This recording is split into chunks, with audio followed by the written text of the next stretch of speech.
Oops, I think the microphone's on. Hi everyone, I'll be back in a minute.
Hello!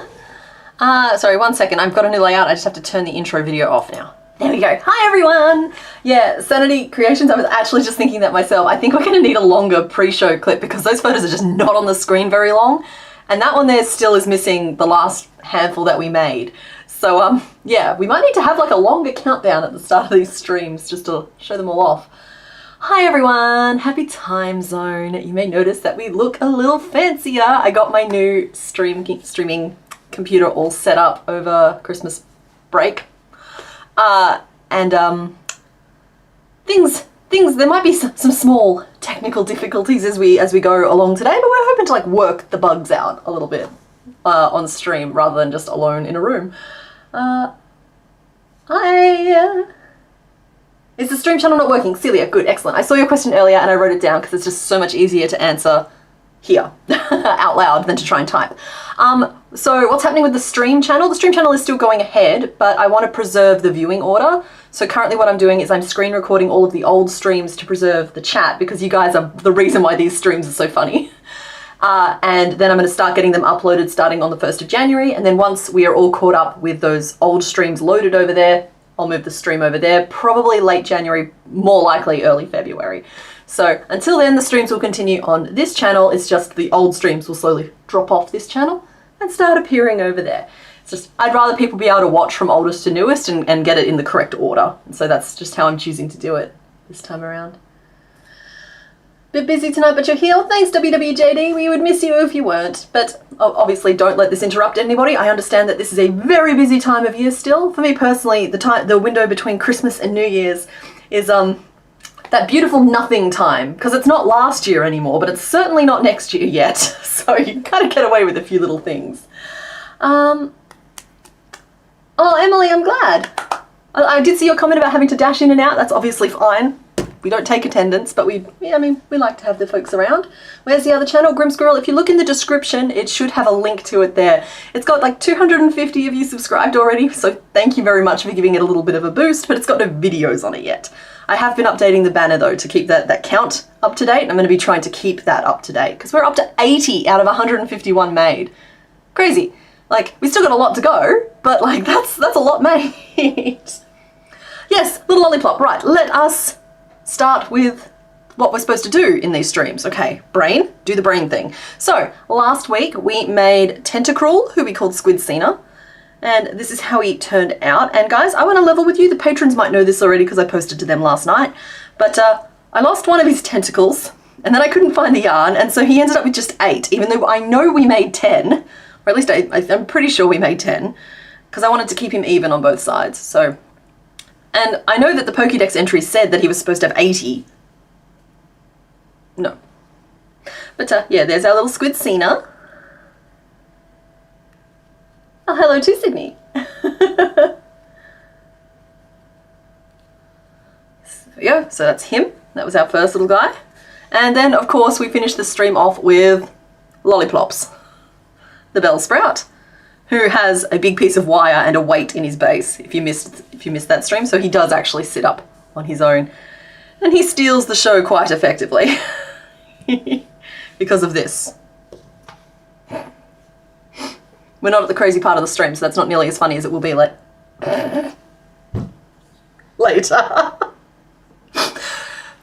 Thank you, little dude. So, those are who we made, not last week, but the week before, but I'm probably going to refer to it as last week because it was the last stream. And I also have here a look at what the Pokedex currently looks like, because you haven't seen this since September, I think. You found it? Great. Thank you, Grim Squirrel. I appreciate you. Sorry, I'm still just laughing at the lollipops. So this is what our Pokedex currently looks like. It's getting pretty full. We're getting to the point now where we might have to start playing like finish off the row or finish off the column, but we're not quite there yet today. I'll get to the theme in a minute.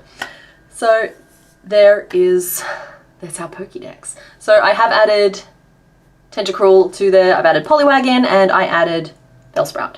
So they're all looking really good. Joanne, description under this video. The link should be there, but also it's a very new channel, so it might be a little trickier to find. There's literally nothing on it yet except for a banner. Starting the weird part of the stream early. We are not Martini. We are not Martini. Does that count as a double negative? Does that mean we are? We'll see. We'll see. I think we all might need just a little bit of like a pressure release after the holiday season, even though I know we're still kind of in the middle of it. So let's turn that off and let's get to the first vote. Let's get this thing kicking along. I'm planning to stream for the usual 5 to 6 hours today, and judging from the complexity of our lineup, our potential options here, we should get through 2 of them. That's my bet. As we sort of get into these last 70 odd Pokemon, we'll probably no longer be able to get 3 done per stream. It'll almost definitely be locked more down to 1 or 2, just because we've left a lot of the more complicated ones till now for some reason, and we've gone through all of the ones that are just potatoes. So you could call the themes of finishing a column or row Sudoku. Absolutely we could, Jamie Bond. I like that. I actually like that idea. So today's theme is a residual Christmas theme. I apologize, but I didn't get a chance to play with Christmas carols earlier because last week's stream kind of got like a little bit like vanished into the ether. But today's clues have a text element. So let me just set up the poll here. Now for anybody who hasn't been here before, because I think I saw some new faces in the chat, the colors of the squares are taken directly from the Pokemon that is behind the door. We don't normally have a text clue as well, but I just thought it would be fun today. And the first poll will have just 4 options in it, because you can only have 4 options in a poll. And the 5th option will come into play in the second round of voting after we've made the first one, because we tend to get through 2. So let's start a poll here. So our options today are 1, on top of the tree. 2, jingle bells. 3, rockin' around the Christmas tree. And 4, not a partridge, but a blank. So just to help people understand a little bit more about how this is going to work, some example clues and answers would be Silent Night. I think I would say Mr. Mime is an answer to that one there. But we've already made Mr. Mime. And another one that we've already made but could have been a clue is All I Want for Christmas is Mew. So just like, I had a little bit too much fun coming up with the theme for today. So everybody can have a little bit of a vote there. We'll leave it open for a couple of minute or 2, just give everybody a chance. Let's go the Boring Colour Brigade. Oh, I nearly wore that shirt today. I finally got my photo area set up. It's in a chest of drawers, and so my shirts actually have somewhere to live now. But the Everybody Frogs is just my favourite. I love it. Excited to finally not have fighting time zone issues and able to join in on the BCB fun. Yay, Rosalind! We're happy to have you.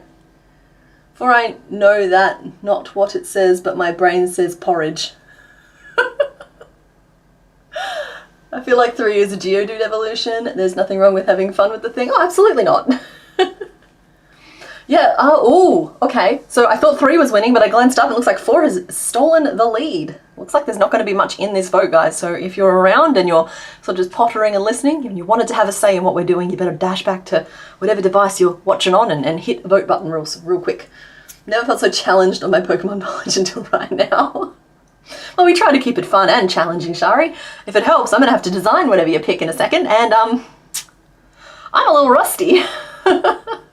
You got a knitting machine for Christmas and you're making such fun stuffies? Ooh, interesting. I'm very aware that they don't really have crochet machines, so I'm a little jealous of the fact that knitting machines exist, but that sounds like fun. I cannot spell the 3-stage bird in Kanto.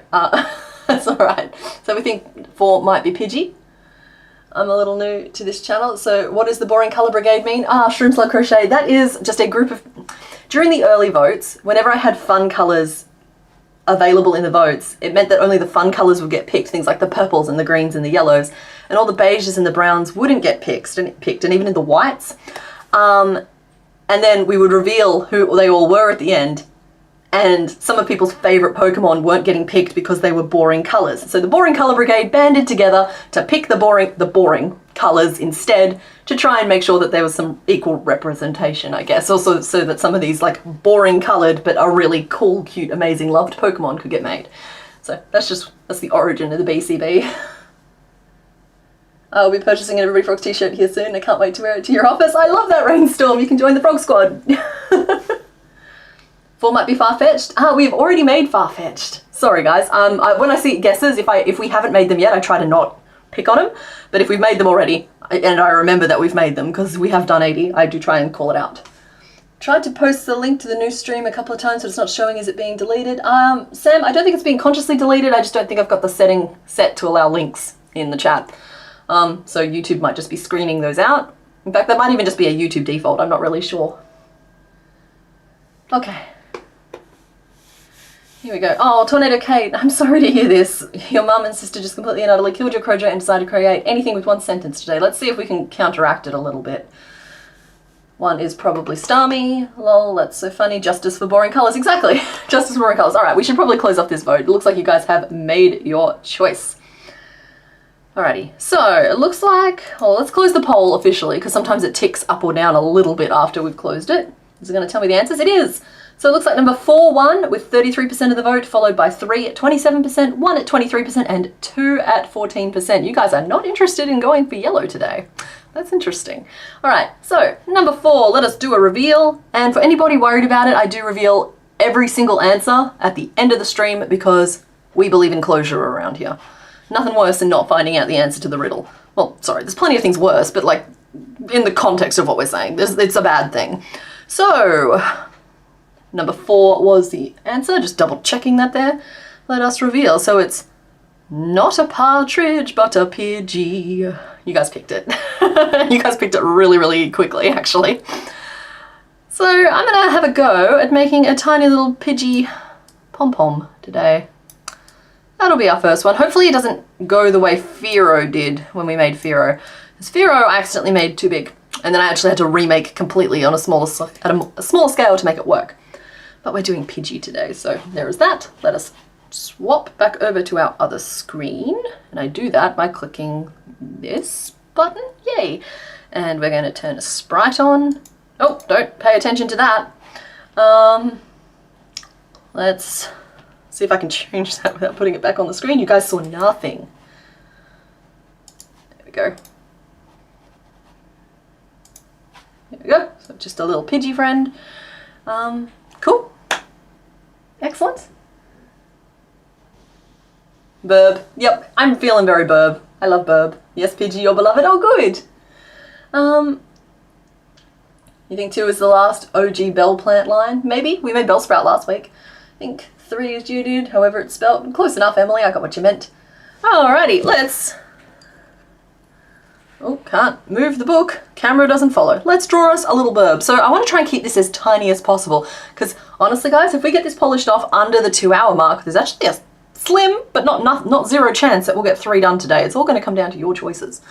So I'm going to switch over to the Discord in the hope of Mr. Bones sharing, we call them butt pics, but all they are is pictures of the Pokemon we're making from all different angles to help me with my sketches. And we're going to have a little sketch of our bird friend.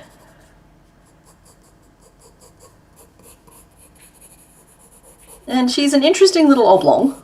Oblong's the wrong word, it was just a fun word to say. Oh, and there's Mr. Bones right on time. Thank you, honey.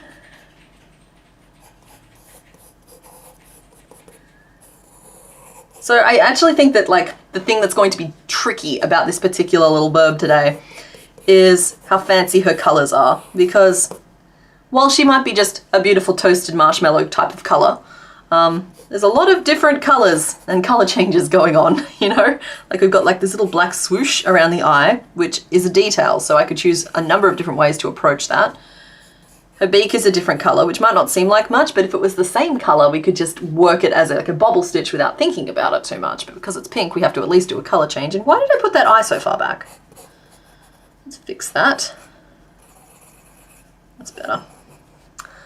And she has the starting of a head swoosh. And because she's the first in an evolutionary line, that also is a bit of a problem for me, because it means that there's pressure to make her small enough that there's room to do 2 sizes bigger, which means she has to be just the smallest little tiny baby. Why are we talking about biblically accurate Pidgey? I was trying to make a snapdragon, a dragon head-shaped plant in a pot for your friend. Oh, that sounds like a fun idea. I'm okay, I'm not seeing the problem yet. Which means that my heart is probably about to be broken along with yours. She's got a little bit of a chest ruffle. Sorry, that's Tornado Kate's saga. We're finding out where the Crojo went so we can try and help her. Never noticed that until you said she was a toasted colour, toasted with a spot of jam. Yeah, she's just a little toast. A little toasty friend. Looks like she's... Yeah, as I said, caramelised on top. A little bit raw. Like marshmallow type colour underneath, untoasted. If I do the wings closed, which I'm probably going to, we can probably get away with just doing them like a couple of rounds of our toasty brown and then just like long stitches for the feathers. That's great, that's good for me. Micro crochet Pidgey? Not quite, I don't have the skills for that. I know some of you do. The bugs were very enlightening for me, to the point where I think that I should just theorise the patterns and get you guys to make them every time. Which I suppose I kind of do in a lot of ways. And we're going to do lumpy little pink feet, because they're nice and easy to do at a very, very small scale. Thanks, Mr. Bones, for sharing on the biblically accurate Pidgey. That is a biblically accurate Pidgey. Okay, so I didn't nail the proportions. I don't know why I was focused so much on detail instead of getting the shapes roughed out properly, but here we are. So I am going to just try a couple of like supporting sketches to get a better idea of the different angles. Because my goodness, is she just a little nugget? So, this part of the stream, I'm aware we've got some new people, so I'm just establishing order. Y'all can start suggesting names as soon as the fancy catches you. Mr. Bones will keep track of any of them that seem to be fairly popular, or if I take a shine to them. And there'll be a vote at the end for you guys to pick what we name her. And because she's the first in an evolutionary line, you have a unique opportunity ahead of you where you can potentially suggest group theme names and get them across the line, whereas like once we've made one and they've been named, you're kind of restricted to no longer any kind of group theme names. Because I'm bossy like that. I'm allowed. You like the name Toast? You finished the body bean for the Yule Cat in mini and it is so small. Oh, Bumblebee, that sounds so cute. I like Creme Brulee too. That's a fun little name for a little burb. Okay, she's gonna be small. We gotta ink her now. I'll ink this one here because it's technically the most correct, and then we'll do some colour picking. Just drawing her to get a better feel for what she's about, what kind of shapes make her up. I kind of flubbed the drawing process, which makes me nervous because normally the drawing process is me breaking it down into shapes. I'm going to stop leaning off camera, sorry. Is about me breaking her down into shapes, and this time here I kind of just focused too much on the detail to get a good idea for those, but hopefully that won't be too much of a problem. Hopefully. Okay, So we have our little Pidgey puff. And how do I want to handle these color changes? Do I want to do an overlay piece? I think overlay might actually be the easiest way to do this, where we make... I'm going to smooth out some of her shaping a little bit. And just go for, to scale, we want it this big. Just an actual little bean. Maybe with one of my fancy puffs or clusters as a beak. Work the color changes, we'll get over it. And I'm thinking safety eyes, because then they'll stand out nice and big and shiny. Toasted mallow. Toast and then French and cinnamon for the others, that's cute. Creme brulee, creme caramel, and... you got me. We need to name one of the Pokemon Inked. Not this one, but one of them. Fair enough. You kind of missed the boat on that one there. Tentacruel could have been a good one to name Inked. Yeah, so like that's the plan there. And then for the little feet, I'm going to do like the Articuno feet, which are basically just 2 trebles in a round. Oh, sorry, treble crochet wherever I need a toe. So in this case, it'll be 1, 2, 3, and then kind of that's the round. You guys see that okay? Yeah, you can see it a lot better than you've been able to. Look at all the pixels we've got at our disposal, guys. It's just truly luxury. Everybody hydrate or dehydrate. I've been talking a lot and I needed a little breather. Creme diplomat. I'm assuming that's just a thing I've never heard of. Okay, Tornado Kate's saga continues. It started with it being called... oh, I don't want to say that out loud because I think it's awful. And ended with being told I shouldn't keep any... Tornado Kate, I would encourage you not to waste your creative talents on these people again. Don't let it kill your Crojo though, that's just letting them take way too much from you. Sorry, I'm cranky now on your behalf. ...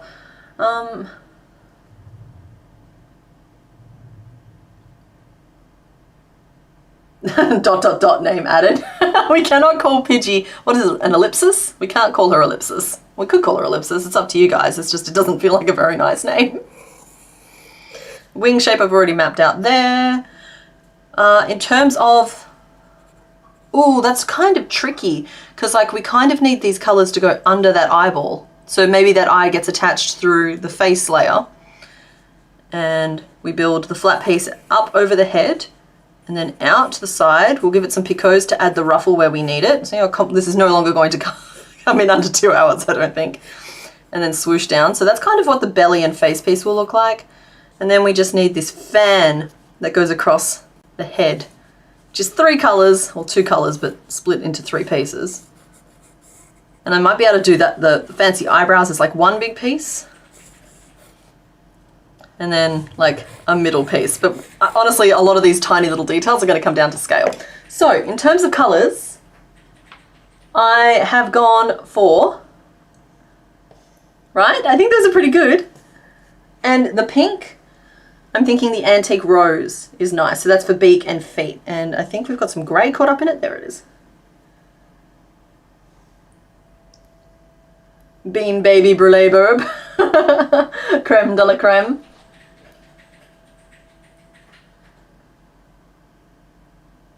Feel like a traitor because you've abandoned crochet to work on sewing? No, that's good. The sewing gets done now, and that leaves more room for the crochet later.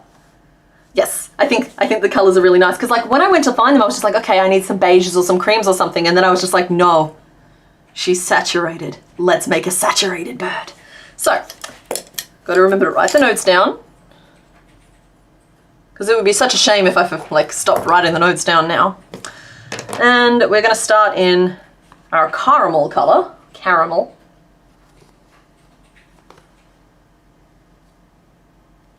And we'll move that off there. Okay. So that's my caramel colour. And I think I'm going to start, again, I'm a little rusty, but I think I'm going to start on the top of the head. And we'll work down in rows this way. Around this point here, so not even, like, not that far down. I'll swap to the pink and do a little beak stitch. And then I'll start loading increases at the back. And maybe even out to the sides here, because she's a wide little nugget. We want her like potato. She wants to tend towards potato.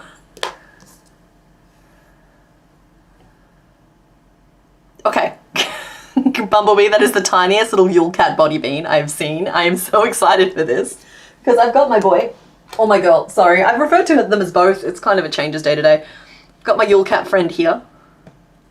Can't believe I got that video out in time for Christmas, but I promised you guys cryptids last year, and I know it's late, but better late than never, right? Mr. Bones, what did you do? Call the evolution chain duck and hen. I feel mean calling little Pidgey though.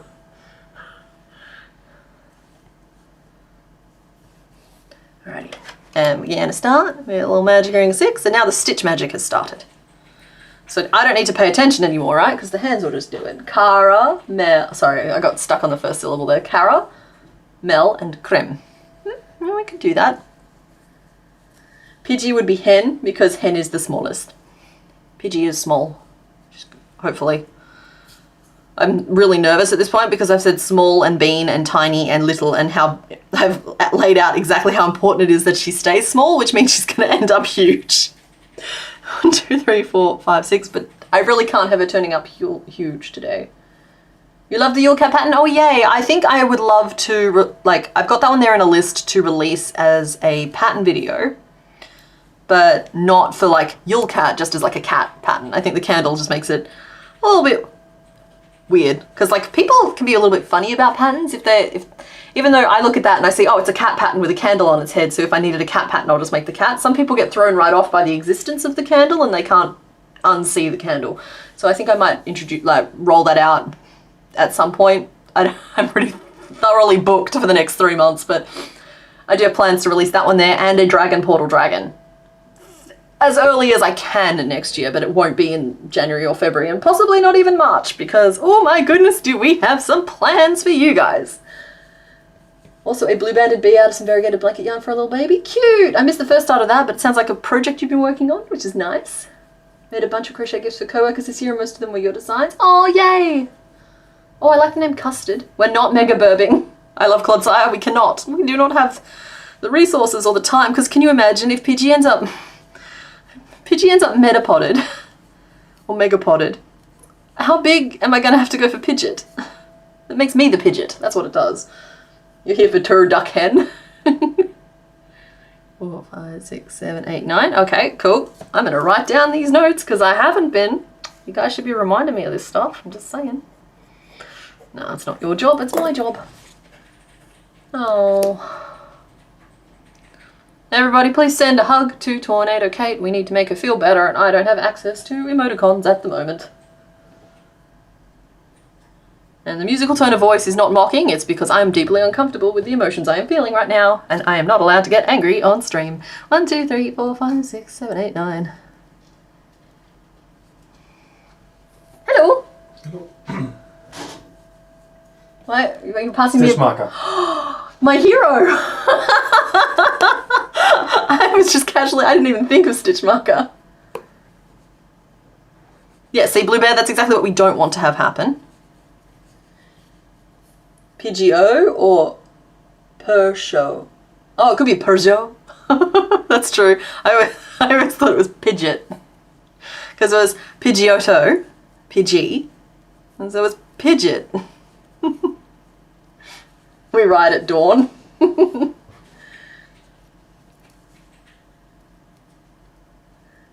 If Pudgy is small enough, the black can just be a stitch. Yeah, Jen, that's kind of what I'm hoping for. As I said, like if you guys have kind of like picked an interesting one to start with. There's a couple of ones in there that will take a while, but there's a couple of ones in there that we should be able to polish off pretty fast. So depending on who you pick, we might even get through 3 today, but I am cutting ourselves off at 6 hours. At 6 hours, not at 6. So because it means I have time for a little walk in the evenings, and I've been enjoying that, so I would like to do that. Good. Thank you everybody for sharing the love.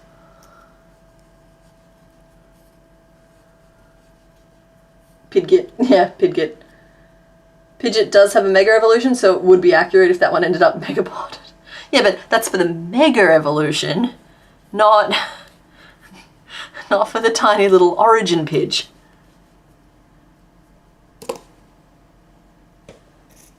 Okay, 9 single crochet, and then 9 single crochet, because she is but 9 stitches around.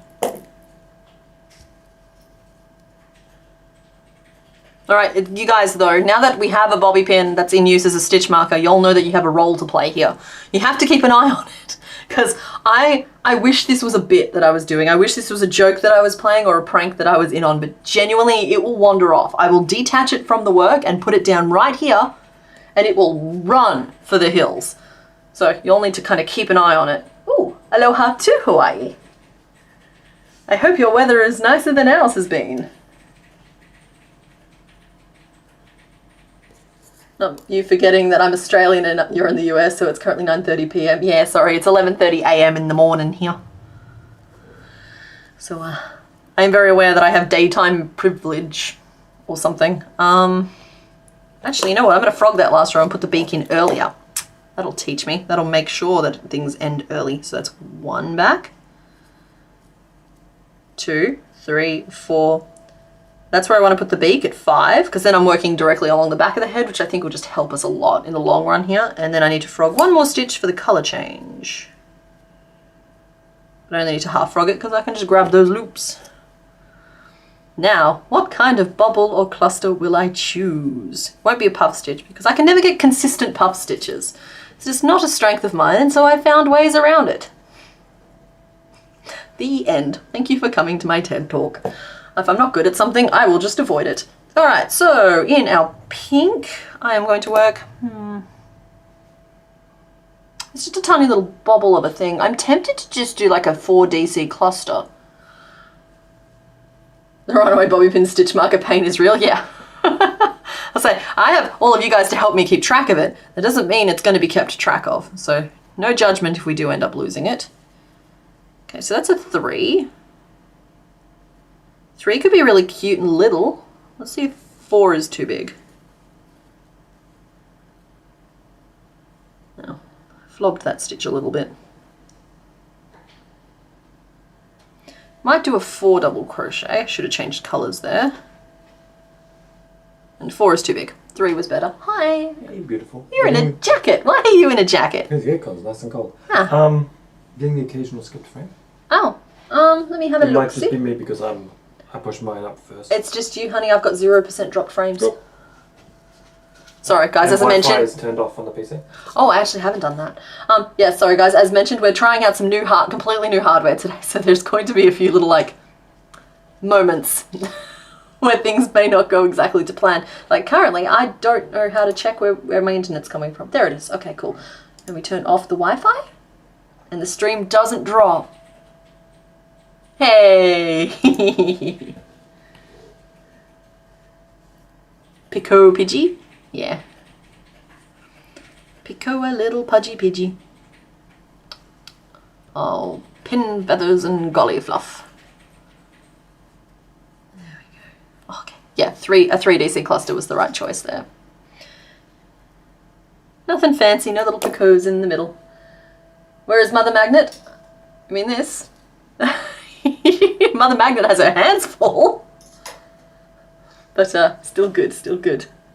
My personal favourite thing about the bobby pin Mr. Bones brought in is that I don't know where he got it from because it wasn't in here. He brought one in from out there. Okay, and then just 4 single crochet back to the start. 1 and a 2 and a 3 and a 4, and we have established our size. Our tiny feathered companion. 'Tis going to make putting the yellow face on kind of hard. I'm thinking that maybe I shouldn't have put the yellow beak on the head and I should actually attach it also on this face piece. Because then the eyes can go through and the beak can go on. We can just layer the whole thing over the top. What do we think? The worst feeling is looking down and realising that your stitch marker has detached itself at some unknown point in the round. Yeah, that'd do it. But thankfully bobby pins don't seem to have that issue. They flee once you let them go though. I think I'm going to have to do the beak on top of the overlay piece. But it was still good to know this, check the size out then. Because like I know now that a 3DC is the right size. We'll just... Sorry, I know guys that must have been frustrating. I stitched a row, frogged the row, stitched the row, frogged the row, stitched the row. Welcome to the design process. You need some creation of mine bobby in honor of the bobby pins that hold them together. Yeah. Someone was suggesting to me recently that I try using the bobby pins instead of pins. Never had much luck with that, but certainly something I'm keeping in mind next time I run out of pins, because goodness knows that time is coming again. Alright. Alright, so there is the top of the head. I feel like we're even with about this part of the drawing, so I want to keep working just straight single crochet down the front, but I want to start loading increases at the back. Now, the row we're working on, if I just draw it as a circle, so that's me just looking down at my stitches, just slightly larger. That's our starting point. We want our increases all along that area and just straight single crochet across the front. So I'm thinking about this in, we could also swell out the front, I suppose. She does have a little poof to chest.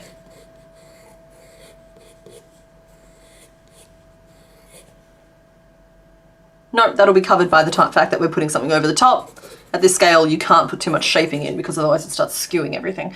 So this will just be single crochet, and we'll do it as thirds. There's 9 stitches around, which means that's just a tiny little 3 stitches.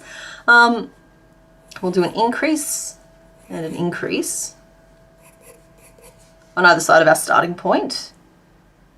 And then maybe an increase out here and an increase out here, and a single crochet and a single crochet. And I think that'll keep us nicely balanced. It'll get us some growth out to either side, excuse me, and some growth out the back as well.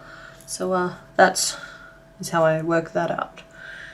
Increase, single crochet, and we're going to do that twice, and then it's just a single crochet, and then we're going to do 2 repeats of a single crochet and an increase.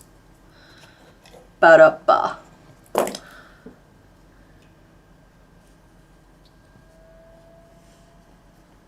Your Secret Santa at work got you a set of 500 stitch markers. That's a Secret Santa who knows what's up.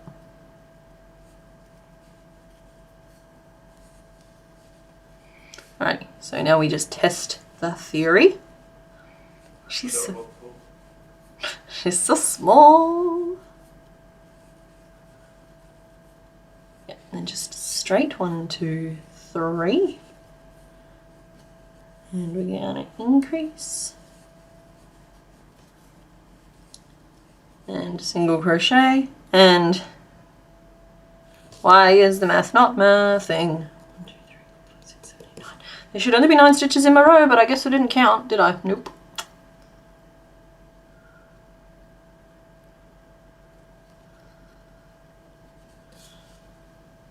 So increase, single, increase. 1, 2, 3. Single, increase, single, increase. Oh, right. Huh? Something's gone, not fishy, but birdie. Something's gone birdie.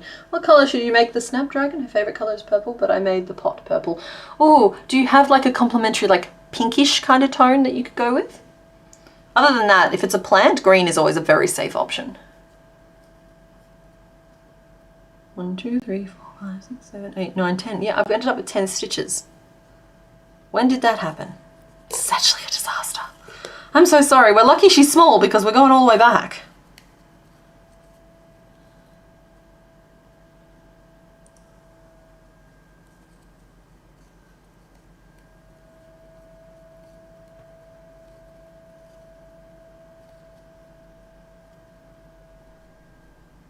One, 2.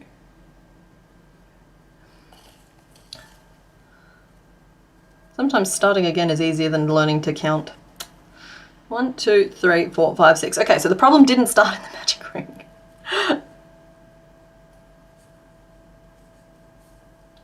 1, 2, 3. Oh, I like that idea from Wyvern Fiber Arts and Designs. Snapdragons are usually yellow and red. Maybe you could do a pastel yellow / pink. That could be quite pretty. And blue does go very well with purple as well. So I basically think that the consensus here is pick a color that you like, because I don't think there's a wrong choice. Honestly, what I would do is I would line my yarn up and see what colors look good together, because sometimes like the undertone shifts a lot as to what is going to look good and what's going to look bad. Like if you've got a very like warm blue but a very cool purple, they're not going to look good together. But if they're both cool tones, then that's the answer. 5, 6, 7, 8, 9. Okay, cool. We are now back to where we should have been half an hour ago. But we'll catch up fast. We'll catch up fast. We've done a lot of decision making, and that's been good for us. Should have been counting these rows way back when, but I trusted the stitch marker too much. See, stitch markers can sometimes be like the bad guy. Because I had a stitch marker in, I wasn't counting as I worked my way around, and therefore didn't notice that my row had 10 stitches instead of 9. Should have been counting and using a stitch marker, but we're just not going to talk about that because we're polite people here. You don't find frogging frustrating when someone else is doing the work. Hello. Hello, where's the bobby pin I gave you? It's here. Could I have it? You can in a minute. It's currently working hard. It's not its fault. Don't you punish this bobby pin. You betrayed me. He did not. He's doing a good job. You were supposed to represent me and you failed.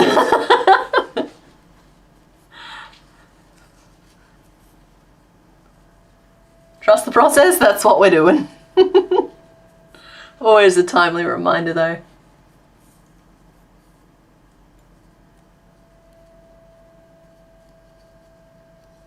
Okay, so I'm back to where I was before I started talking about Pidgey expanding to conquer Spain. So let's try now.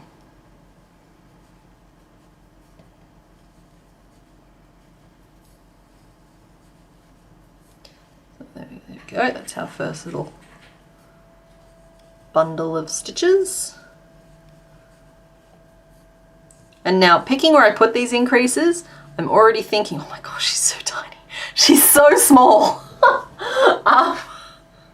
Too small? No, not too small. The right sort of small. But I'm already thinking about what's going to happen with the increased stitches next row. And there's kind of a nice synergy to it all.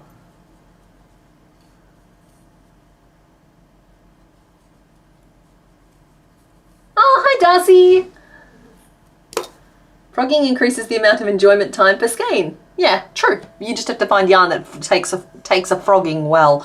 I do find that the yarn I use does, but sometimes it gets very like like the friction makes it develop extra fuzz, which causes it to like tangle and knot together. That's not frogging yarn. That's not frog friendly. How is Mr. Bones' chainmail going? Do we have a full sleeve yet? Has the arm hair regrown? I don't know about the arm hair, but I'm sure he'll be happy to give an update on his chainmail at some point. He did have to restart a couple of times to work out the right rate of increase. But honestly, it's been coming along very, very nicely. It's heavy though. Are you sure she isn't too small? Nikki, stop that. She is just going to be the most delightful. She is way too small. Like we're all acknowledging that fact. And she's just such a delightful little poof. That it's a little powder puff. Just delightful. Let's see, and I'm going to put that increase now here and here. And then we'll do 2, 3 stitches. Hello. Hello. Did you come bringing chainmail? Maybe. Is that why you're here? Would you like to show the nice people your chainmail? I would let you. So this is where Mr. Bones is up to with his chain. No, that's the one that was using 6 increases, but it wasn't enough. So this is a base 6. And this is base 12. Look at the difference. It's so much better. You can totally see that one is better than the other. They don't look the same at all. They don't look exactly the same at all. One is definitely floppier. Yeah. So that's his chainmail. He's hand making all the links, which is part of what's taking all the time. Thank you for sharing, honey.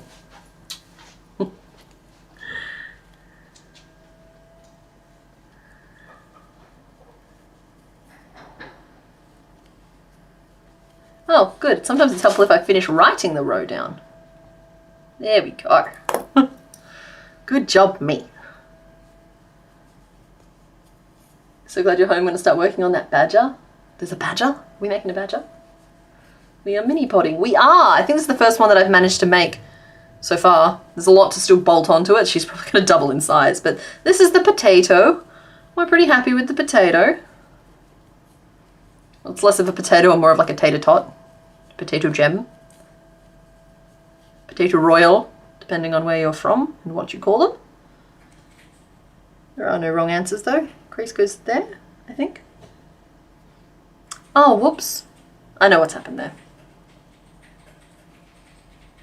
Accidentally stolen the increase stitch on the wrong side of the increase, which makes a surprising amount of difference. So that should be 2. And that should be 2.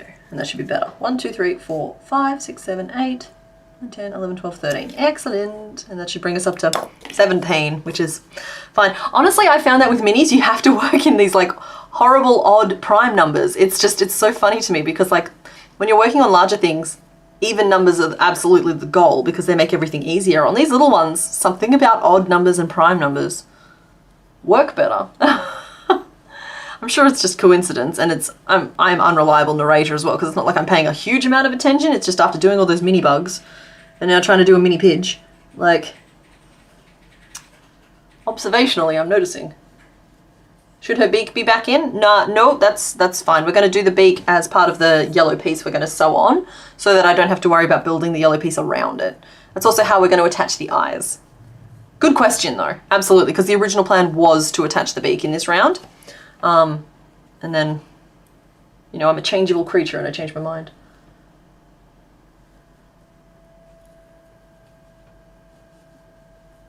New name, Gem.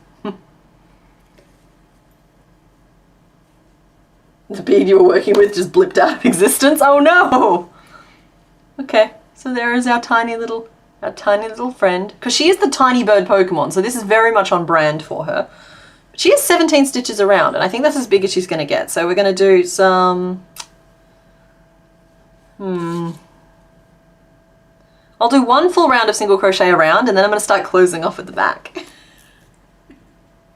She's so tiny!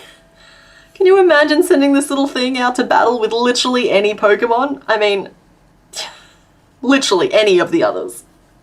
Po, Tay, and Toes. Boil 'em, mash 'em, stick 'em in a stew. I'll admit, she's a little undersized. She's shrimpy.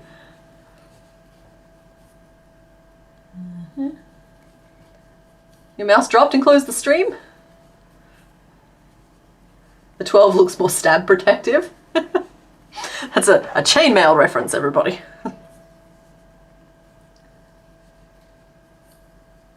Hey, we did get chat in the corner, and look, it kind of looked like, don't get me wrong, I kind of just borrowed somebody else's CSS, but it looks kind of pretty, right? Like it works.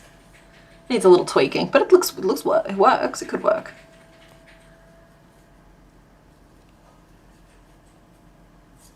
There we go.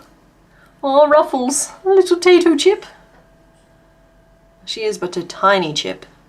Okay, how are we doing this? It's almost like there's more of her at the, like it's almost like the rows have developed at an angle, which is fine. I can correct for that. It does mean that the row is now like this. Which actually kind of makes me want to do another row of single crochet. And so we shall. Because I'm the boss. This is nearly as close as it gets to micro crochet.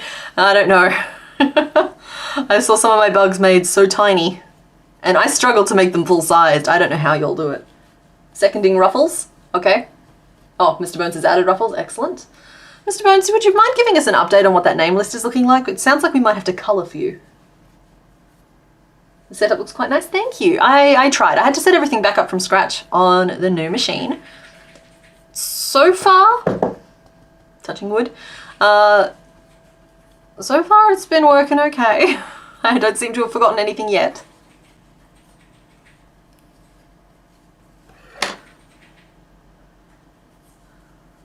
Gengar keeps trying to eat my ball of yarn.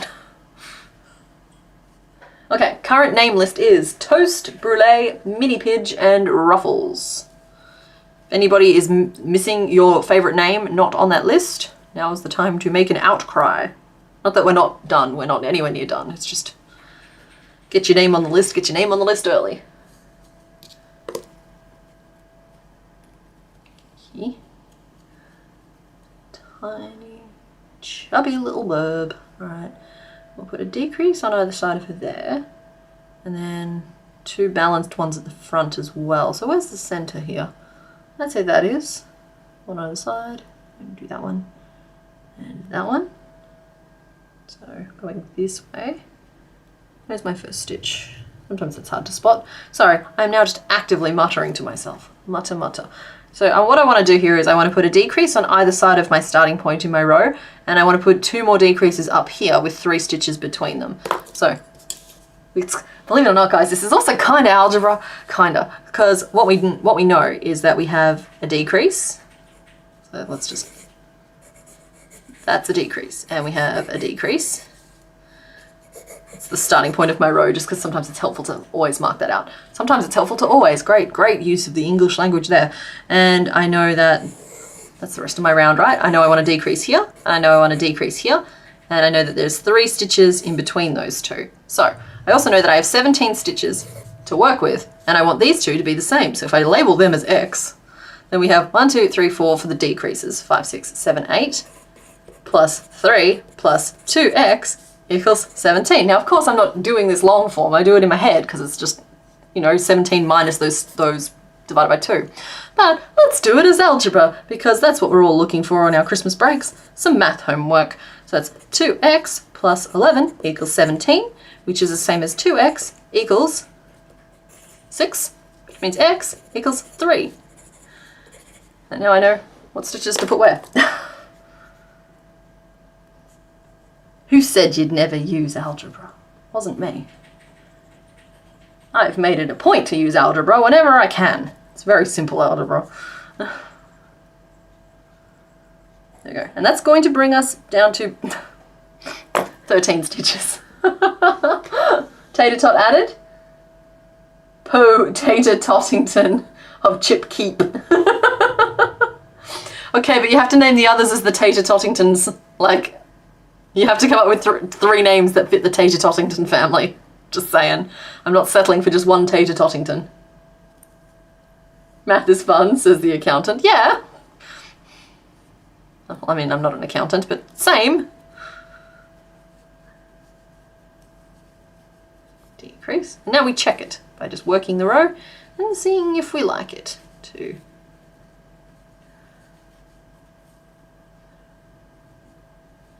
So we're calling him Poe for short, right?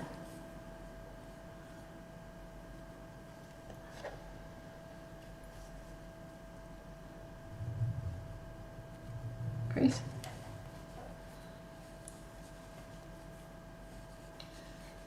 Three.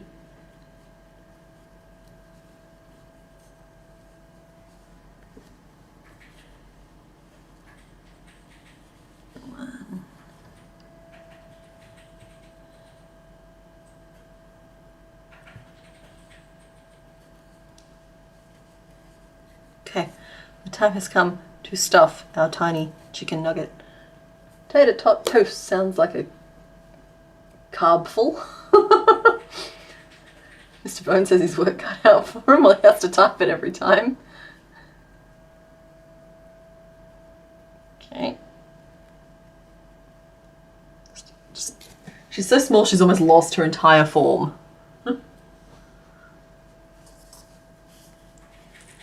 See if she grows. Sometimes they grow. Sometimes they get surprisingly big when you stuff them. Pidgey, tater tot, pidgeotto, potato gem gem, and pidgeot, indiscriminate tubes. Have I been writing this down? Yeah. Yeah, anyone who pauses fast enough can make their own little nugget. Of course the notes will be up in the usual places. Totally like a little marshmallow peep. But the peeps, we're onto something. Makes sense to make things certain shapes.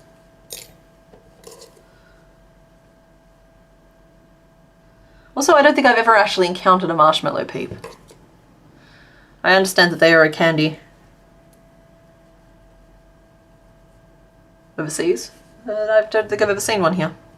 Some of the other Aussies might be able to back me up there, or maybe it's just me. Okay, if I do 1 decrease, it'll get us down to 12, which is lovely, but also not enough. If I do 4 decreases, it is good for us all, but I am kind of losing track of which side the front is.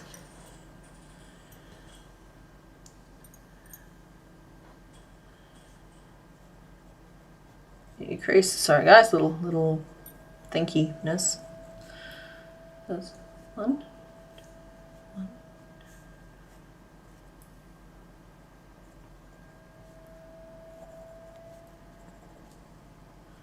2, 3, 4, 5, 6, 7, 8, 9, 10, 11, 12, 13. Excellent. And that should get us down to 9, which is where we want to be. It's where the people are.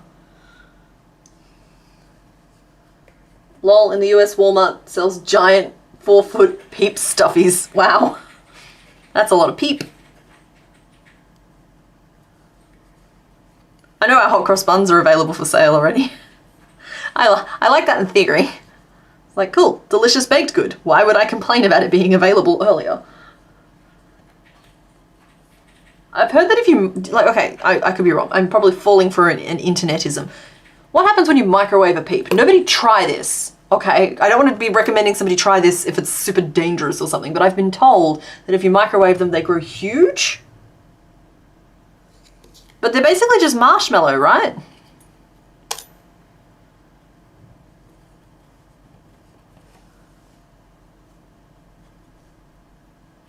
Everyone's voting for Po, Tay, and Toe. Oh, tiny little Pidgey burb. I don't know how I'm going to make features that fit on this tiny little burb. So because Well, I'm going to have a shrink of this. the peeps, they're marshmallows, when you microwave them, the moisture that's in them starts to boil. Okay. And because they're filled with little bubbles, they start to expand the bubbles, and so when you put a cheep into the microwave, suddenly it starts to grow massive. And they conquer it in the name of Spain.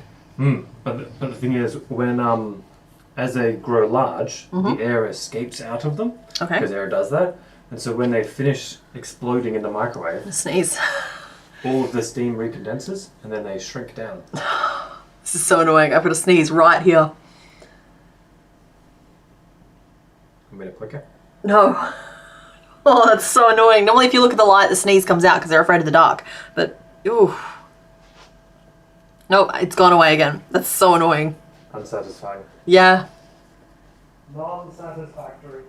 Sugar expands and they grow big, then it deflates a little. Thank you, Ditto. That's also a helpful explanation. If you put two peeps facing each other, with each one with a toothpick, they will end up jousting. Spoken as somebody who doesn't enjoy the act of eating peeps, but still has found himself in possession of a great many. You can also put peeps in the oven. Interesting. Alright, this is everybody's hydrate or dihydrate reminder. Also, I would encourage you to stand up and stretch and back up your work, and back up your work a second time. And yeah. Take a couple of big deep breaths in case you've been forgetting to breathe. I'm a bee a lurker, you have a badger to crochet. Badger, badger, badger, badger, badger, badger, badger, mushroom, mushroom, snake. That's fair. That's fair, Darcy. We will feel you with us in spirit. Okay. That is our base piece. For context. Okay? That's how unusual sized this Pidgey is.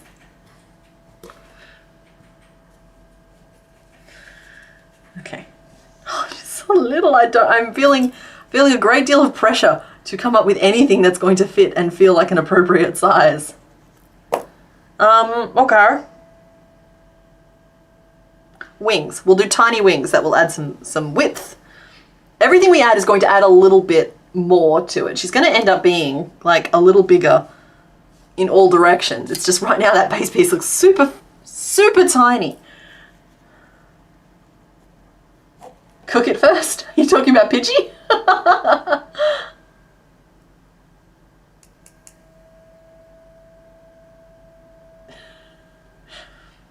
The ABC News in Australia played the clip on TV the other day. What clip? What did I miss? Oh, the Badger Badger one.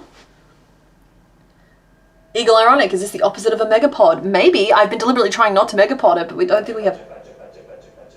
I don't think we have a name for it yet, but Pidgey size could work. as I mentioned, she is meant to be the tiny bird Pokemon, so it does make sense for her to be the tiniest in all the land.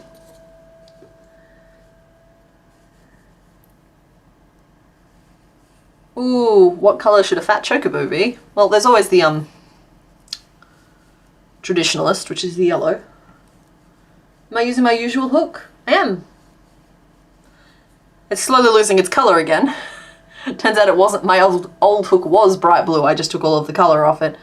Yeah, same old hook. I actually had lost it up until last night. I lost it for several days, but that was fine, I didn't need to crochet. Does anyone really need to crochet? Yes, yes they do. But yeah, no, same hook. So 3.5mm, it is a size E or a size 4. 2, 3, 4, 5, and I'm even using the same yarn I use for all my other projects too. 1, 2, 3, 4, 5, because if I have all the colours in something, of course I'm going to use it. It just makes sense. Okay. Also tiny. Also small. Can I even go around again? You are so tiny, little friend. Okay. Alright, we're going to try, and then we're going to crochet. I'm going to change to our yellow. And I'm going to try and add some feathers. I don't know how this is going to go, but we're going to try. So little, so itty bitty bitty. Because like, there goes that idea for a foot, because like, I'm going to have to reconceptualize the feet, because if I can't even do a magic ring for a wing, I don't know how the feet are going to do. Midget. Aw, Midget's cute. Midge. Midgy Pidgey. Midgy bugs are those like tiny little...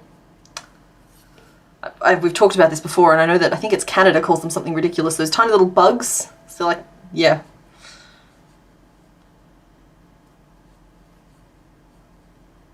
Okay, so I'm going to chain 2 there just to get us started. We'll do a double. Oh yeah, that's cute.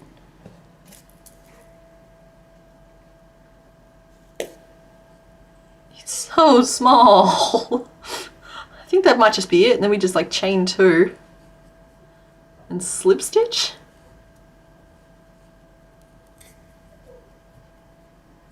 I think that's all the wing this little feathery gal can handle.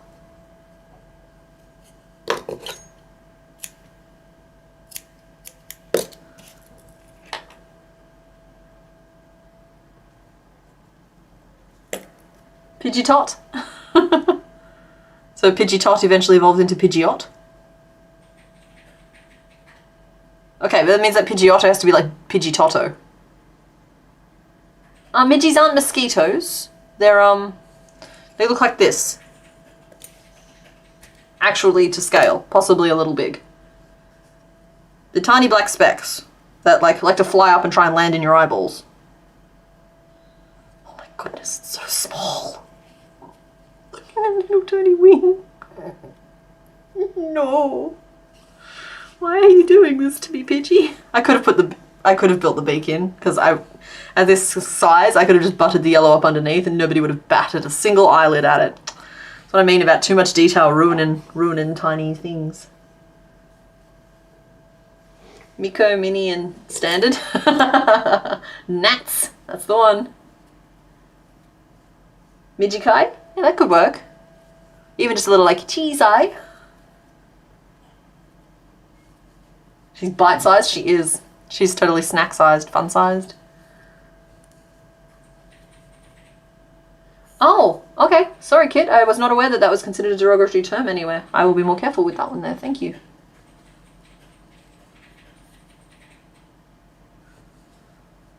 Like a chicken nugget? 1, 2, 3. We could go with chicken nugget, but I think we've already got... I think Articuno's name is Nugget. She's a frozen chicken. Frozen chicken nugget. Stitch on feet? Maybe. We might have to go that way. I have one thing I will try, but if I don't like it, we'll just go straight to embroidered feet. 1, 2, 3, 4, 5, 6. It's the second little wing. So the fun thing is once you work out what 3 stitches in what order make the detail you're trying to make, they're really fast to make because there's just nothing to them. Okay, wing number 2, chaining 2, little double crochet, and chain 2, and slip stitch.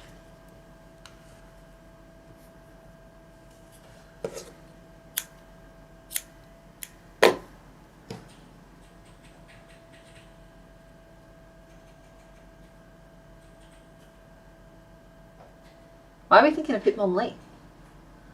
Like Nugget? Could call her Popcorn. She could be a little popcorn chicken. Though I feel like she might start feeling unwelcome if we keep suggesting that we're going to eat her. Size-based insecurity. Ouch. Shouldn't be reading chat and pinning at the same time.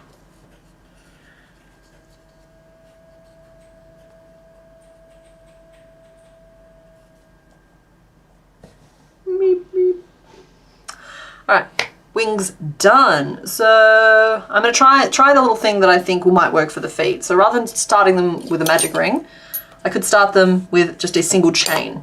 And we can just see if it's going to work or not. We're going to know really quick if it's not going to work. So no harm done.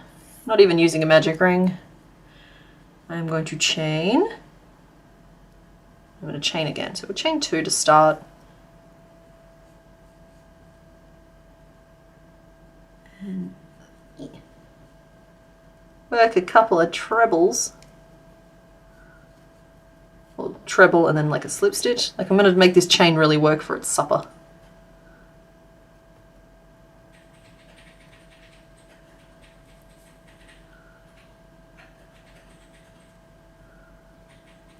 And I know she has a toe at the back as well.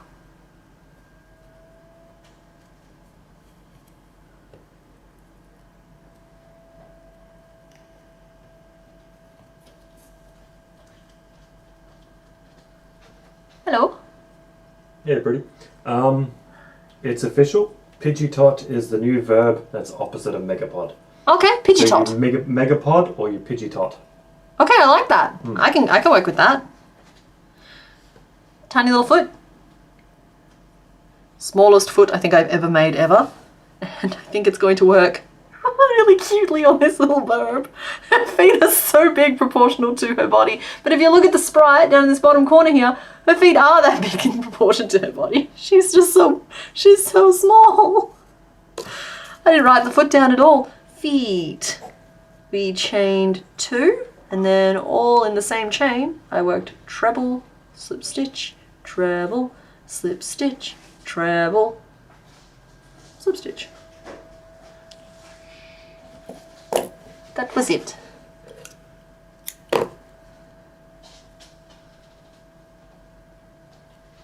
Hi. Ooh, okay. Sometimes it makes me talk funny. Why small? We did not want to be big. Also, we have to leave room for Pidgeotto and Pidgeot. Oh, I love the idea that she eats gnats.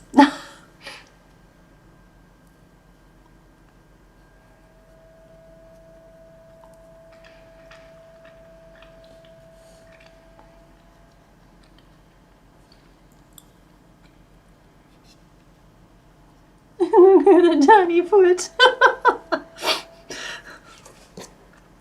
I can already see it. I can already see her bossing around every other Pokemon. You like the name Meep Meep? You wanted to be a tiny little beaker? Not that Nat. Nat with a G. I thought it as I said it, but I was gonna let it go.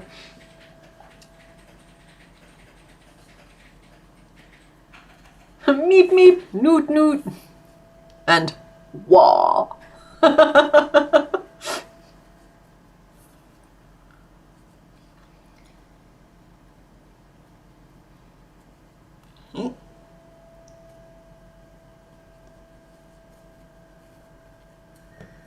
Now, the intrepid creator tries to replicate her own tiny foot design. Let's watch, shall we? See if she suffers at the altar of her own hubris.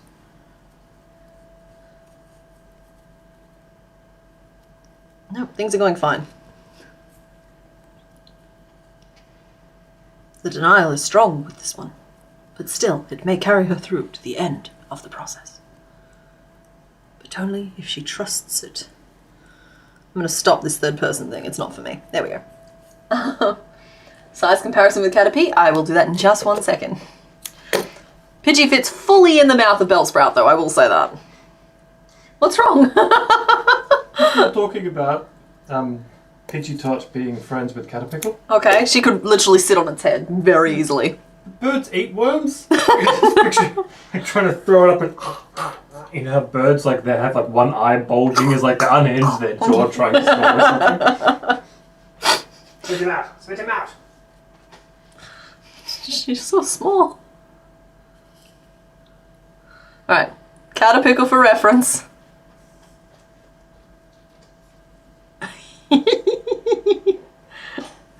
She's trying to carry him away to her nest.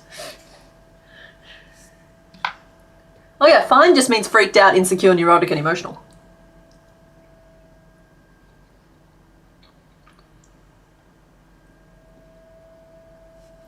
Hi Mitch. I'm eating caramel chocolate. Oh, Roadrunner. Yeah, no, sorry. I wondered if it was Roadrunner, but someone else was being Beaker earlier in the chat, so I just assumed it was related.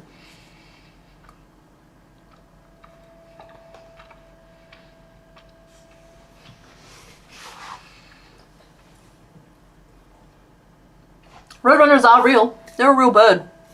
They're not blue, but they are real. Yeah, guys, when I told you I set out to make it... I'm so sorry for eating and talking, but stream kind of makes that hard. Yeah, when I told you I was setting out to make the tiniest Pidgey. I'm telling you. I was not joking. Alright, so... Can't put it off for much longer. We have to do face and body. The yellow marking. We also need a tiny tail. And some head bits.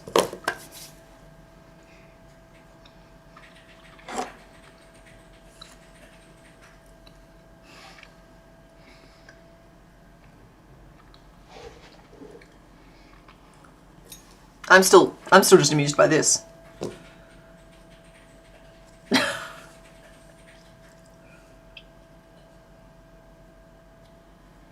Roadrunners are a bit blue. I stand corrected. For some reason I pictured those blue feathers as being red or orange.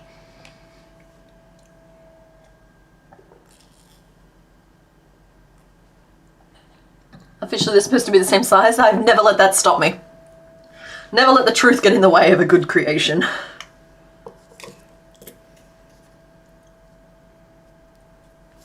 Okay, right. We can do this. We got this. This is the shape we're making. I think I'm going to work it as a flat piece, and I'm not going to let myself get hung up on the fact that the stitches aren't going to face the same direction, because the perfect square stitch will not be suitable for something this small. You just learned how to crochet after following me for ages. That's so exciting that you've learned though. Like, oh my goodness, the world that has now opened up. You loved the Pokemon playthrough. Oh, there's a whole bunch more of that coming in January. So the year's going to start with a snake pattern, which I will design at some point, I'm sure. I have faith. Spoken like a true procrastinator. And then we are going to do 3, 4, depending on how many people watch. I'm willing to go all the way to mid to late February. But, you know, minimum 4 episodes is what I'm thinking at the moment of the Chaos Crisis run. I have a whole list of names furnished by you guys. You were very, very helpful. I think Cabbage is my favorite, but I'm also really partial to Cabinet. And yeah, I'm just absolutely ready to go. So after all I have to do is design a snake, film and edit the snake video and put that out for you guys. And then I can just like strew Pokemon all over the room. We're going to get that Crochetdex, just like massive chunks of it done over the next couple of months. Night Breeze, thanks for hanging out. If Gengar isn't allowed to lick people, why is Bellsprout allowed to nom on Pidgey? Sanity Creations, you're assuming we're allowing it and not just stuck with it as a concept. Your tiny frog became your trustworthy assistant. I love that. That tiny frog is, in my opinion, I'm biased, but just like the perfect quintessential frog.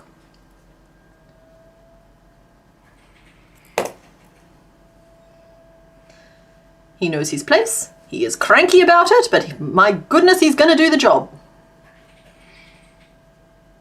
Okay. Oh, I've definitely messed up here. That beak needed to be attached in the body rounds.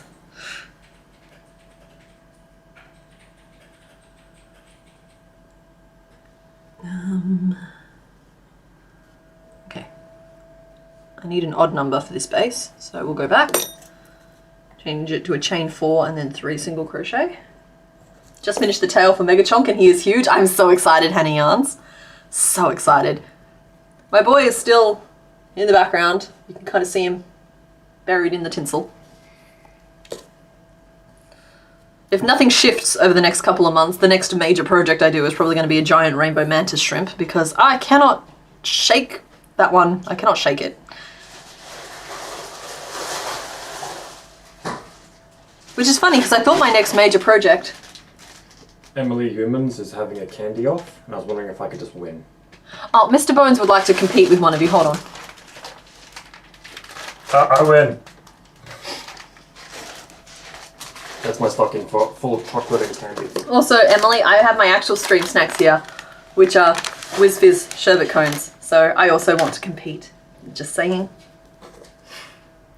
The superior candies. And they don't even count because like during this no man's land of not last year but not yet next year, you can get away with eating all kinds of stuff. Alright, so I'm going to build the beak into this row and it's going to be unpleasant. It's going to be unpleasant. It's going to go out of its way to make life hard. And I don't have a choice but to let it. So here we go.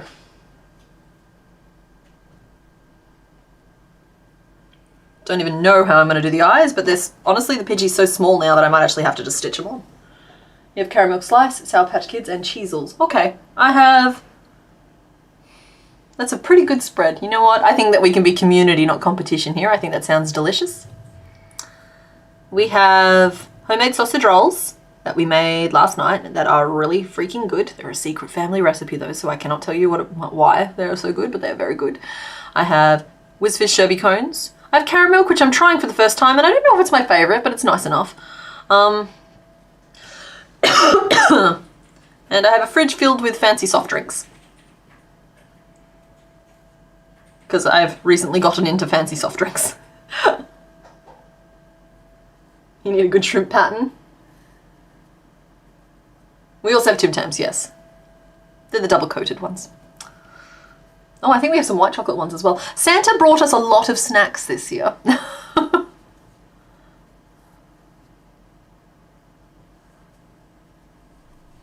Normally we don't have quite this level of candy in the house. So, Sugar Rush is impending.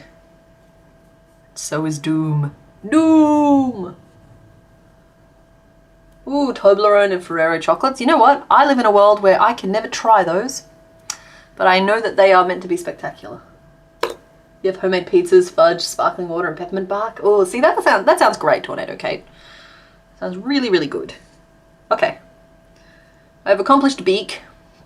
It is not the perfect beak, but it is ours. Oh goodness, you are just so small. I want to squish you. It's that cute aggression. Okay, and now what do I do with you? You're 5 stitches across, so I think maybe we do like 5 stitches. And then in the next row we'll do the picots. Because she's still got to have her little chest ruffle. It's important. We've got a 2-gallon tin of chocolate-covered pretzels. Oh, I love chocolate-covered pretzels. They are great. Really, really yummy. Honestly though, I got back from Christmas. I think we got back, it was either yesterday or the day before. I'm a little fuzzy on the details. But we got back recently. I've forgotten what day it is. I think it was the day before. And like, the first thing I did is I went to the shop and I just bought like all the celery and all the cucumber and all the apples. And I just put it all through the food processor and made my confetti salad. And I ate that. And now I'm feeling a little bit more human again. It's something about just like balancing yourself back out with some vegetables after a couple of days of just like too much. Okay, and now we wish to make a ruffle for the tiny squish.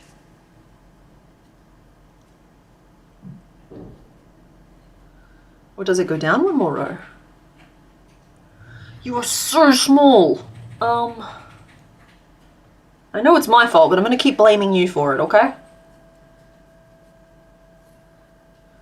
Someone needs to micro crochet Pidgey Tot and then use jumbo yarn to make Megapod and compare the fact that Pidgey Tot would probably be smaller than a single stitch. Yeah, you are not wrong.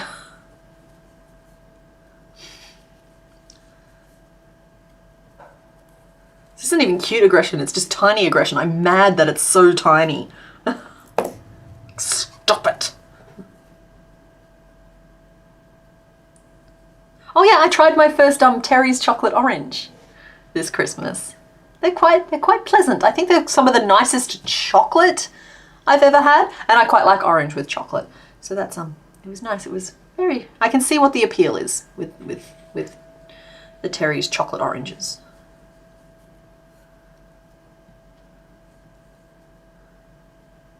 Chocolate orange is already history. Yeah, that makes sense. I'm just going to put a picot between every single stitch. I think that'll get the job done.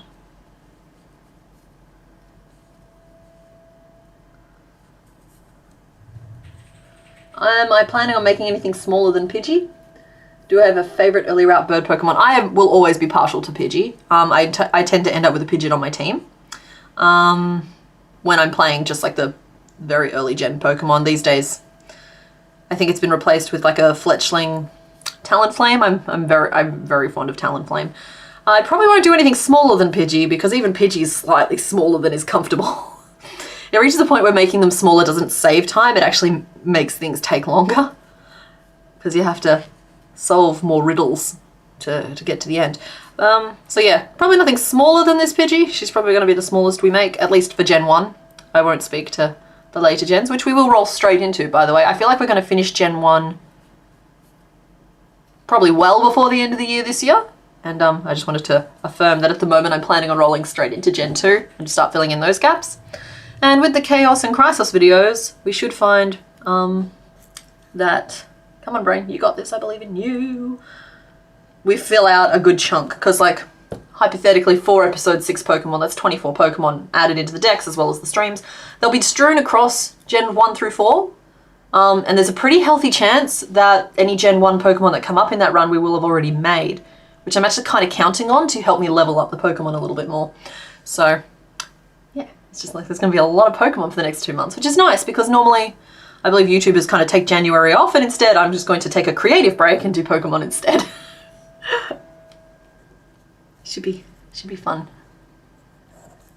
Oh gosh, he's tiny. He's so tiny. Well, little blue onk, look who's talking. But like, yeah, Pidgey's so small. Doesn't even know what to do. Oh, I wish I'd left back loops free. That would have made this next row so much easier. Fine, I'll work around it. Ooh, do I want to decrease? I might want to decrease. Yeah, Mr. Bones, that's a good point. Mr. Bones has just posted a picture of some fairy wrens in the Discord. And yeah, I kind of like the idea of Pidgey being a little wren type character, as opposed to like a full-on pigeon type character. Because to me, she's just a tiny little feathery pom-pom flying through the air. Just detach this. We're actually done with the pink. Feel like Togepi should have been micro. I haven't done Togepi yet. We've done Togetic. Unless I have done Togepi. Do you guys know something I don't? Is that a turtle? Ah, yeah. Not a Pokemon, just my pincushion. Sorry. Some of them are function, some of them are form.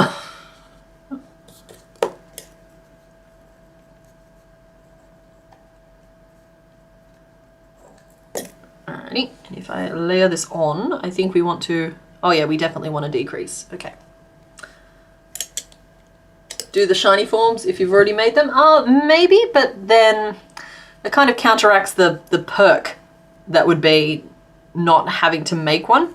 Like I will still probably dig them out and show them on screen, but the idea is that it's kind of like a free level up, which would be good. I won't know when they're coming and I won't know how many of them there'll be. And honestly, we still have, I mean, this is the 81st, so we still have 70 after this Pokemon to make in Gen 1.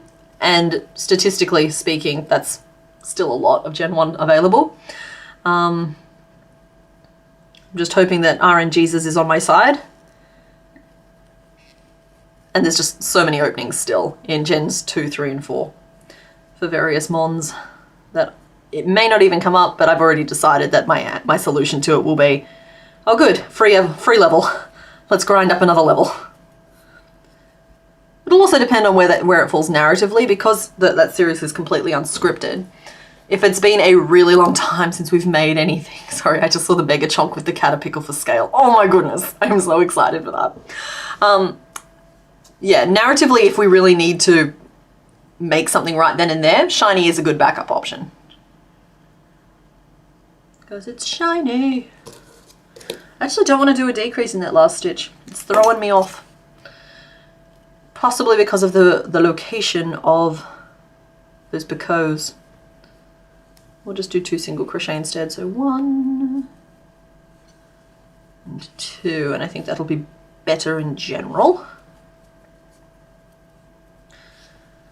Okay, so this should just be pretty straightforward now as we work our way back down and around.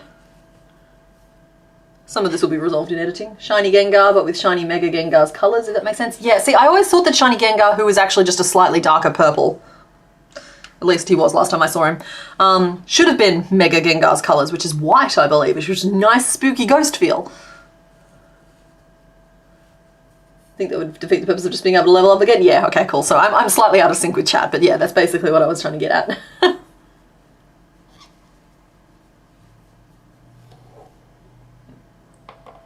Oh, sorry, did I start singing the song? I apologize. I don't even know where it comes from. Sorry, I do know the movie it comes from. What I mean is I don't know where it's lurking in my brain for me to squish it and get rid of it forever. Because I don't think I've watched it in over a decade.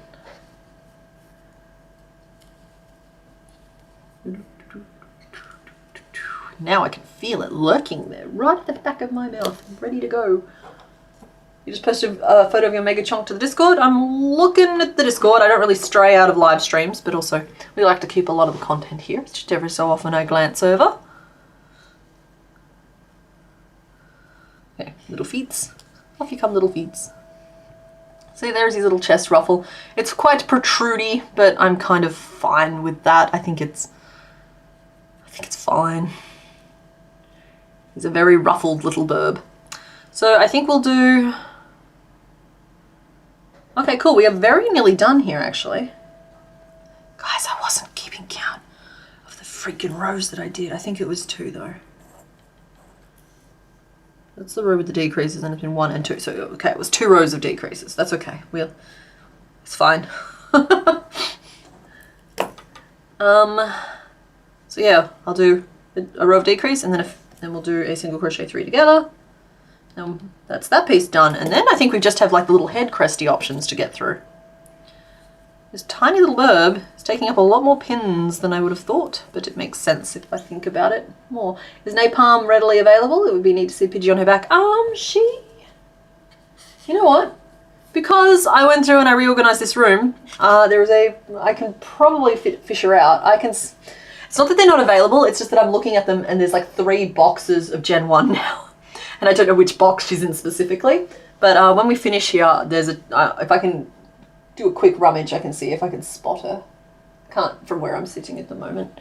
I've got a hair on my back. In fact, Mr. Bones, if he was feeling helpful, which he tends to be, he's an affable kind of fella, might be able to come in here and start rummaging. See if he can turn up napalm for us. My love, do you remember who Napalm is? No. Napalm was the Ponyta. Mm-hmm. She will only be in those 3 boxes, which I know keeps you... Not Scalacornicus? Not Scalacorn. Who never had an Icus. Honey, yeah, you're going to want to be real careful where you are right now.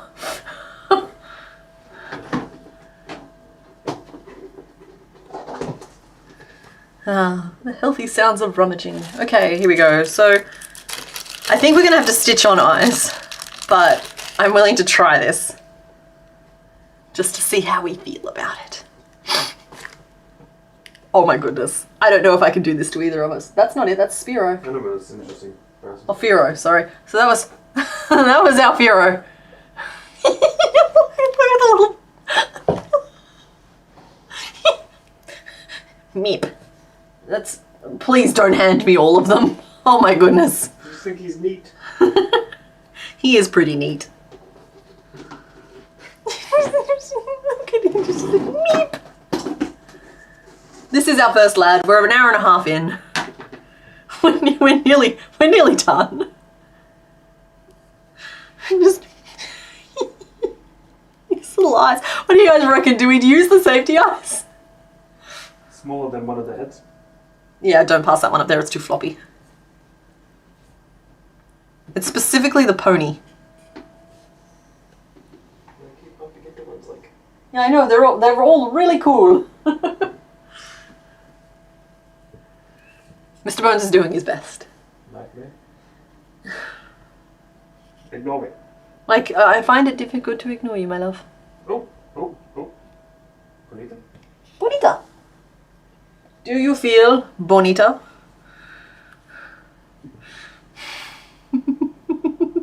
Oh yeah, they're riding into battle together.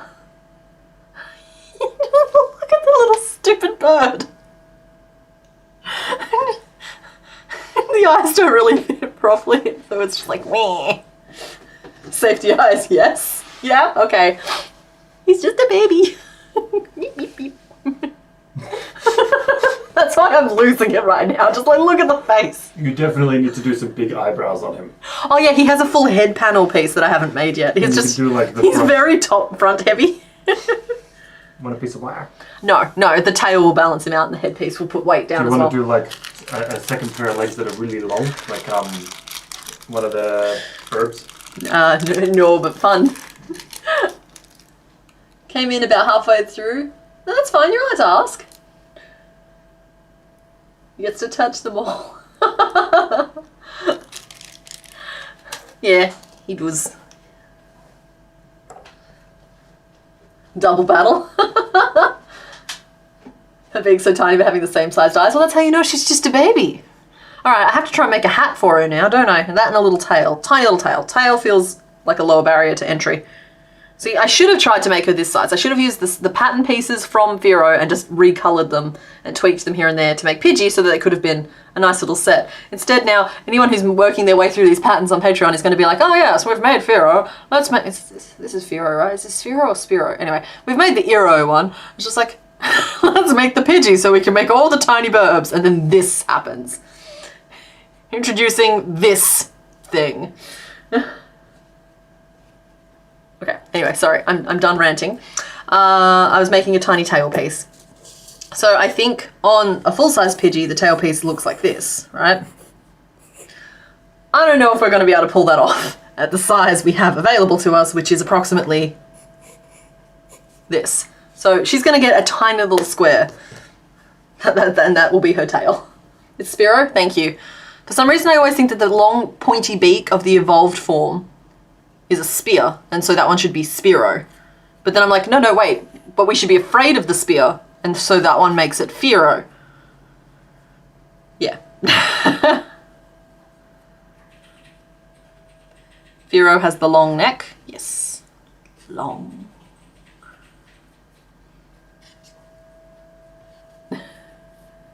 No, big tail, big finchy tail. No, I've got this under control. Tiny tail, little tail.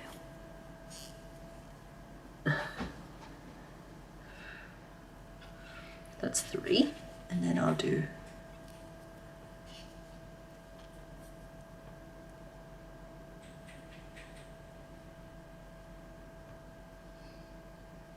I kind of wish I'd done 2 and then 3 and then 2.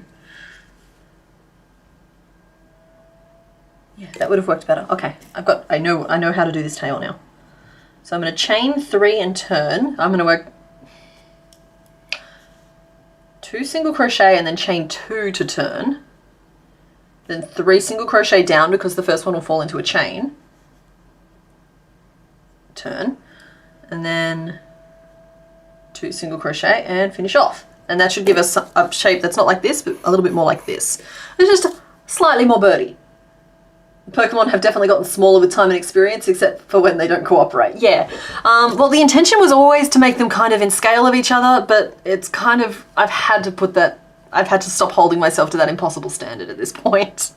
Because honestly, the freedom to make one larger if it's being really difficult and just make it easier for myself that way has been a very necessary component because, well, I think with a lot of pre-planning, I might have been able to get them all not within scale of each other, but all around the same size.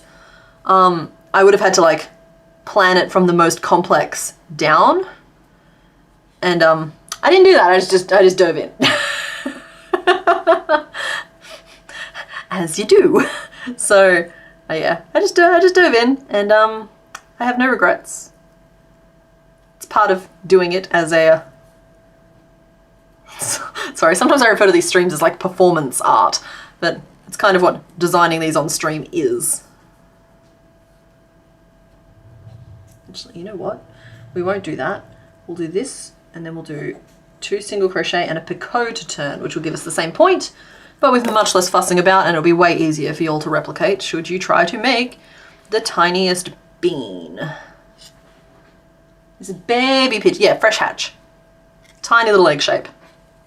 Does not yet know ABCs. I think I need to turn and do another row of 2 single crochet to even that out, but then I think we're good. 1 and 2.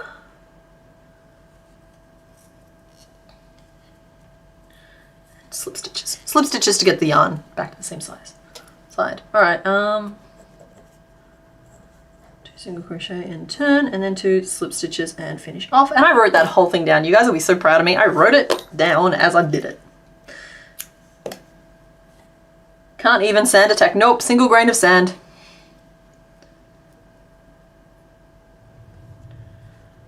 So I've put some suggestion of shape into the Pidgey tail. And I actually think that is very similar to what we're trying to do on the head here now. If I just pin this tail over the eyes. Yeah, that's pretty much exactly what we're trying to do for the little... Sorry, can you guys even see that? So it needs to be 2 colours, not 1, but it's the right shape. So that's honestly a helpful thing. Because we might be able to get this last piece polished off. And then the sewing becomes a me problem because as anyone who has been here a little while knows, we don't sew on stream anymore. It's something that I do as homework before the next stream, and then we can do a reveal at the start.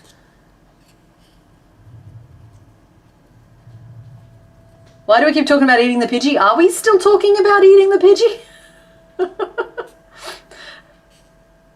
So if I did, I wasn't doing it consciously. Alrighty, so now tail, not tail, hat. We're going to start in yellow. We're going to chain 3 and turn. Sorry guys, a little bit of writing before I get started.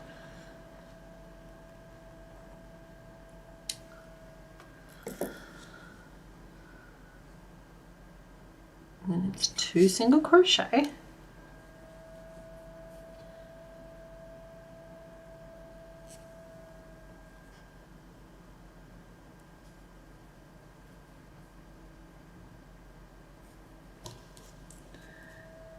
Change to brown. Sorry. I'm very conscious that I'm leaving long periods of silence. Then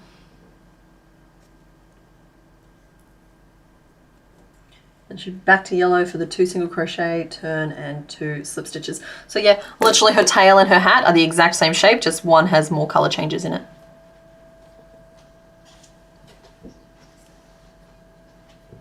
Hello. Hello. If you're going to be quiet, I was going to give you a reprieve from having to entertain for a moment by asking everyone what they're making. Ah, I see. I believe we've had a fairly running update of that. Is Spearow that big? How big is Spearow going to be? Well, Spearow is an anomaly. And Fearow will be an appropriate size. As I said, I'm trying not to hold myself to evolutionary standards, but when I have the opportunity, like with Pidgey, to make the 3 of them look good together, I'm still going to try and take it. It's like Caterpie, I'm pretty sure, is quite large compared to the Butterfree we made. Yeah. And the Weedle is probably huge, just huge compared to the Beedrill we may someday make. No, the Pidgey is not Bellsprout fertilizer. Wait, who is saying that the Pidgey is Bellsprout fertilizer? But also, if Pidgey wasn't a snack, why snack shaped?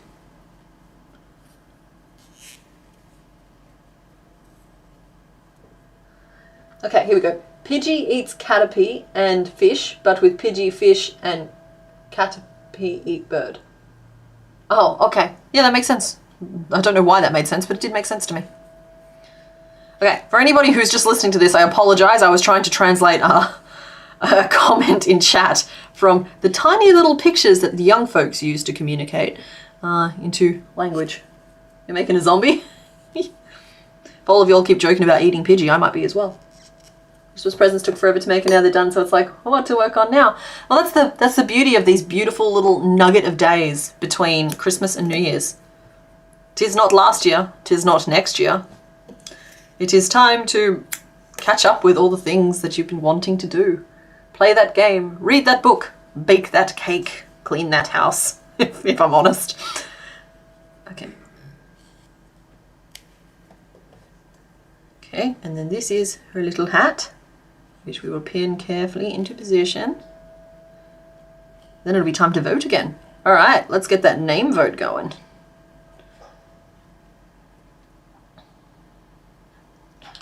So I'll just pin this in place. I should have gotten the name vote started before I started pinning the hat on.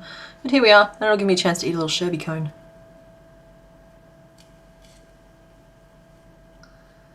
Okay, so that's an approximation of all of the little pieces. When they're sewn on, they'll be a little bit more anchored down, but that is our little Pidgey friend. And I might use some black yarn. I will use some black yarn to add the little corner pieces to the face, that little detail. But in general, I'm pretty happy with her. She's so little. Let us start a poll with the names. I can only take 4 name suggestions. Yeah, I can only take 4 name suggestions. So Toast was an early one. Excuse any typos, it's difficult to type past the Gengar. Brulee. Excuse me, Gengar. Brulee. Not to be confused with Ole. Mini Pidge, Ruffles, and Tater Tot. That's 5 names, I can only have 4. I'll take Ruffles and Tater Tot.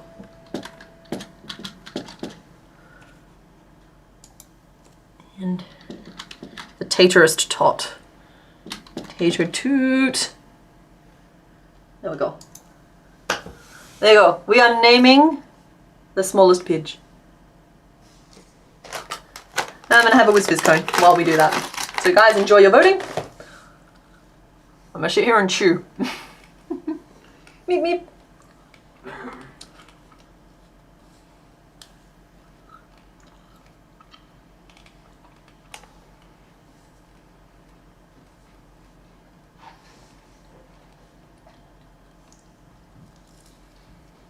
Toast, toast, toast. Would you like a sherbet cone? You can have a sherbet cone. Thank you very much. As the packet said, we're entering the cone zone. Doesn't feel right. I feel like I should have ran that one past marketing. I prefer the bone zone.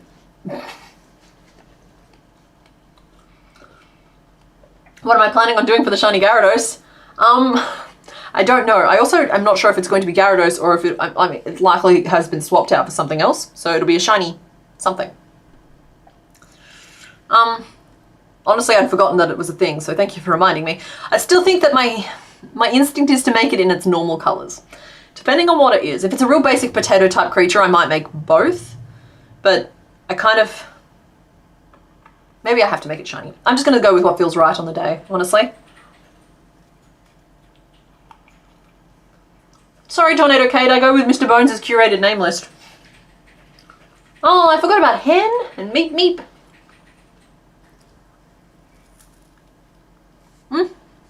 Pat, should got tail feathers. They're just very small.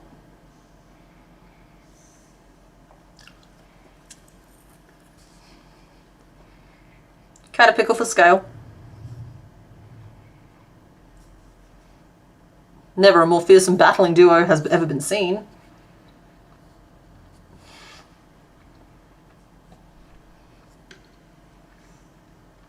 No, he totally is. To scale. Caw.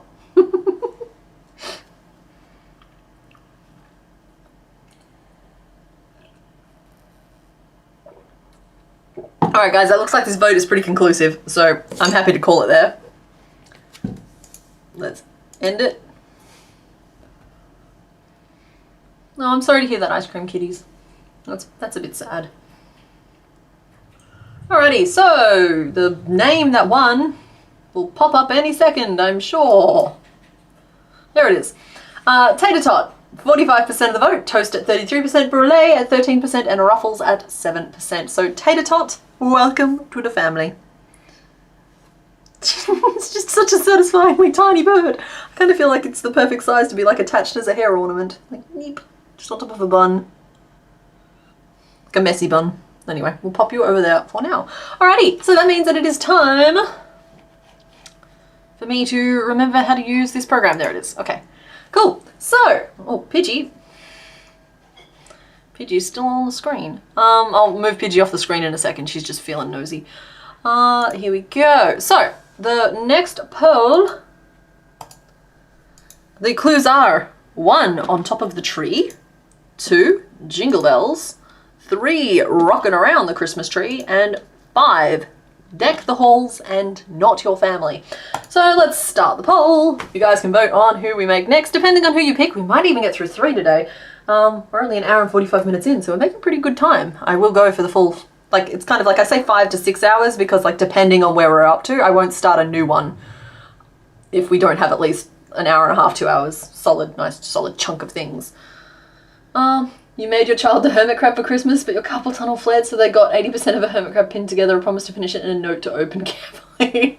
Eliza, I feel for you because, like, the number of times I'm like, oh, Mr. Bones, look at what I'm making. Don't squeeze it, it's full of pins. Yeah, okay, cool. So I will update the counter because I only update that after we've finished the Pokemon that we're making. So that means we have now made 81. And Pidgey, you do not belong there, my little friend. Bye-bye, Pidgey. Okay. Now, I know Darcy's around here somewhere and might be interested in seeing Hydrini for scale. All the bait Pokemon get along very well. Let that vote run for a little bit. Honestly, I'm tempted to just like stand up and do a little bit of a walk around, but I think you guys will be fine if I take a break in the middle of the next one. I'm not quite ready for a break yet. Oh, the BCB is mobilizing for number 3, rocking around the Christmas tree. Who do we think it is? Oh, Sprite would have been a really cute name for him, but there were so many adorable names. Tater Tot is a really cute name for him. Oh, it looks like number 1 is winning. You want the blue one for on top of the tree. Maybe I will go for a break and give you guys a chance to swap the vote to something else. Yeah, actually that's not a bad idea. I'm going to throw to just a 5-minute break. I'm going to stretch my legs and stretch my back because we downloaded the Bad Back DLC recently. So yeah, enjoy the Mr. Bones theme song and I'll leave you guys to your voting. I'll try and put, oh hang on, before I go, let's put a smaller version of this in the corner so you can actually see what you're voting for. Or maybe I can just turn, yeah, sorry, I'm thinking about how to do this. Copy. Paste, duplicate. Oh. Okay. Sorry guys, chaos on screen. I'm still here though, you can tell because of all the things that are happening. Okay, so this is just so that I can put it over the top of the break and you guys can still see who you're voting for. So, alright, I'm gonna go take a break. Right now. I think that worked. Okay, good.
get started again, against my consent.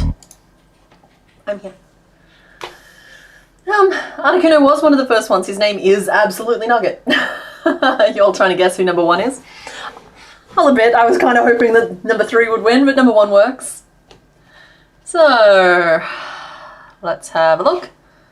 Number 5 is Jinx, you think? Why do you think that? Just arrived, what are we doing? Sour Sprout, we are picking the next Pokemon to make, and I have left the little mini screen up. So let's just turn the little mini screen off.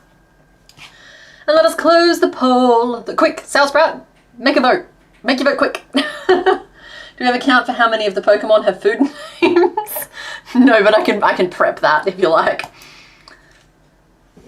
Alrighty, so looks like number 1 won at 29% of the votes. Number 3 came in second, or tied for second with 5th, 27% for each of them. So it looks like you guys voted for Rockin' Around the Christmas Tree and Deck the Halls and not your family.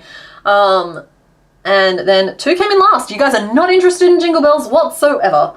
But yeah, you're really, really close in getting number 3 across the line.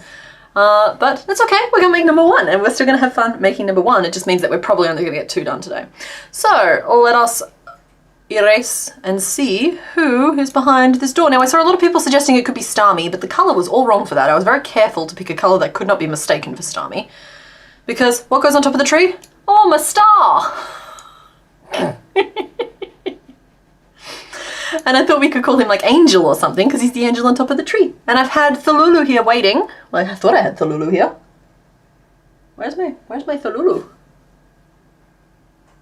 Am I just not seeing her? I swear. Where'd Thalulu go? Okay, I had Thalulu out on my desk. Oh, there she is.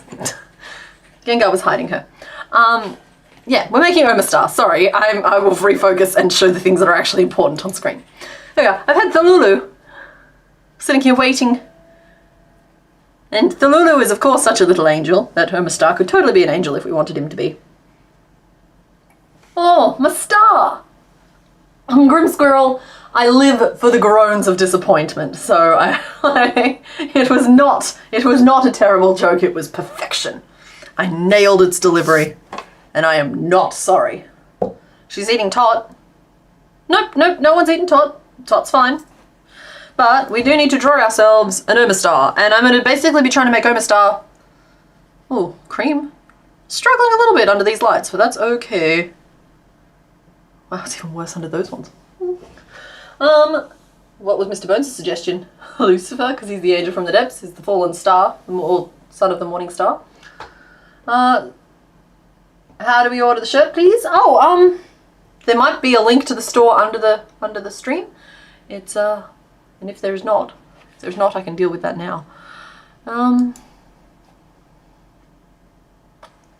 There's not. I don't know how to tell you how to order this shirt. I am so sorry. I'm great at this. I do this for a living. Hold, please. I don't want to stop and deal with this right now. Do I have a link to the store there that I could just add in? I'll do the link. You can do the link? Excellent. Okay, Mr. Bones is going to add a link to the description to where you can find the shirt. Yeah. I'll do it. That's what I just said. Mr. Bones is going to do it. Cool. Alrighty. So, in the meantime, I am going to get started on drawing Thalulu's parent, do we reckon? Hey CK, are there any sizes larger than the 2XL for the BCB shirt? I don't know. I'm sorry, Darcy. I know that it's dependent on colours, and so it might just be that the brown shirt in particular doesn't have any larger sizes, but I'll look into that after the stream, and if it is restricted to just up to there, I'll find a different colour that it allows for the larger sizes, because I was so careful about that with the other shirts. Sorry about that. Honestly, I don't think the BCB shirt is going to be available for too much longer. I think that'll be the first one that I probably pull out of the shop. Because it's a lovely little moment in stream history, but I don't think it needs to be around forever. So if that's the one you've been wanting to get, this is kind of just like a heads up that at some point any flight of fancy might strike me and I'll take it away. Why am I drawing? Oh, I haven't put the sprite back on the screen. Guys, I'm so sorry. I come back from break and I suddenly just like forget how to do all the things. There we go. There's a little Omastar. Now, is that sprite big enough? I know that we used to have him on a larger portion of the screen, but since we've got the chat there, I kind of don't want to cover up the whole stream with the sprite anymore, because we need room for the chat. We need to make room for you guys on the screen. Thalulu's parents are Tangle and Jiggles. Oh, I've forgotten about that. So I have Thalulu, Cthulhu, and what's that teddy bear that was in the box? Oh, they were Lulu and Cthulhu. And then Thalulu is this guy. All three are unaffiliated. Well, Lulu and Cthulhu are affiliated, but Thalulu is not affiliated.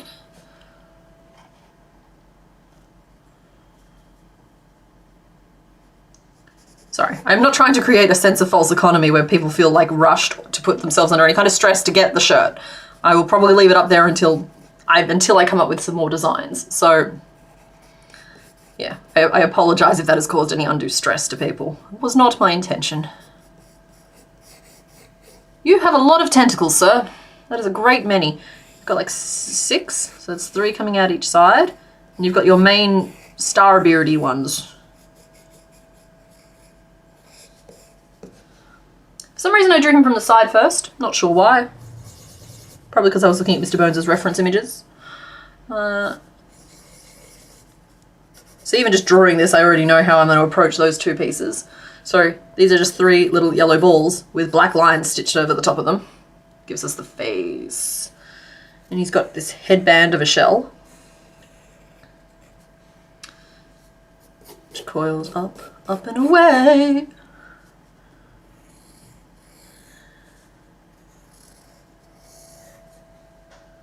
These tiny leggies, and commands his armies, and then he's got like those wibbly wobbly tentacles are fine. We'll just do them the same way we did tentacruels. Got spikes on his shell too, which if I'm paying enough attention, we'll be able to just build into the coil of the shell, which we will make as one long piece. My sketching is just not holding up today, and I'm embarrassed by it. I don't even want to ink this one. Night Voss, thanks for hanging out. While I make the vertical eyes, I will be doing like a vertical slit pupil. Just, I'll be stitching them though, they won't be safety eyes. You want him to be Delulu? I love that. You guys fans of like Charlotte Dobre? Are we following the theme of Thalulu than maybe Innsmouth? Maybe, I just kind of liked Thalulu and Delulu. Also, Falala is cute. I missed whatever Sour Sprouts one was, but like, the names are cute already. Delulu was my personal favourite though, I'm sorry. I try not to throw my allegiance behind any particular one too early, but I think that's the one I like. So, the shell will be one long piece. If I'm paying enough attention, I'll do some picots along the way to add the spikes to the top section of it, so we don't have to sew them on. And then we just like roll this all the way up when we're ready. That means that this piece takes a long time to stitch, however. So we have to be careful about that.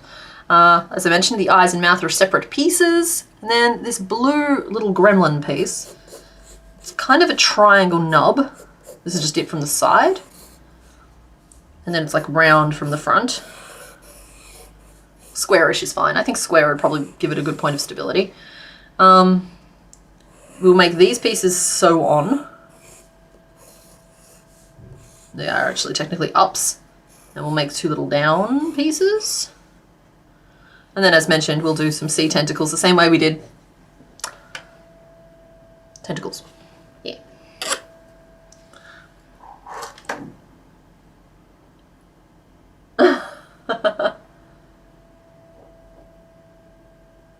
I watch Charlotte Dobre. I think she's really funny. Okay, I'm going to turn the page on my notes. And we are going to get this party started. So I think I have to start with the shell because then you make all the other pieces to fit into the shell. Now, one thing I should have done, and maybe I can still find it, is look up the pattern for Thalulu and just use the pattern for the shell. Or did I empty all of those out? I might have emptied all of those out. It's not my brightest moment, I admit. Are you in here? Just casually taking a stroll. Oh no, Omanyte, there she is. Oh, okay. Thalulu dates back to the fossils episode because she's in here with Aerodactyl and Golem. So it must have been digging. There's the shell. Oh, goody. The shell is 42 rows. 42 rows. Okay, we can do that. We've got this. I was thinking the same colors, but now I'm looking at it. I actually feel like his shell is a different color. That's the closest I have, and I don't know if it's very nice. Delulu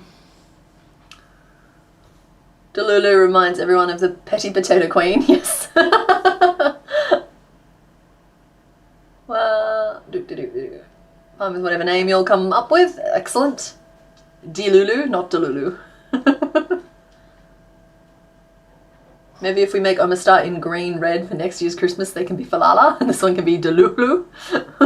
5 spikes, thank you. 5 spikes. Did I only draw 4? I did only draw 4 on both of them. I do like that you guys help keep me honest here. There we are. 5 spikes. I think I'm going to stick with the cream. Michelle. I'm just slurring my words together. It is a long shell, it is.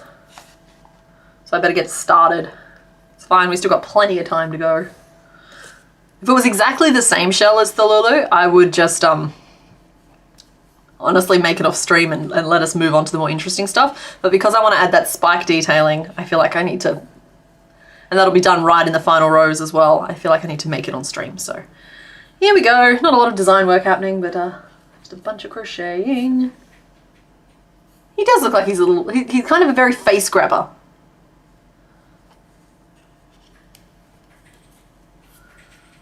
There you go. I'm sure this will go fast. It's only 35 times 17 plus another 100. It'll be fine. It'll be fine. There, your brain is buffering. Aww.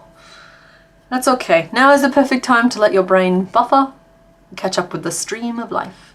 Because we are between, I've said this like 5 times now, but I believe it very firmly. It's like we are in that magical couple of days between Christmas and New Year's where time can be used for whatever you need that time to be. It's not last year. It's not next year. It's just that weird little pocket of time when most of us get it off work or school. Though, admittedly, when I was working in the call center, I worked it and it was fine because like nobody thinks you're at work during those days. Oh, I do have yellow for the eyes as well. Sorry, I do have that here as well. And I also don't have black, but intend to use black for those details. It'll be in my bucket. I have a bucket. Think the brain cell today. You think you have the brain cell today? I'm jealous that you were able to catch one. 2, 3, 4, 5, 6, 7, 8, 9, 10, 11, 12. Sorry, that might have sounded unnecessarily harsh. All I meant is that I was unable to catch one when I needed one. And I am jealous that somebody else was able to. Somebody let your orange boy cat have the brain cell? Oh no! Was it like Pinky in the Brain? Or like what did he get up to? I must know the adventures of the orange cat. Thalulu, Love Crab, because it's Lovecraft, got it. Eldrick and Tony. We're not calling him Tony.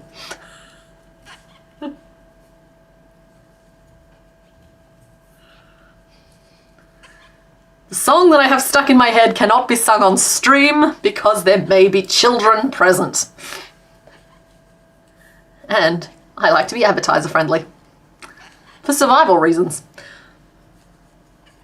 You worked all holidays? This is your day off before working New Year's holidays? Grim Squirrel, I hope the money is at least good.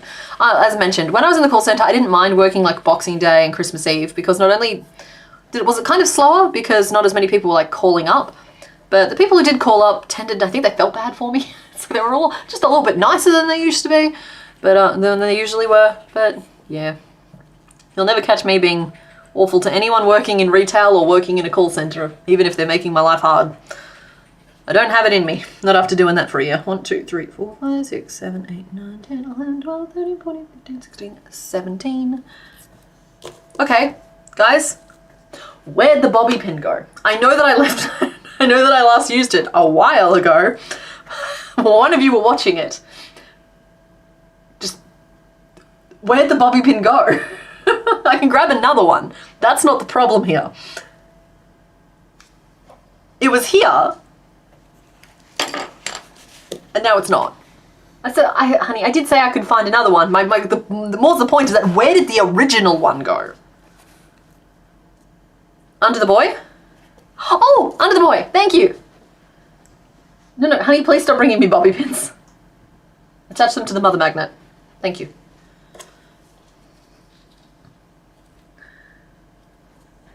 Yep, under the thank you. I couldn't see it. I should have just checked the camera, but I wasn't thinking. I'm just like, where is it?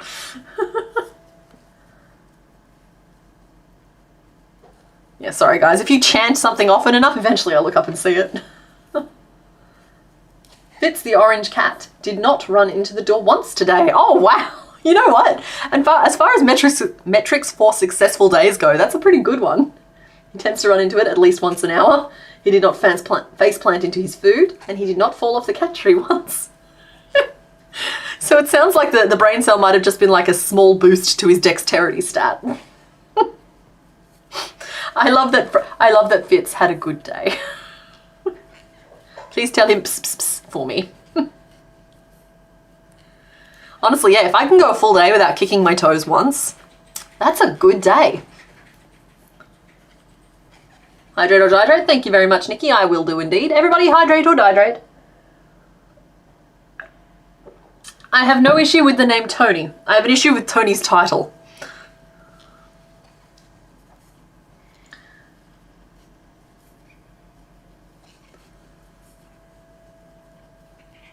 Okay. So I am 2 rows into the 35 rows I have to do of this, so anybody got some stories to tell? Let's tell some stories. Though honestly, I need to stop maybe 30 rows in and start putting spikes in. So that's a good reminder for me. I will sing it again, I swear to Elder God. Grim Squirrel, do we have the same song stuck in our head? Because it's the song that has the line of like, now Cthulhu knows why they call me the deep one. That's the most friendly one I can think of. And also I don't want to sing it. That's the one Grim Squirrel had. Yep, cool.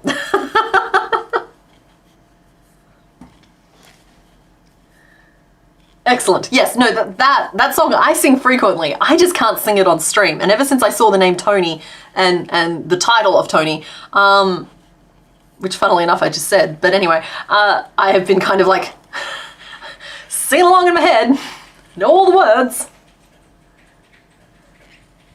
Mr. Bones, do you have your own stash of bobby pins? Or are you on the other end of the black hole that eats the bobby pins? I reckon he's stashing them in his skull. Or using them to augment his bones. There are bobby pins all through the house at all times on every surface. There are not. Salem, the black dwarf cat, however, was a tripping hazard all day because she just had to be right under your feet. She loves you. And she wants you to be falling for her. Someone allowed the corgi to grab the brain cell. He was confused most of the day. Well, the brain cell is a big responsibility, and if you're not prepared for it, like, it can be a lot.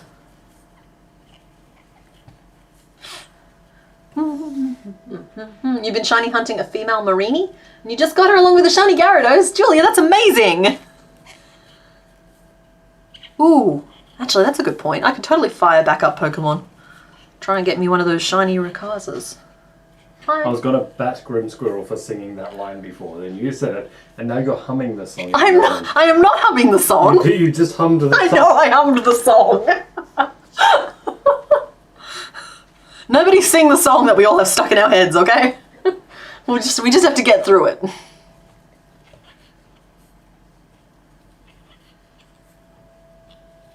You're making from scratch a crochet footstool and need ideas about how to stuff it.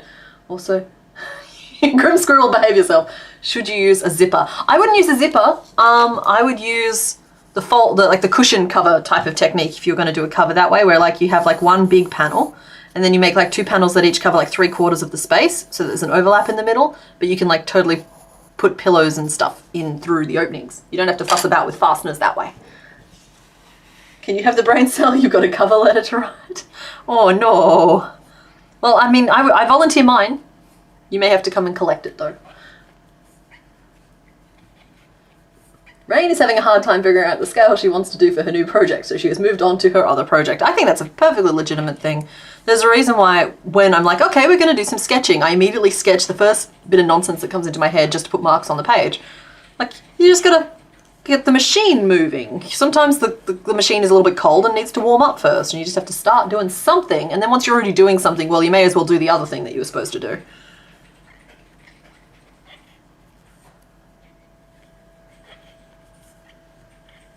As for stuffing, sorry, Nikki, back to what I was trying to say about. I think it was you I was talking to. Yeah, it was Nikki. I don't have a lot of experience with furniture, so it does depend on like if it's just like a big squishy thing. You could always just stuff it with like bean bags, something like that, like the beanbag beanies. Or honestly, I'd be inclined to just buy a whole bunch of pillows and not like unstuff the pillows, just put the whole pillow in. Again, it depends on the kind of footstool we're talking about. I don't have a lot of experience with actual, like, is haberdashery the right word? You don't like the brain cell joke? You are all very smart, wonderful people. I don't like this negative self-talk. Mr. Bones, no one is being mean to your friends, I promise. Brain cells are reserved for crochet and fiction, not cover letters.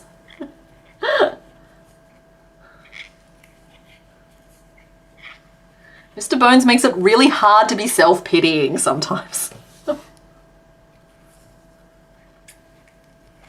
Started a new blanket for your son. This will be the 5th iteration of this blanket and you're finally happy with the stitch. Well, congratulations, that's awesome. Also, 5 blankets is a lot. That's a lot.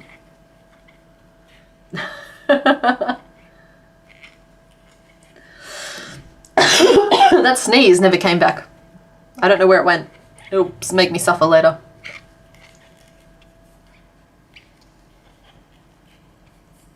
One must have multiple projects so the hands don't get bored. That's true. I find I don't handle inactivity well. Some people might call that workaholic, but I am just happiest when I'm busy. And my goodness, if I have a massive to-do list and I'm afforded the opportunity to tick things off that list, that is joy right there. That is joy in its purest form. Bored hands is the research I taught yourself to do. Currently working on a baby. Bored hands is the research I taught myself to crochet on it. Oh, reason. Sorry. Thank you, Laura. most of the time I'm pretty good at like correcting like typos and like autocorrects as we go. That one there threw me for a second. Now, Emily, do not start singing the song. We have an agreement. Somewhere in the world a hurricane is brewing. What did I say? Yeah, I like to have, I need like all the sensory inputs. Not with the, okay, streaming is slightly different because I provide my own auditory input, but in general I have to be doing something with my hands, I like to be listening to something, and I like to be watching something, and they don't all have to be related. You just gotta keep the poor brain engaged and on as many different levels as possible, and then we're good. But then it is also important to take time in silence and let the brain's thoughts think themselves out before you try and sleep, because otherwise you're in for a long night. They mostly only made it to the 4th to 10th row before frogging it, so it wasn't as bad as frogging a whole blanket, but boy, was it frustrating. Oh, I bet it was. That sounds awful. You said, where did my sneeze go? Oh, right. Sorry, Grim Squirrel. There's like anywhere between a 30-second to 1 minute delay between me saying something and you guys hearing it. So sometimes and like this is just pure stream of consciousness. There's zero thoughts behind the words. So I actually forgot I'd mentioned anything about the sneeze. Just talking with your daughter, who is also learning to crochet, how great it is that you stream around this time because you work nights, so I'm awake when you post. Oh, but that's excellent. I tried really hard to get a time slot that would work for as many people as possible, but then I realized that the most, forgive me, but the more important element, if I was going to have to drive a stream, was for it to be a time slot that had just really worked for me. Because I can't do earlier in the morning, and if I do later at night, I start turning into a mollusk. So yeah. I had to just default to a time that was going to work for me, which is helpful, I think, to some of the Aussie people who may not always get the chance to be live at a stream. Heading to bed? Night, Celia. Thanks for hanging out. You were here for a while. You've been here from the start. Can't really eat without some auditory and visual sensory input. Yeah, that's the thing. I just plug all the connection cables in and see what happens. CK, Gemma the normally very smart Tabby and Alia, you have a lot of cats, Kate. The other black baby took turns shoving each other off the top of the refrigerator and tailing on each other. That tickles me. 4 cats. Okay, cool. I think we've met all 4 now. So there was Fitz, Alia, and Gemma. And then there was, I can't remember what you said the name of the other little black cat was. I always go live on Saturday evenings for you, so that's the perfect time. Excellent. Yeah, I used to do this same time slot, but on a Monday. But then y'all asked very politely if I wouldn't mind moving it to the Sunday, my Sunday. Yeah, no worries. No wuckers whatsoever. You have to go. Your daughter wants your attention? Oh, yeah. Happy New Year, Nikki, and thanks for hanging out. I'm not even counting how many rows I've done. We just crocheting. Salem, thank you. Yes, I should have remembered that one. Sabrina the Teenage Witch? Like the Melissa Joan Hart version, not the recent one, or maybe the recent one.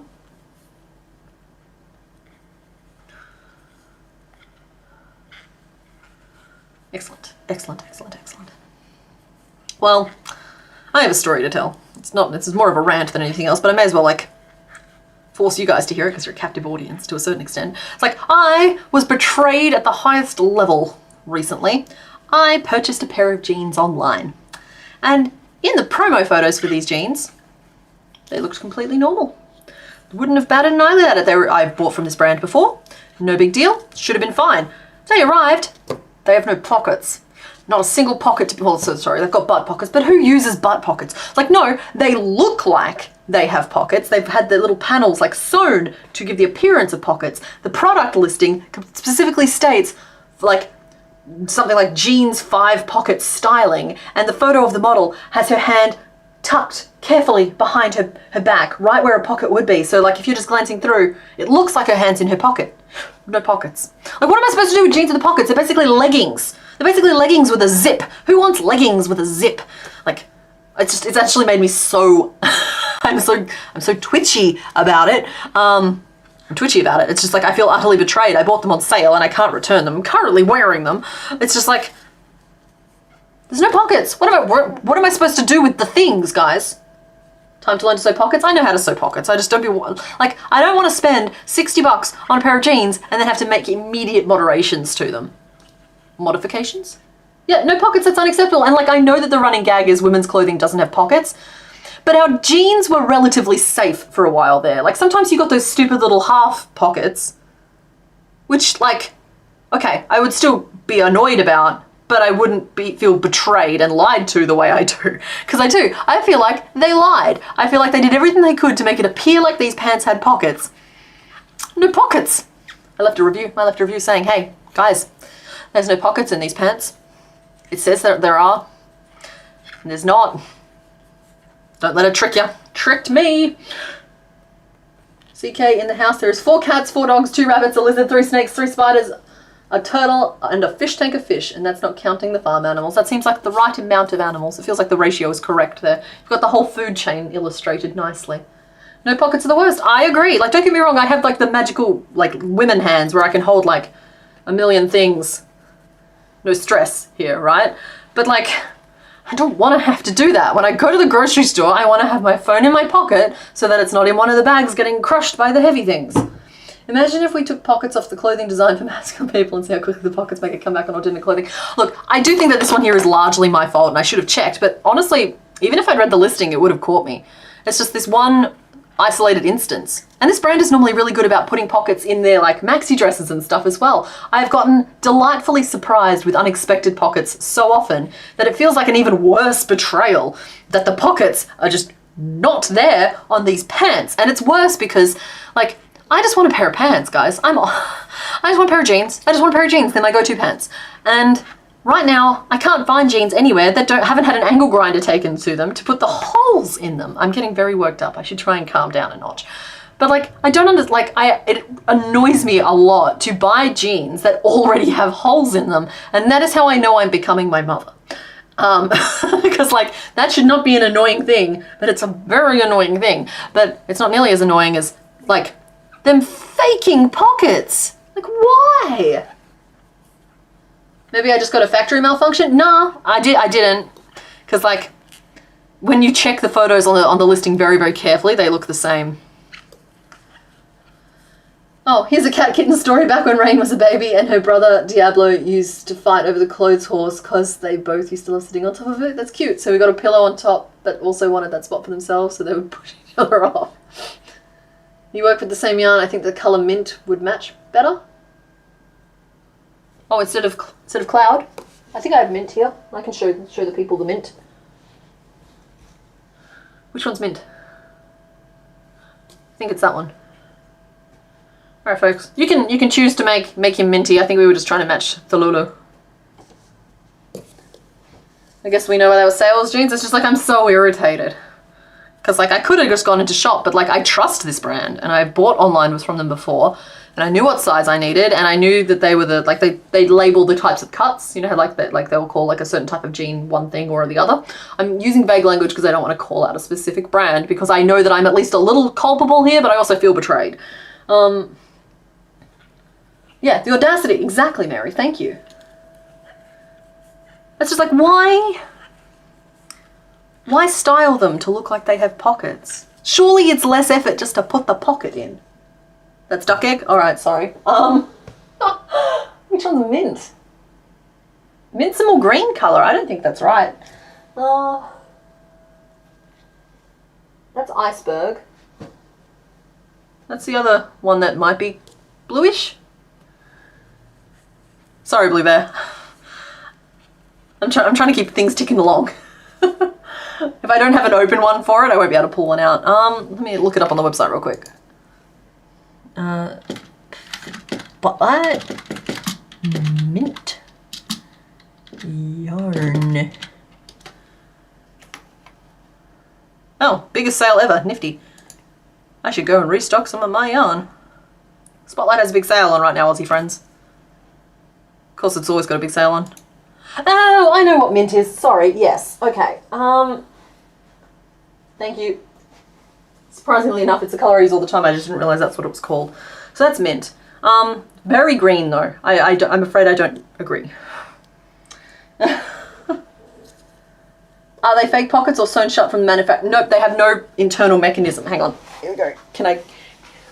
See that? It looks like a pocket. Oh, sorry, that's a pocket. It's not a pocket. Like, there in no way was this like a sewn shut by accident or left sewn shut type of thing. It has been fully sewn shut with no internal mechanism at all. Women's clothes are usually smaller and smaller pockets in pants. Kids found jeans. Oh, well see, I have no qualms about like shopping in the dudes section. It's just with jeans, I got like, I'm a hippie kind of lass. And men don't tend to be, or at least men's clothing don't tend to account for the curve of the hip. And so like pants is something that like I don't feel like you can just sort of swap sections. T-shirts, I have absolutely no issues with. T-shirts, I will go and buy a much better quality shirt that'll last significantly longer and cost a quarter of the price in the men's section. Of course, I don't have any problems with like, I don't tend to put a lot of thought into what I wear either, so. Are they for, oh no, Grim Squirrel, I hope you get paid this week. Maybe duck egg? Maybe. I don't really see what the problem is with the cloud. And I have to be very careful with my duck egg because none of the shops near me have duck egg available in them. It's one I haven't been able to replace for a while now, and so I'm like rationing that one out. They left a pocket watch pocket but did not put in a regular pocket. Yep, that's what I mean. It has to have been easier to just put a regular pocket in than do what they did. They are just jeggings instead of jeans. They are. Like I said, they're basically just leggings with a fly.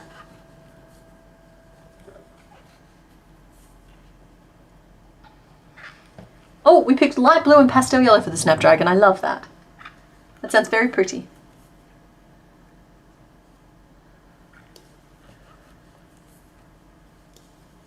The deception. Yeah, that's exactly it. Because like I said, the listing specifically says 5 pocket styling.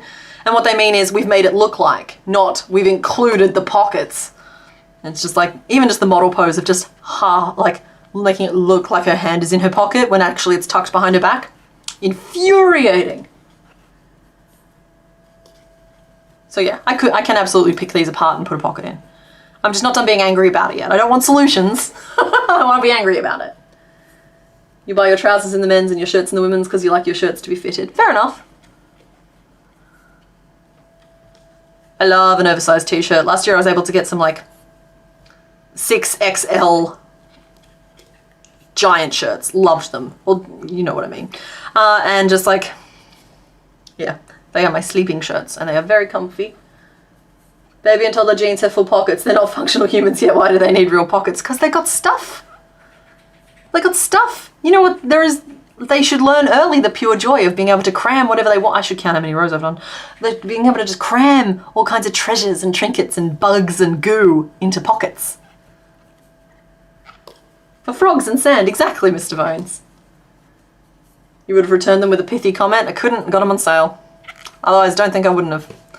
So I left a review and took some of the, yeah.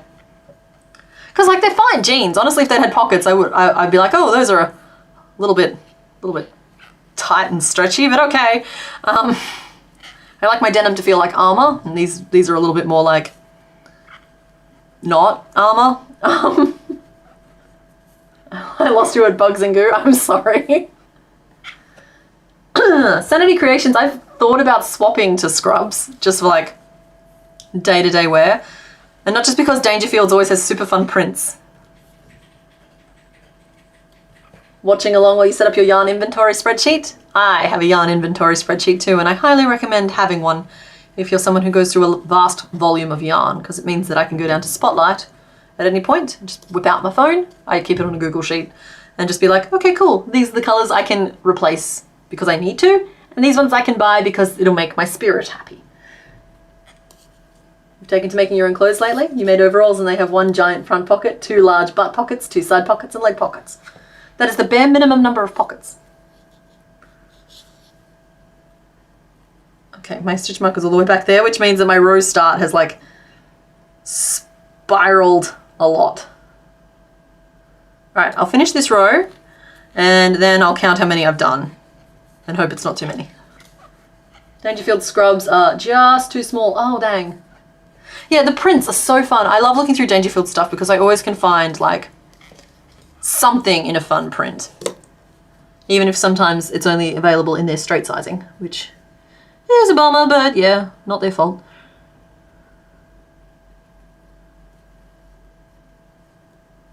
But yeah, their scrubs are super fun, and I'm tempted, but I don't want to like, I'm worried that it'll be too matchy-matchy, but they do look comfy.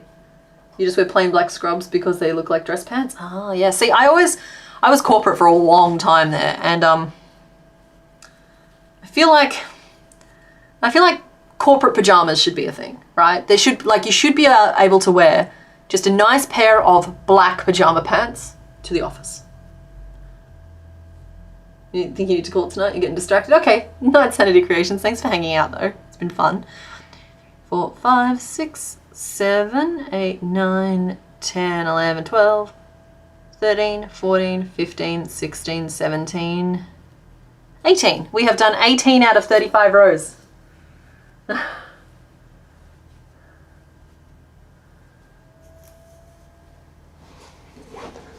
Yeah, medical scrubs, Scrim Squirrel.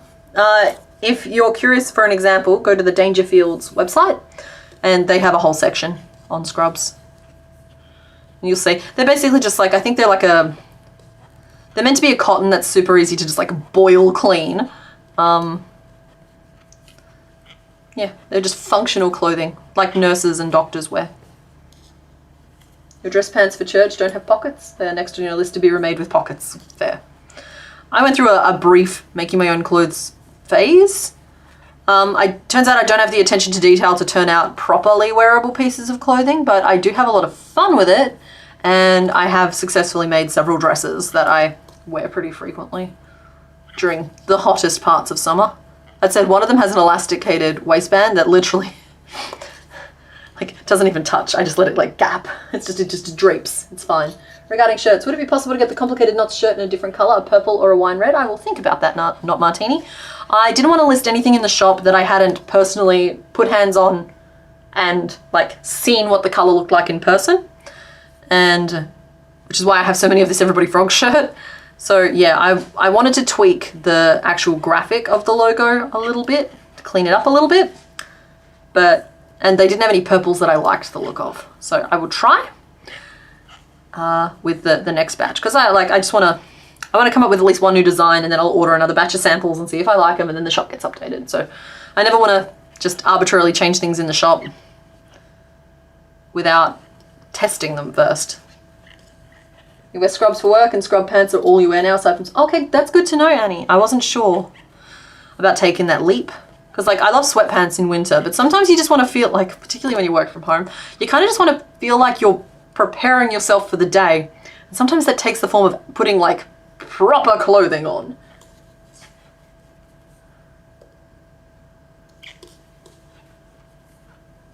It was a great show as well, I agree.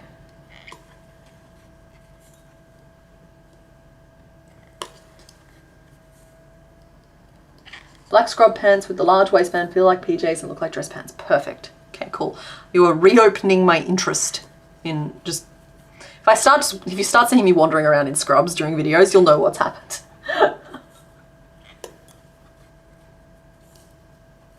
The work yoga pants? Yeah. Yeah, exactly.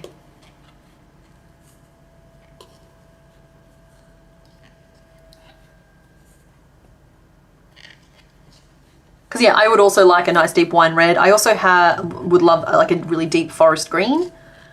And also just like possibly some but I don't want to just like colors everywhere. So heading to bed, ads are too frequent and annoying. All right, well, night Ravenwolf, thanks for hanging out. Admittedly, I am trying a new setting for the ads today and just letting YouTube make up its own mind. So good to know that they were annoying enough to drive you to sleep. I'll take that under advisement. Actually, you know what? I actually just recently started rewatching Scrubs. I actually really like Scrubs.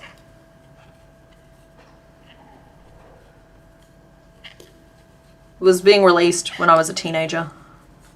And I think it holds up relatively well. Scrub pants are totally worth it, and they have different styles. You have a few different styles and could definitely make them look dressy to people who don't know they're your work pants. Well, see, that's the thing. I don't go anywhere where I need fancy pants. I just need pants that make me feel ready to battle the day. And like, don't get me wrong, I like walking around in sweatpants as much as anyone. But like, it's not super comfy to like sit in jeans all day, even jeans that are betrayal pants. So, be good to have some options when the weather starts changing a bit. Currently it's shorts or death, so summer this year is going to be gnarly. It has started off really rough and I don't think it's getting any better. Did your comment not show up? I saw Night. I might have just missed one if you said something. I see Scrubs with a question mark as your last comment, other than you saying goodnight to Ravendwolf, Grim Squirrel. Not usually a fan of TV comedy shows, but Scrubs is one of your comfort shows. I agree with that. Betrayal pants. Yes, I'm wearing traitorous pants.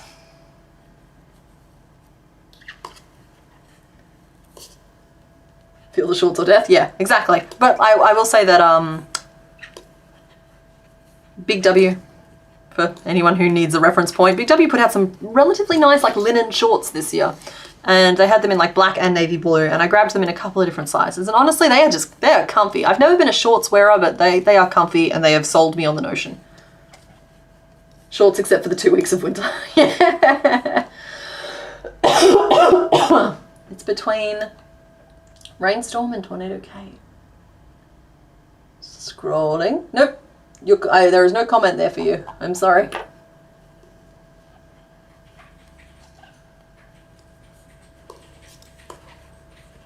All you said was that you didn't know that shop had scrubs since I brought my Christmas scrubs. Oh, okay, cool. Sorry, there we go. I'll say, I don't see any, for the record, Grim Squirrel, from what I can see here, it hasn't been removed by us. It just didn't come through for some reason. It's very weird, because normally I can still see if one's been removed.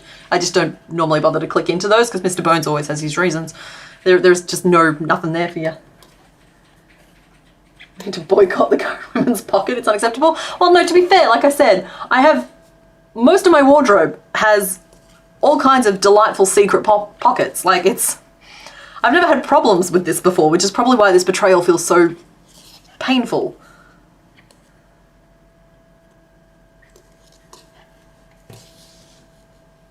Time to make a spike? Maybe. I will count. Thank you for keeping me on track here though. 1, 2, 3, 4, 5, 6, 7, 8, 9, 10, 11, 12, 13, 14, 15, 16, 17, 18, 19, 20, 21, 22, 23. All right, 3 more stitches will be the end of row 24, and then we can reassess. 1, 2, 3. Okay, so that's 24 rows, and I'm supposed to repeat this for 35 rows, but we are approaching the end of it. And what I can do is, because we're making the same shell, I can count and see how many rows of it are actually visible, so I'll know when to start putting the spikes in, because we'll want them. Let's grab some pins. Let's grab some pins. We put one there, one there, one there, one there. And is that too far back, or is that about right? That one gets moved further, slightly further. We'll move all of them forward like a row. See, I would have had to like wing this. At one point you found a few packets of sugar in your scrub top and you had no idea why. Okay, good. Okay, good. So, now counting backwards, we've got 1, 2, 3, 4, 5, 6, 7, 8, 9, 10, 11, 12, 13, 14, 15, 16, 17. And now if I look at that written pattern again, 4, so then 13 rows, what's 38 take 13, it's 25. Hey, all right, sorry, let me just say, X1C12, what a nickname I can use. X1C12, you stopped me at almost the perfect point. I have 1 more row to do before I have to do my first spike, and I definitely would have just like glazed over and kept stitching. So thank you very much for stopping me there. So yeah, 1 more row of 17. 1, 2, 3, 4, 5, 6, 7, 8, 9, 10, 12, 13, 14, 15, 16, and 17. When am I going to use my last big canvas for another plant project that I mentioned in your 4-season plant project video? I'm not sure. I'm looking forward to that day, but like as mentioned, there is a couple of like potential moments it might crop up, but in general, I wouldn't expect to see it in the next quarter, because between like 2 big blocks of content and the patterns I'm going to fill in between, like I'm like all of my ideas are pretty much set for the next 3 to possibly 4 months, and I'm pretty excited about a lot of them. I think you guys are going to have some fun with them.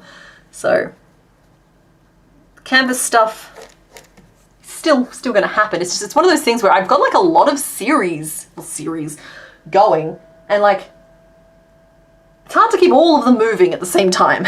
So I've decided that I'm allowed to stop and just like focus on one at a time. And so first it's Pokemon, and then second it's something secret that I can't talk about yet. I'm sorry. Okay, cool. So for Omastar, the shell is the same as, what's your name, sweetie? Omanyte. Omanyte for rows 1 through to, it's 25 rows of that, so 1 through to 29. Cool. So then row 30, we're going to do a spike.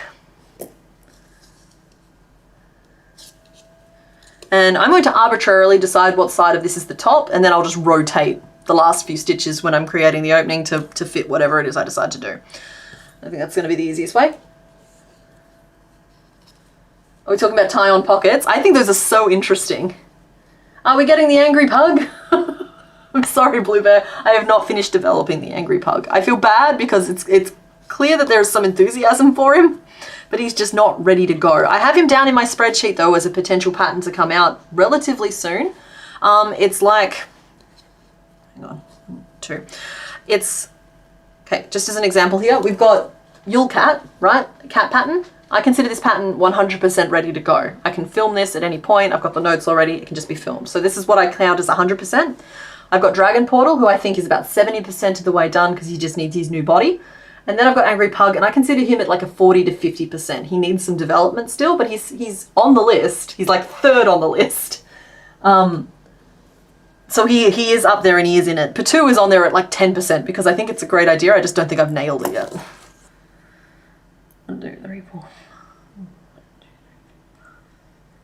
8, 9, 10, 11, 12, 13, 14, 15, 16, 17, 18, 20, 21, 22, 23, 24, 25. Cool. So I'm going to move my stitch marker. I'm not going to take my eyes off it for a single second because it will wander off if I do. Oh, and I'll do this on camera. There we go. It's reattached. So I'm going to put my spike here. We're going to work 1, 2, 3 single crochet, and then we shall spike. I don't know how I'm going to spike it yet. Hoping you could stay up to watch the whole stream as a birthday treat, but you're not feeling great. Oh, I'm sorry to hear that, Jinx. I hope you feel better soon, but thanks for hanging out. Something architectural or a landscape, that could be fun. Honestly, I wouldn't mind having another crack at something planty, but like maybe at a different scale. Like the downside of always using 8-ply is everything kind of is a very exaggerated scale to it, whereas I wouldn't mind doing something. I love things that are like hyper detailed, and so like if I was going to try micro crochet hypothetically, admittedly the giant canvas is a bit big for that, but I think ideally I would have, my end goal years from now would be to use micro crochet to create a bunch of absolutely tiny, minuscule, perfect, beautiful little plants and like build that big canvas up with just those tiny little details. I just think that would be stunning, and it's very much my aesthetic. I love that kind of thing. So yeah, that'd be a dream piece for me.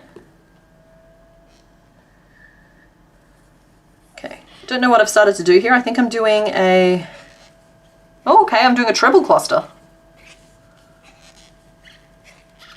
Oh, we're gonna do leg stitches, I think, because they have a nice little spike on top. So let's do that. Anybody trying to replicate this pattern after me is already screaming, "No, don't do it, CK, we thought you loved us." Leg stitch. So I think it's actually a larger than leg stitch. So that is technically it's a 4 treble crochet cluster with a picot in the middle of it. It might be too big. We'll find out in a second.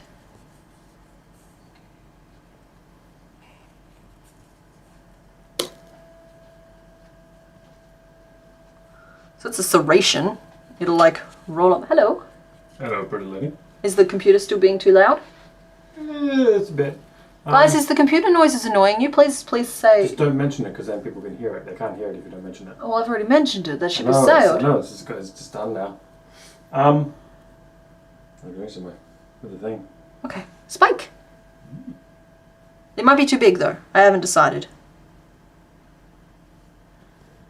I think Tony likes this spike. Don't call him Tony. I was not making a reference. You were making a reference. Like, the deep one is one of the creatures from the Cthulhu mythos.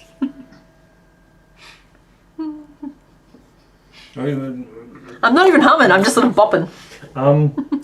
Not my idea. Yes. Like 3 ideas with like the frames. So like one of the ones you could do is you could do the two mirror thing and then have like, I don't know, hands coming out. And so when you're looking between the mirrors, it's like an infinite tunnel of hands. Another one though, it would be if you did a window. Okay. Like a window to a garden. And like you could do like your frame and then like a bigger frame behind it. So you're looking through the little frame to the big one, and then as you move past, you can see different parts of the outside. Yeah. In general, though, I really like those smaller canvases. Sorry, guys, we're now talking to you again.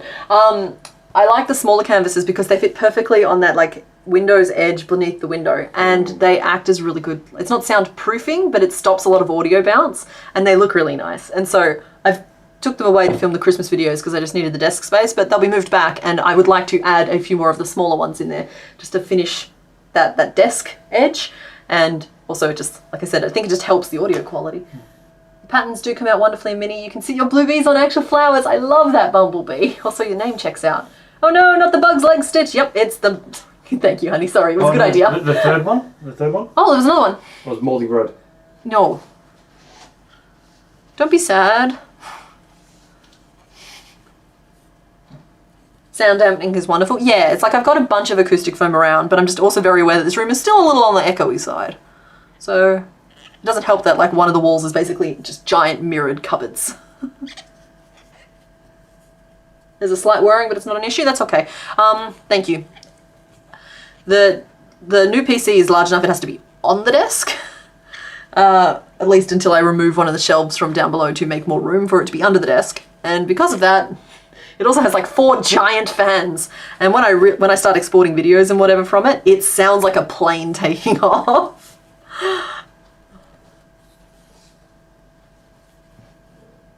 The dreaded leg. Yep, the moth leg stitch. Which I have written down properly as the 2 treble picot plus 2 treble. But I'm going to call it leg. Please know, anyone who is making this in future and has come to this stream for help because the stitch makes no sense, please know you can just replace it with whatever bubble cluster or whatever that you like. It just won't have a pointy tip on the end of it. Save yourself the hassle. Save yourself the pain. Good morning, Ghost Rat Girl. Feel like your next plenty project will be carnivorous plants? Oh, I love that. That's such a good idea.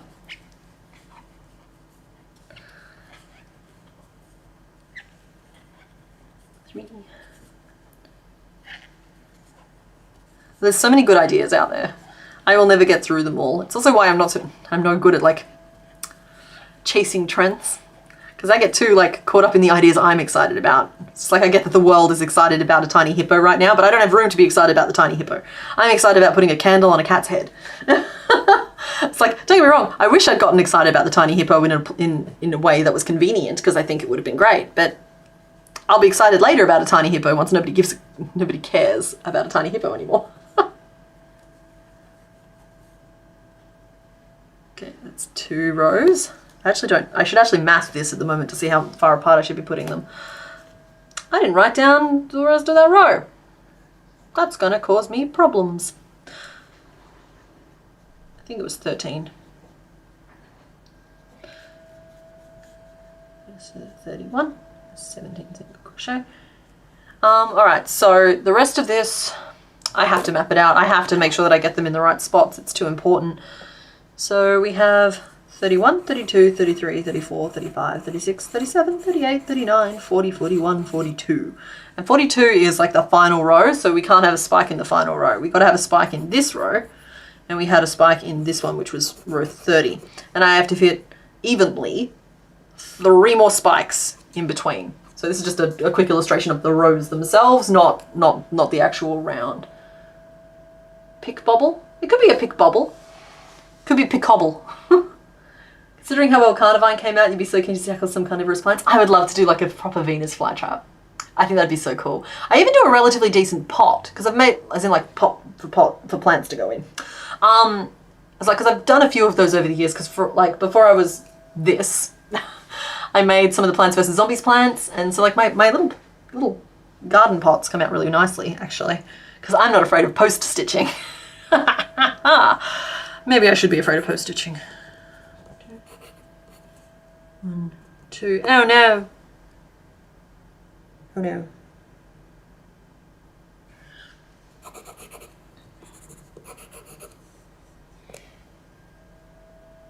His face spike is slightly smaller. I might be able to get away. I might just have to add another row as well. We'll play it by ear once we get to this end, but it looks like we're doing a row with a spike and then 2 rows of single crochet. So that's single crochet and single crochet. So that's 30, 31, 32, 33, 34, 35, 36, 37, 38. So these are all regular single crochet. And then at this point, I have to start putting increases as well. Well, this is just like lots of little visual maps. Little visual maps. So it's 31 to 32 is 17 single crochet. And 33 is another spiky row. Oh, I've already stitched that, I think. Cool. Well, these spikes are quite close together. 1, 2, 3. Do I put one right there or do I put one here? Eh. Okay. 3, spike, 13,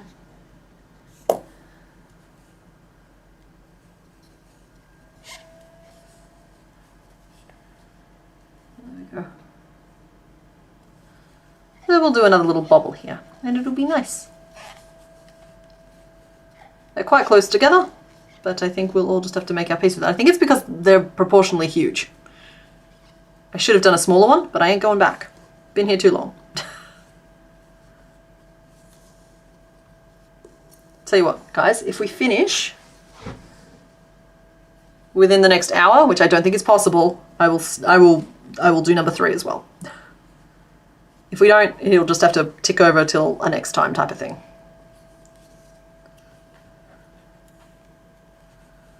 I don't think we're going to finish in the next hour, though.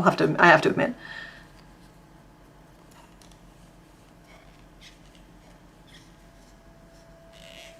Okay, there we go. 13 more around.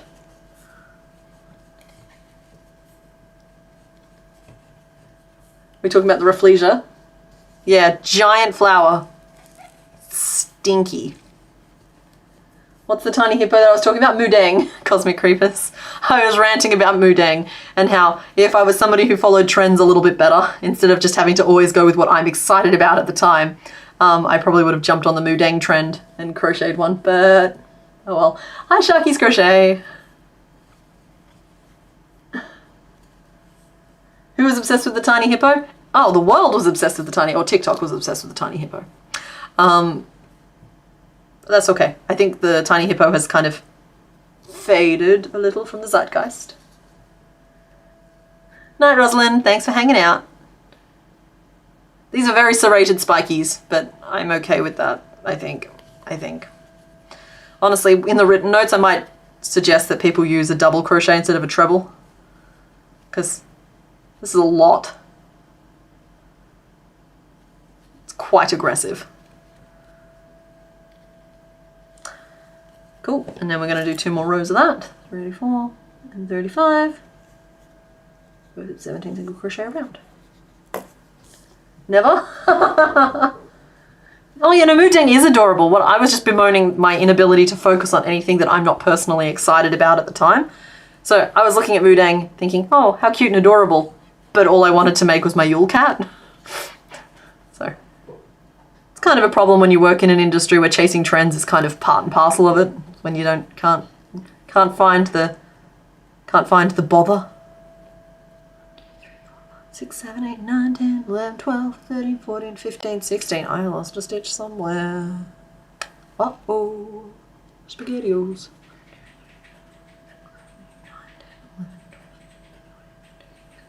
Okay.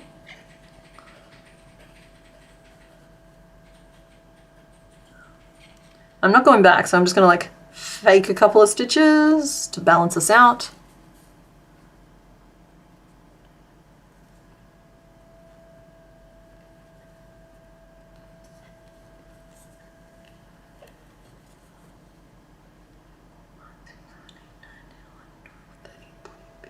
And 17, good, and now we're good.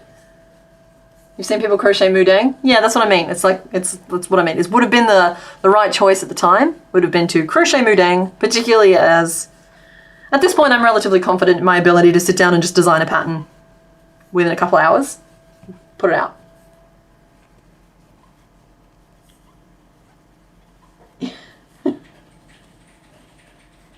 KPA Creations made a fluffy Mudang. I must have missed that one. I was only watching her channel recently. I think the one that I saw was the muffin, the mouse griffin. Oh my goodness.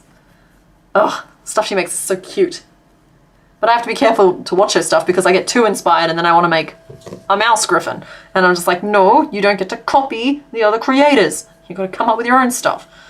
1, 2, 3, 4. 6, 7, 8, 9, 10, 11, 12, 13, 14, 15, 16, 17. Interspersed, it's like rage interspersed with periods of counting. You forgot how strange the Ankylosaurus looks without his hat? Well, the hat is a necessary part of the outfit.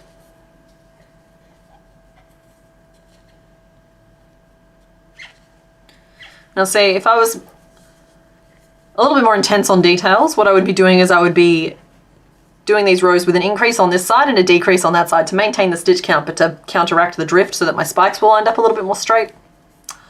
I'm sorry. I do not mind. It came out like yesterday? Okay, well that's why I missed it then. Because I was last watching her before I went away for Christmas. Haven't had a chance to catch up with a lot of the YouTubes yet. It's the first time you've seen it? You went and watched a video and it was so flipping cute? Yeah, like we're obsessed. The world is obsessed with Mudang. We've all kind of gotten over the giant penguin because he got his adult feathers and he doesn't look as huge anymore. Oh, you're making a proper, Mary, you're making a proper army of ankylosaurs. I have to say, I approve.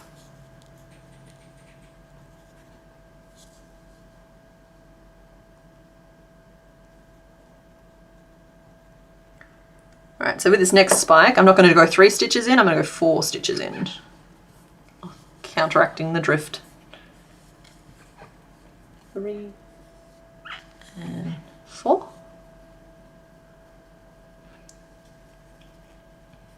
Kind of want to go 5.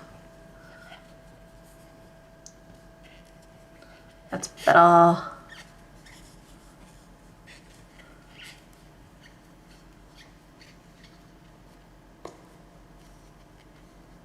There we go. Oh, eep.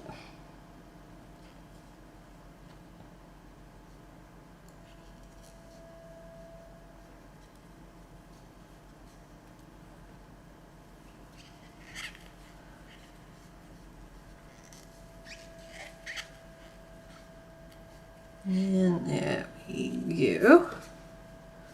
And it should be 13 single crochet back to the start. No, I did 5, so it's 12 single crochet back to the start.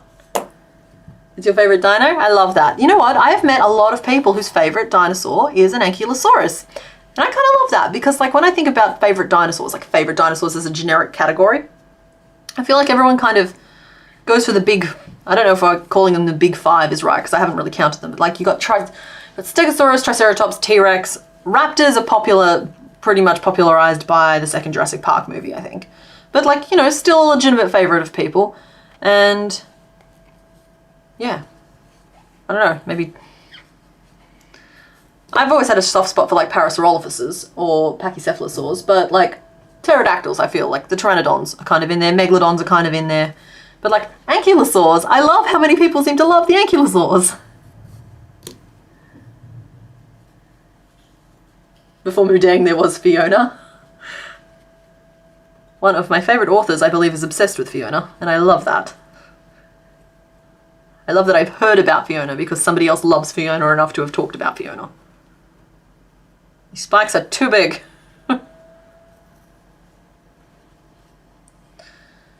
Okay, and now I think we still do 2 rows of single crochet. Cool. Just moving my marker pin.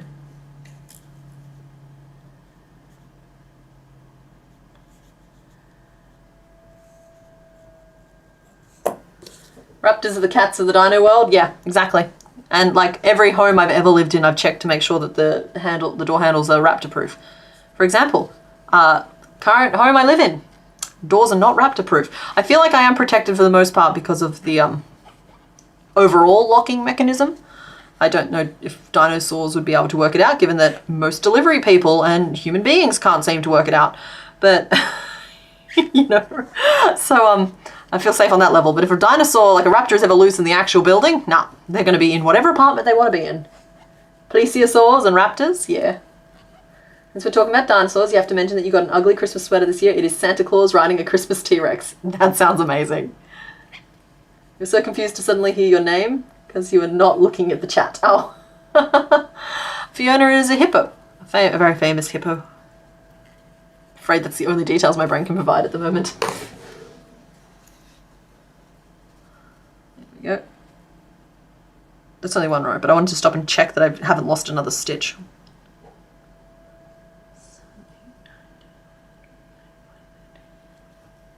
I have lost a stitch. Where do these stitches keep going? It's the trebles eating them. That's right, we'll tuck a secret one in there. Be our little secret. They're pterosaurs now, not pterodactyls. Yeah, sorry, I did know that on one level. It's a bit hard to keep up sometimes.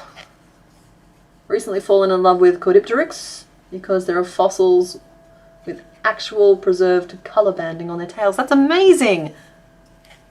So do we know that they had colour bands, or do we know what the colours actually were? You have a Bones wearing chainmail, he can take a raptor. Excellent, C12, please don't encourage him. I'm still trying to convince him he can't fight a kangaroo. Pretty sure velociraptors are chicken-sized and have inward-facing claws, not downward-facing ones, so handles are not to be opened. Okay, fair. The carpet keeps munching up your beads. Makes it hard to make earrings. Here he comes. I knew he would hear eventually.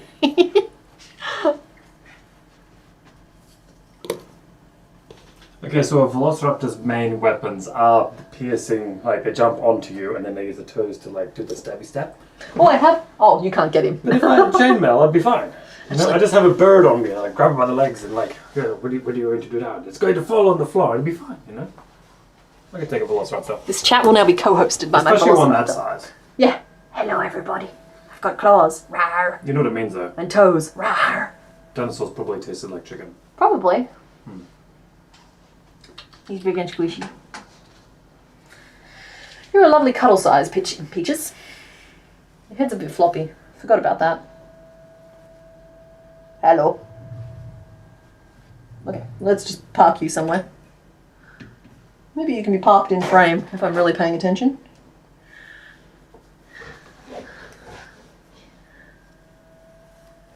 Anything that can kick you in your ribs without trying is something to give away. But I agree. That's what I'm saying. Just leave them alone. Okay, so I am now up to the final 4 rows of what I've got listed here. And I think I'm starting to put increases on the sides, and that's fine. I can do that and still spike. So, row 39. We'll go single crochet, increase to 3 single crochet and a spike. Not a spike stitch, I'm just using spike as my shorthand for now. Okay guys, you gotta go. Thanks, Not Martini.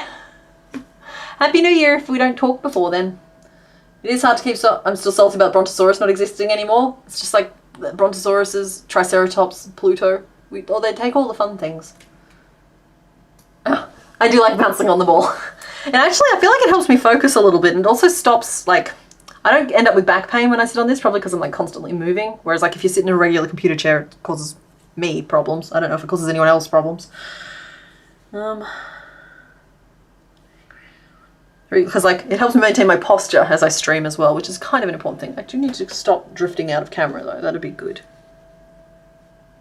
And then we'll go 3 single crochet and an increase. That's 1, 2, 3, 4, 5, 6, 7, 8, 9, 10, and 7 single crochet back to the start. Ba-ba-da. Why does Mr. Burns not want to be on camera? Because he doesn't want to be on camera. I signed up for this. He's just been roped into it. Also that.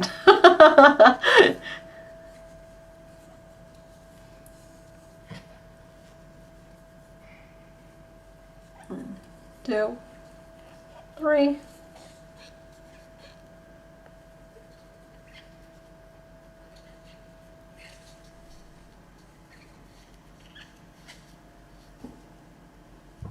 Bird raptor is the closest living relative to the dinos. That makes sense. Just interesting things. I feel like I learned something new and interesting recently, and now I can't remember it. Oh, right, it was about human history and just how they keep discovering basically full-scale civilizations that have just been swallowed by the sea and completely rewrite everything we used to know about humans. And just like how during a period when we thought we were all nomadic, we had actually settled in an area and built massive walls and bridges, and I just think that's really interesting. See you next year, RM McFrew. Hi, Nat. Caterpickle has a friend. Did anyone tell you? We've been using Caterpickle for scale.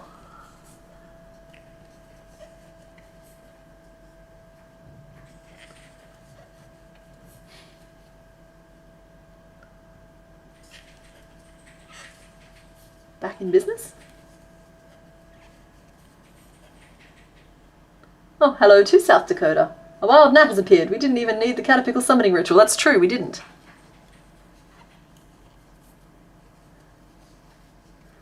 What is happening?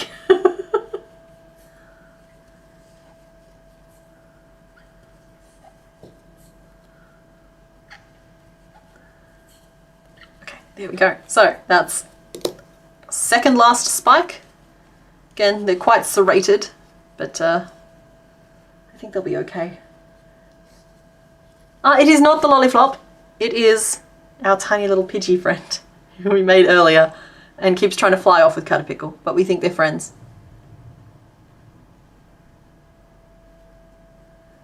Pidgey has added a new thing to our playbook. So you know we can Megapod, we can also Pidgetot.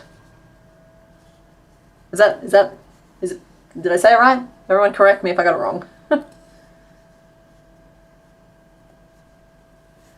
We are on Pokemon 2 and we are making Omastar. You can see him down in the bottom corner. 2, 3, 4, 5, 6, 7, 8, 9, 10, 11, 12, 13, 14, 16, 17, 18. Dang it, I keep losing stitches. It's driving me batty. I'm losing them around this leg stitch, but I keep just chucking an increase in to fix it every time, but it's happening every time. So 40 and then 41 are, let's see, that should be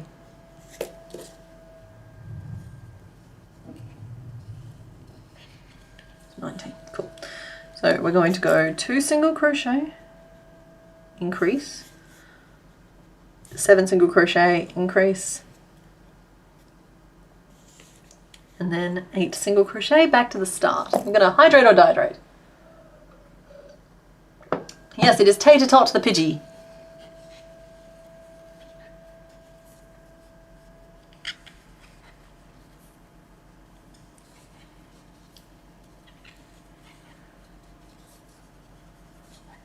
One, 2, 3 before the leg, 5 into the leg. I think you're the problem, you sneaky little stitch. 6, and 2 after the leg. That doesn't, what? It shouldn't be 5 into the leg. 2, 3, 1, 2, there we are, that's. Evolution is crazy. How did pterosaurs evolve into lizards and dinosaurs evolve into birds? I think technically, aren't they 3 like distinct lines and like you can track their most recent ancestor? It's like lizards and birds split at a certain point. I don't know enough about this subject to talk about it. I'm sorry. I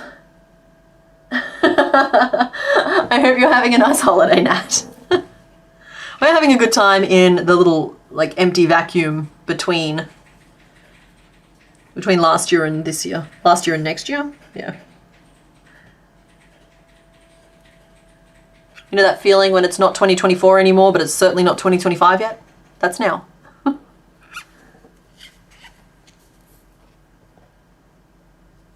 Well, apparently humans are not iridescent, but I think we count as bioluminescent, which is really cool. We have spots and stripes under very specific lighting conditions. I just think that's really wicked. That is not what that sounded like. It sounded like gibberish. What did I say?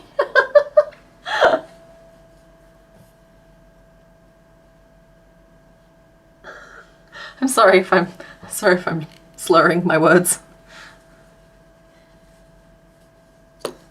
We have stripes. That's the one.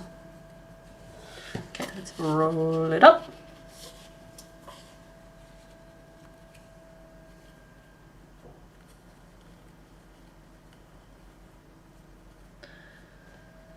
Spikes are a little disproportionately big. Okay, I don't want to frog all the way back to fix it.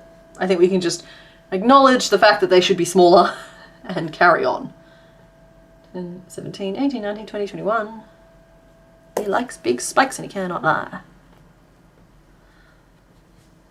And then in the next row, I think we're just doing the same kind of thing again. We are increase.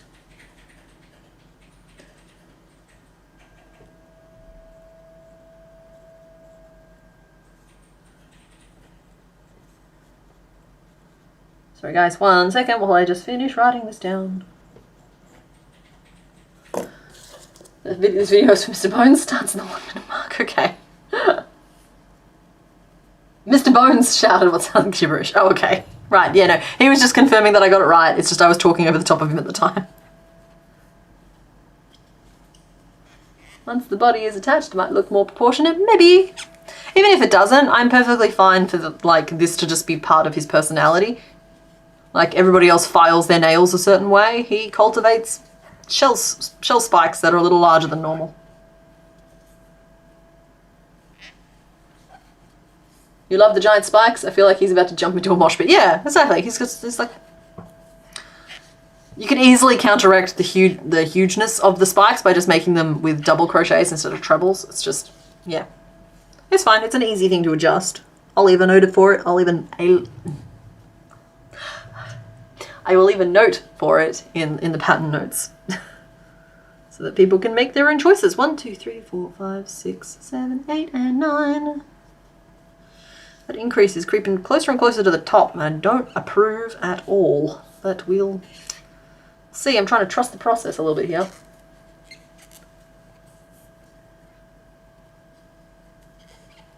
Oh no, we did the toes the wrong colour. Could it just be like it has one special foot?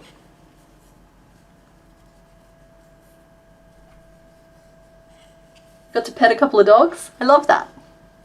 We were in a place that has a very good dog. It was a very good dog indeed. In fact, we were in a place with 2 very good dogs, actually, now that I think about it. There was never any crossover, but I encountered 2 very good dogs over the Christmas break. And like, what more could you possibly hope for in adulthood than to be able to encounter 2 very good boys? Well, one's a good girl, but you know what I mean. Use a double treble just to spite it. You would too, Sour Sprout, and you know what? I support this plan.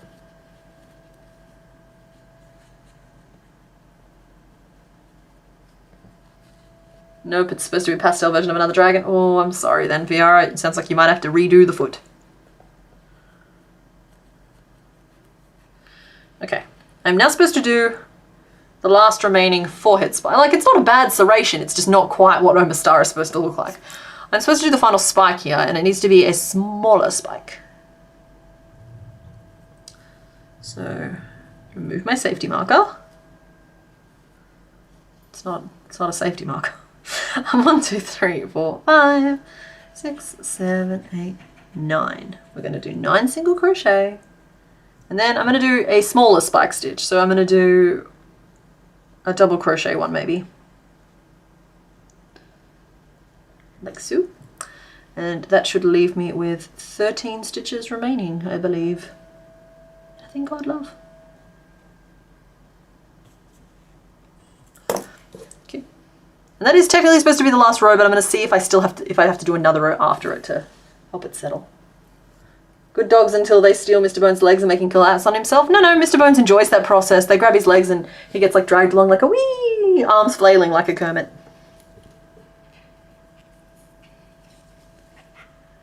There's no such thing as a bad dog. That's true.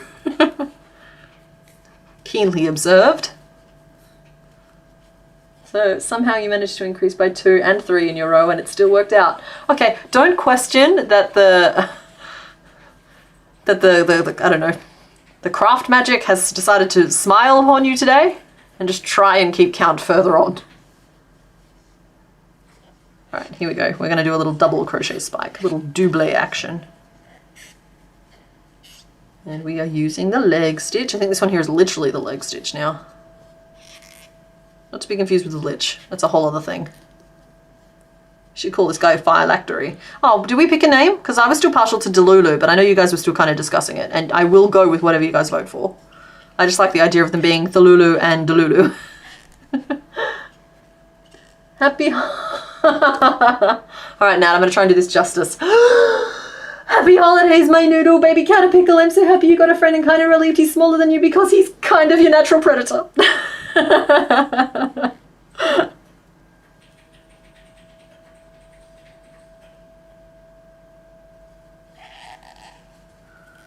There we go. Tiny forehead spike. Well, not tiny, but smaller. Smaller forehead spike. Morning, Flushed Phoenix. Welcome. You like Falala? I'm not against Falala. The Lulu and Falala. I think there was also like Eldrick in the lineup. Delulu! Name list. Delulu, unofficial name list. Eldrick, Lovecrab, as in like Lovecraft. It's a joke. Jokes are always funny when you explain them. And Tony. Thank you, Nat. I did my best.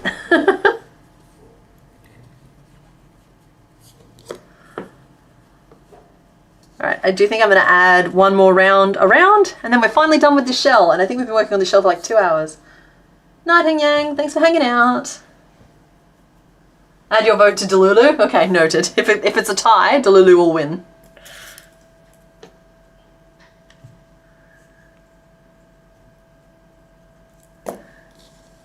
Yeah, Tony the Titleless, exactly.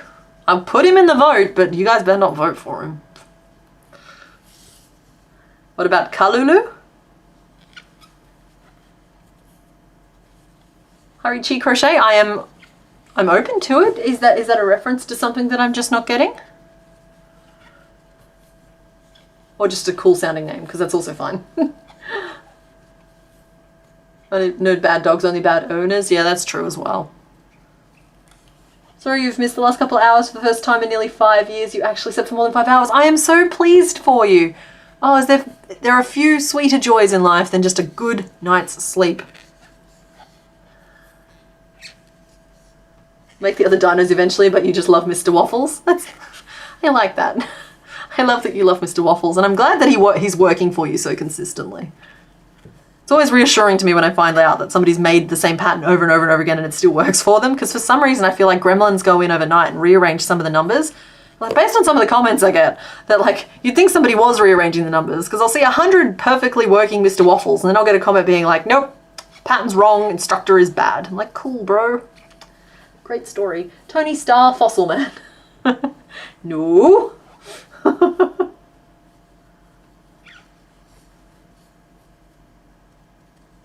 Yeah, Falala is a nod to the Christmas star. I did get that one there. Sorry, guys. For anyone who's just joining now, the clues today did have a text component. So Pidgey was not a partridge, but a pidge. You know, not a partridge, but a Pidgey. And this guy here was, I think, something like goes on top of the tree. It's like, what goes on top of the tree? Oh, my star. So I still think it's funny. You can groan as much as you like. Your groans only make me stronger. Okay, cool. So there is our shell. He's a spiky boy. He's ready for battle. That one will be right in the middle of his forehead. I think it's pretty good. We'll finish off there. Oh, I'm a little out of practice. My voice is starting to get a little croaky. Okay, and now we need to make this piece that I was talking about before, where it's kind of triangular from one side but kind of square from the other. I do not find it groan worthy. It is genuinely funny. Thank you, Mr. Bones. There we go. So that is shell. So now we need face. And I am definitely going with the cloud. I might have been convinced to go with iceberg, but mint is just not right, in my opinion. There is such thing as a Christmas star? Yes, Nat, we put stars on the top of our tree. I understand that, like, angels might be more common, but I think here in Australia, most of us use stars. But yeah, cool. That makes it slightly more of a puzzle than it was. I think a few people thought it might have been Starmie, but I deliberately made the colour blue to make it as obvious as I can. I don't like people to be disappointed if they're convinced it's going to be one thing and not the other. Cute Thulu. We did the song the 12 days after Christmas in your choir this year. That sounds like fun.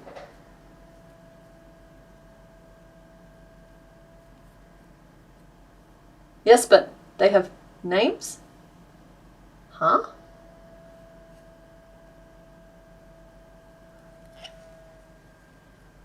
Your household also uses a star? Awesome. What do you mean they have names? Nat, please explain.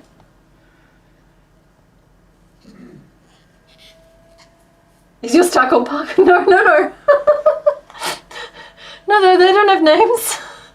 I'm sorry, I must have like slurred a couple of sentences together or something. No, they're just stars. They go on top of trees. They're Christmas stars. Your star is not called Paco unless you want it to be. I mean, it might be called Paco now.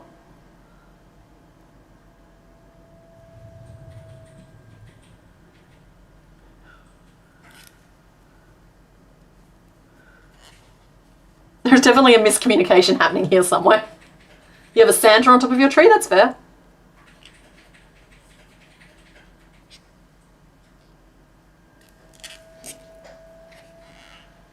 Alright, and we're going to start the squarification. So to do that, I've started with a magic ring of 6. I'm going to put 4 increases around. I might even do increase 3s. Increase 3s are just a nice, easy way to make corners. And any day now, I'm going to write down these notes so that I don't forget.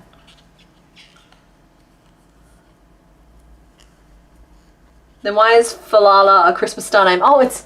No, it's like fa la la la la la la la la. It's just like Falala. Like...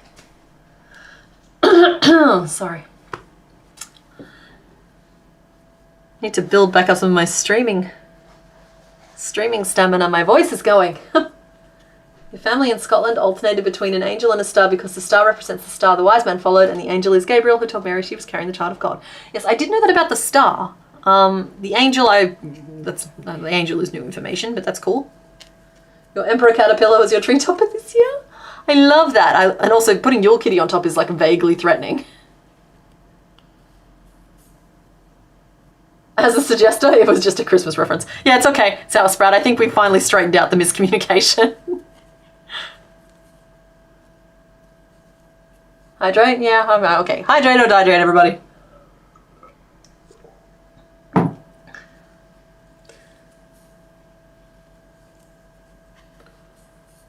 There we go. So, there is the start of our little beastie. I'm going to write it down now. Magic ring of 6, and then I did 2 repeats of 3 single crochet, 3. You're looking at the unwinded shell and reminded of the moth legs. It's a long white leggy bug. Yeah, hey, it's finally that 3-foot tapeworm that we've all been talking about. Nom nom nom nom nom nom. Ooh, no, he's gonna eat the Pidgey. Nom. Nom. Nope, Pidgey's too big. Pidgey's very alarmed. Sorry, buddy. I'm sorry. I know. I put you in so many things' mouths already. I'll get you into the Pidgey protection program. You want to cannibalize an electric tea light candle and make him light up. I missed the first part of that, but I'm sure it's exciting. Or a face hugger? Could be, yeah. Go get hydration, that's a good idea. Also, Cassandra, I live in a country that is very Catholic. Okay, yeah, fair. No, not the Pidgey. It's fine, he's fine. He's been regurgitated multiple times now. His head fits very nicely in Bell Sprout's mouth as well. We have our fun here. Oh, hello. Guess who also has a mouth?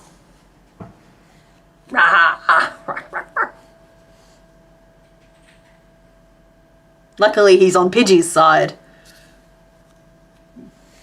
Yum, yum, yum, yum, yum. Sorry. I'm sorry. I'll behave. Tot has entered Nat's protection. No, it's fine. It's fine. The raptor is also protecting the Pidgey. You fell asleep at No More Brontosauruses and woke up to naming stars Paco. Night, Tanwin. Thanks for hanging out. Okay. Alright. We're fine. This is fine.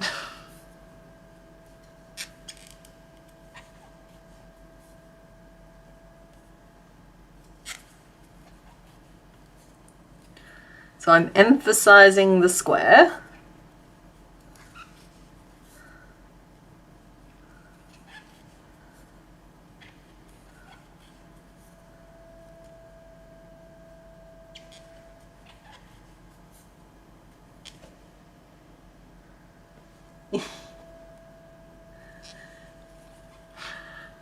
Y'all are an excitable bunch. I love it.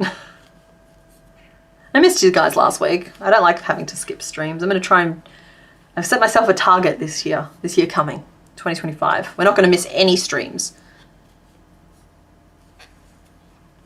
CK is working... Oh, wait, I missed the question. Hello, what's happening? Hi, Tani. We are working our way through the Gen 1 Pokemon. This is number 82. You guys picked Omastar. I hope to someday, eventually, make my way through the whole national decks, but we're just trying to get through Gen 1 before like September next year, and then we'll move on to Gen 2 and start filling in those gaps. It is not Caterpickle or Tot season. Bad Peaches. No, Peaches was helping. Peaches saved Tot and didn't go for Caterpickle. He ate Homestar.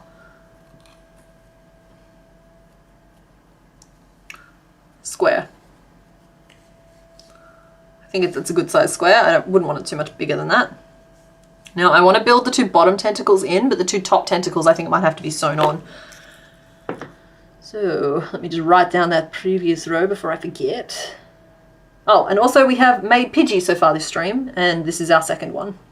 Which makes sense, because we're about 3.5 hours in. We're actually making pretty good time. 1, 2, 3, 4, 5, 6, 7, 8, 9, 10, 11, 12, 13, 14, 15, 16, 17, 18, 19, 20, 21, 22. Should it be 22? Yeah, it should be 22. Excellent. The theoretical math and the physical math line up. It's always good news. All right, so to build these bottom tentacles, I'm going to keep expanding, and then I'm going to do one holy heck of a decrease in the next row.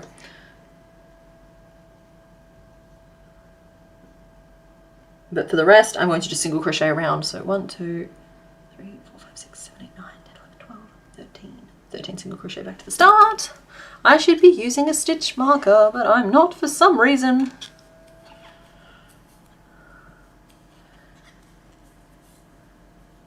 Okay, well, good Peaches. Yes, Peaches is a very good boy.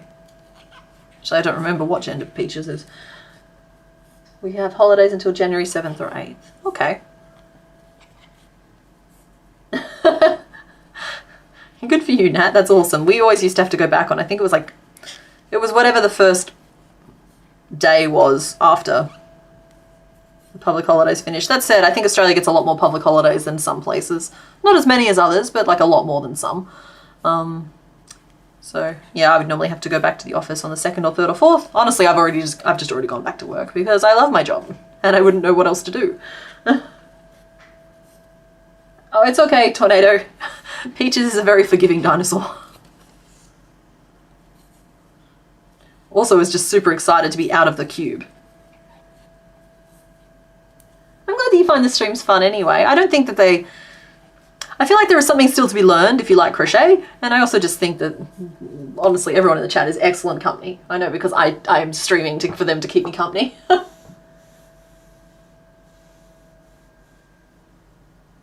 Hydration acquired. Good job, Mary.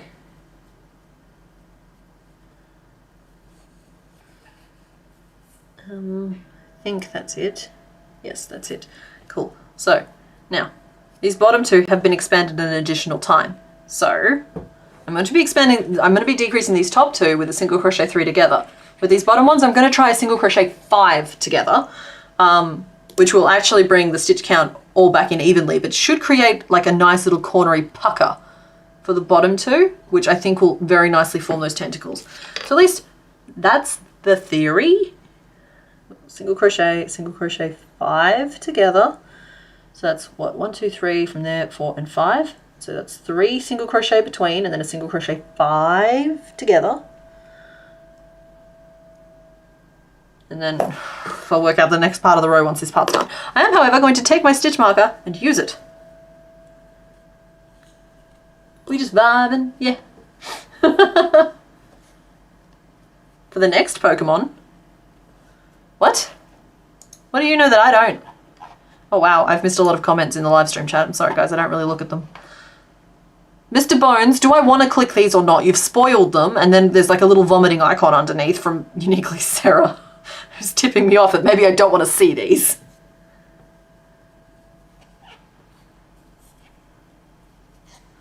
Okay, here we go. First massive decrease. You're doing a standard decrease because I'm a reasonable person, okay? There we go, and 3 single crochet in between. I think this is going to work perfectly.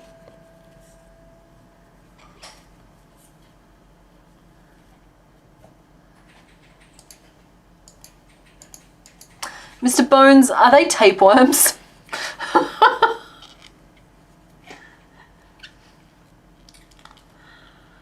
Oh dear. Oh dear. Bugsmas is over. Bugsmas is done.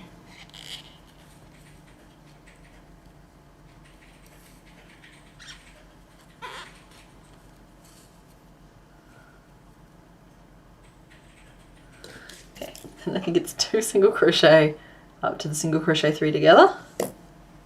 That's a 3-foot tapewormomon. They are strong versus fighting Pokemon. It's Pikachu!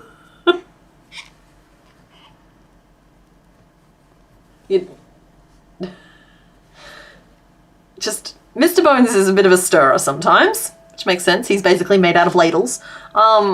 Yeah. Struck his fancy.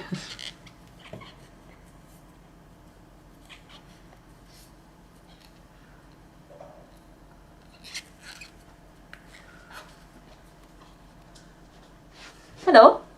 He's a bit of a stirrer at times, which makes sense because he's basically a pile of ladles. Basically made out of ladles. I mean, what do you think? Like, think about it. I love that. It kind of makes sense in a weird way.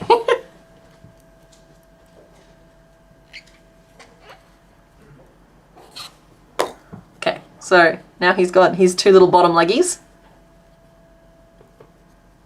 The eyes and face will help. Bad choices are your specialty. Yeah, we're single crochet and 5 together. We did it twice that row. It's like 3 together, but over 5 stitches instead of 3. I've only dared to use it once in an actual pattern on YouTube, and it's a pattern that I later had to remove and replace and find a way to not do that stitch because it was aggravating people. I have no shame. I will use my stitches where I want. Thank you very much. All right, so I think the eyes will be magic rings of 4. Oh, I got a bit of fluff all the way up my sinus. Whew. Uniquely, Sarah, I appreciate your attempt to warn us all. You're in there reacting early and and you tried your best. Frankly, it was a doomed endeavor once I noticed it was there and commented on it.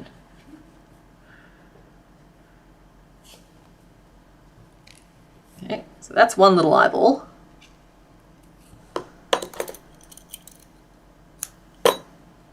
I'm not done with the head yet, I'm just doing eyes for size reasons. They will have little black stitched on pupils. They will be long and straight, but for now we will just stab a pin in the safest possible angle, which is not going to be helpful. You did. You tried. Yeah, you did. Yeah, like, we appreciate your service. It's like, it's fine. Technically, I'm the one who unleashed Mr. Bones on all of you as a community, so I take responsibility for that one.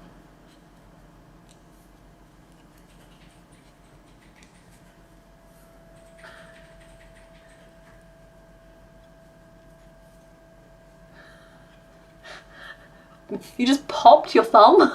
As in, like, when you crack your knuckles? Hey, cool. My fingers don't really pop or crackle. I think that was the first. Maybe that's the DLC I got. I know I got the bad eyesight DLC with my birthday. Guess who's going to be wearing glasses once they arrive on stream? This guy. But that's okay. That's fine.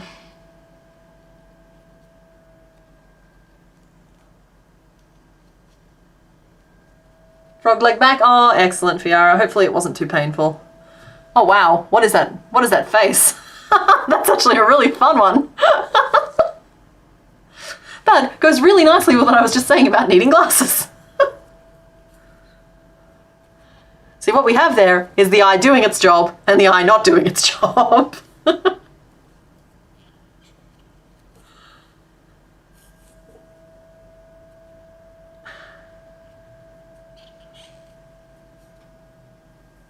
Okay, and for the mouth, I'm going to do a magic ring of 6, and I'm going to stop and write this down. So the eyes are magic rings of 4, and the mouth, I think a magic ring of 6 should get the job done nicely.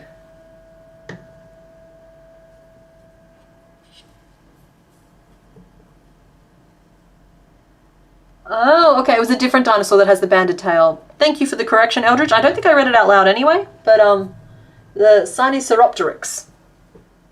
or Sinosauropteryx. For some reason it's easy to say if I hit the I hard. Sinosauropteryx. I can't say either of them now. Sinosauropteryx is easier to say than Sinosauropteryx. There we go. There's nothing wrong with wearing glasses. I always wanted glasses as like a kid and as a teenager, but I didn't need them, but now I do. And so I picked out a pair, and I later found out that the color that I chose is known as purple confetti tortoise. And I think that's charming. I find that so delightful that I'm quite pleased with it. It's rough though, because they do the test and they're like, okay, cool, by the way, you need glasses, go pick a new personality to attach to your face. I'm just like, this is a lot of pressure for like 10 minutes while everybody is waiting for you. It's like, okay, cool, I'll go and just pick a new face. This is fine. It's fine. It was fine. Everything is fine. Oh good, it looks like a total horror demon without its facial detailing on. That's great. We love that for us. Yeah, purple confetti tortoise. It's the name of the color. I think it's because it's like a tortoise shell with like flecks of confetti and it's overall purple. So I didn't find that out until like I looked up the glasses to show Mr. Bones what they looked like. But yeah, it turns out the color I chose, or the type of glasses I chose, are known as purple confetti tortoise. And I found that delightful. The tortoise isn't used to make the purple confetti. I'm relatively confident that no tortoises were harmed in the making of the glasses.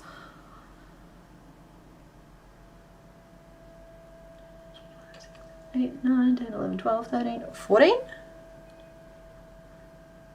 9, 10, 11, 12, 13, 14. Excellent. Oh, pretty. Sorry, Eldridge, thanks for sharing that picture. That dinosaur is really cool looking. Alright, I'm going to do a couple of rows of this. We are wrapping this up now. We're kind of like through most of the tricky bits. He still has 2 largish tentacles and 3 smallish tentacles. Ow. He's also full of pins.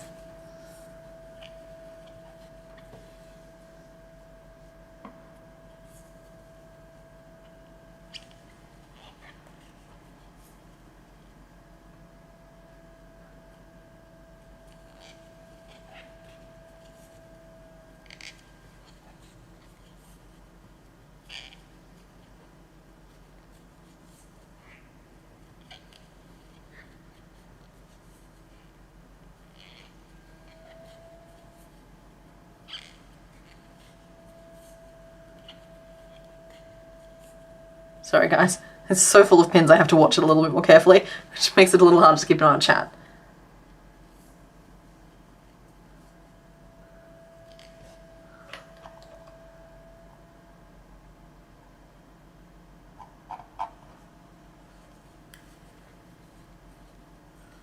Okay. Now I just want to close this little horror nugget off. So I'll go single crochet 3 together. Do 2 of those.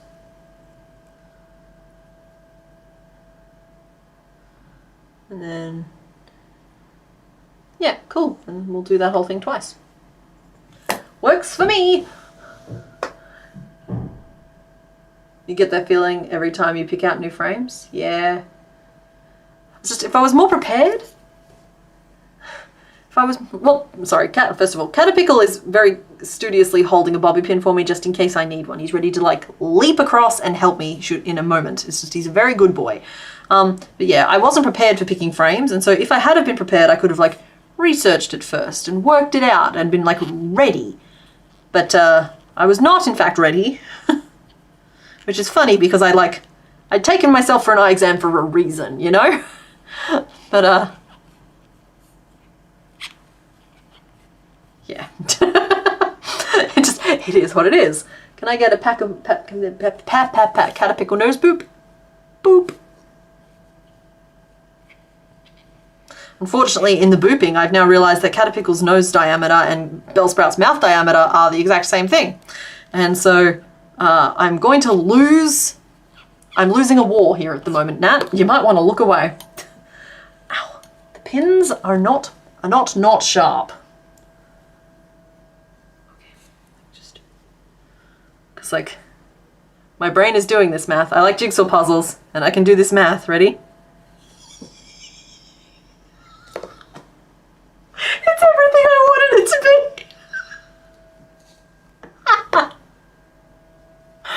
Oh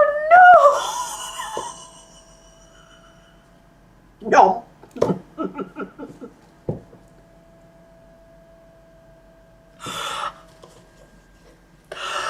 I'm so sorry.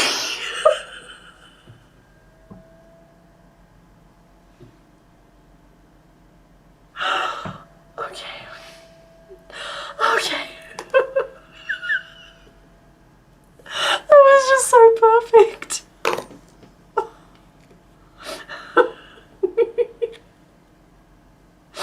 Oh, it's not even his mouth, it's his nose.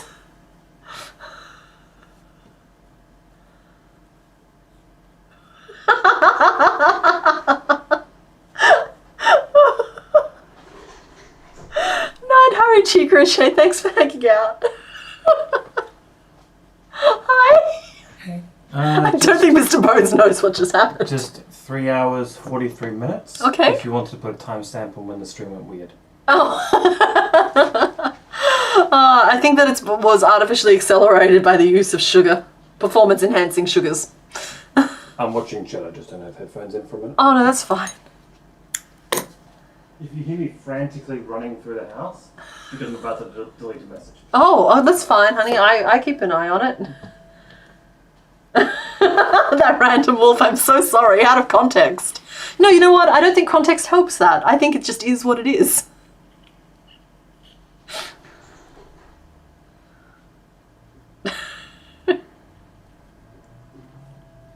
It was just, I'm sorry, I couldn't resist. It's just like I took one, I booped the snoot and then I was like, oh, hang on. That snoot looks exactly mouth-shaped.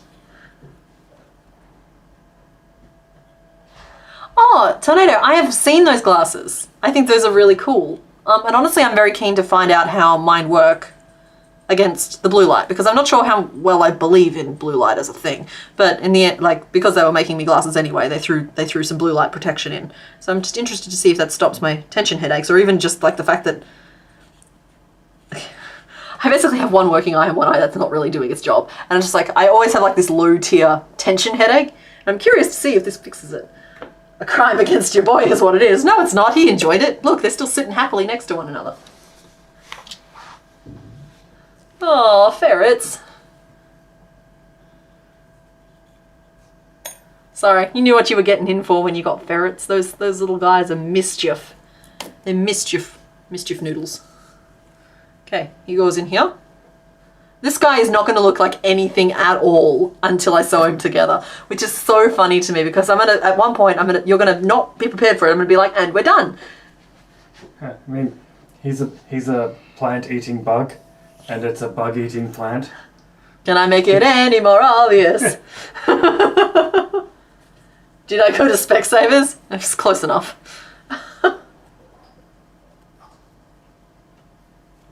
Got an ad for the nose boop and then you came back for the kissing. Wow. Lolliplop and Caterpickle should be romantic partners. Well, I think Caterpickle is actually technically involved with Hydrini. So there might have to be a little love triangle, which is fine. Let's keep it all PG now. In front of Hydrini too, that's what I was thinking. Oh, I don't remember what I'm making. I've done a wonderful magic circle, magic ring on my hook, but 2025 has a Mischief Noodle as one of the patterns. I would love to do a ferret. I would love to.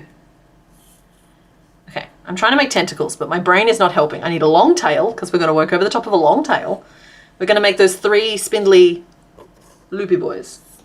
Mama does not approve? Well, you know, Nat, that's the biggest mistake you can make as a parent. Well, sorry, there's probably bigger ones. That's me talking in hyperbole. But, like, you not approving is just going to make the love forbidden.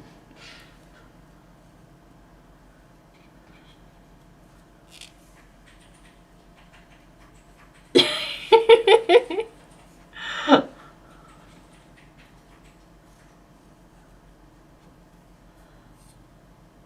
we go. So I just did 6 single crochet over long tail. I actually think that's going to be enough. He's not a very big guy.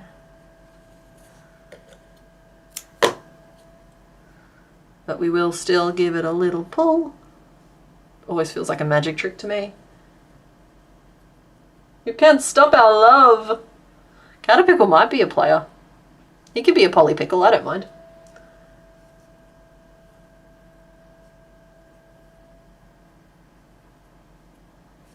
Oh, just one little tentacle. I'm gonna do 5 more. You don't approve because they're eating your Caterpickle? That's a genuine concern. You're not wrong.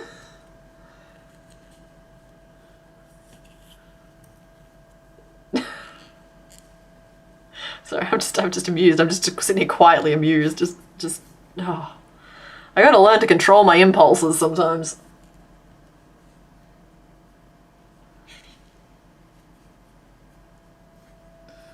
See, I think Hydrini's nose is too big, but you're wrong if you think I'm not about to try it. 4, 5. I get 1 piece of oh, don't pull that. I get 1 piece of mischief per 3 tentacles. So I have to make at least 1 more tentacle before I can see if Hydrini's nose fits as well. You tried to design a ferret once, it didn't go well. Well, see, that's the thing. The problem I would have isn't necessarily crocheting the shape. The problem I would have in designing a ferret is the design of it. Because there is a difference between the designing of the pattern and the designing of the character that you're making, the actual little guy. And so, I don't know, I'll turn on Pirate Software's ferret stream or something and just watch them gamble about and frolic. And try and capture the character of the wee beasties. I would also love to go back and do 2 raccoons in a trench coat, because I just think that'd be really freaking funny. But I haven't quite worked that one out yet. Yeah, Eldritch, I'm way ahead of ya. Never control the impulses. No, we have to control some of the impulses. That's pretty much the definition of being an adult.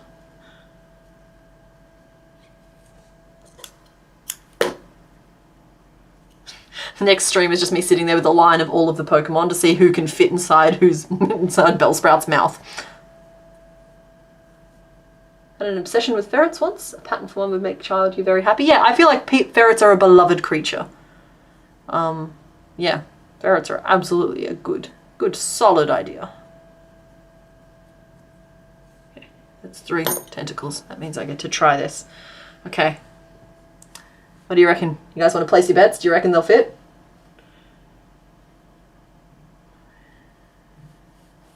Oh yeah. It's not as funny to me for some reason, but it's still pretty dang funny. Oh no.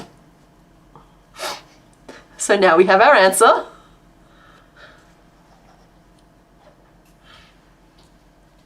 They're just in a cuddle puddle off screen.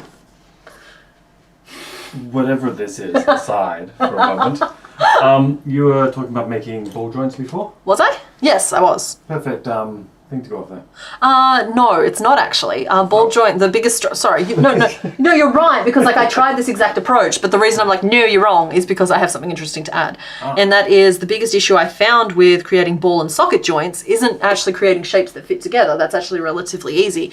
The difficult bit about ball and socket joints is that the movement creates stitches rubbing together, which created a lot of friction, which ended up loosening the stitches and creating tangles and knots and stuff, and the whole thing degraded really quickly.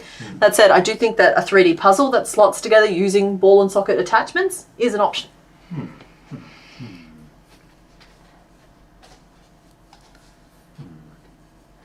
It just looks like he's eating them. Oh no. Oh. He's not, he's just showing affection.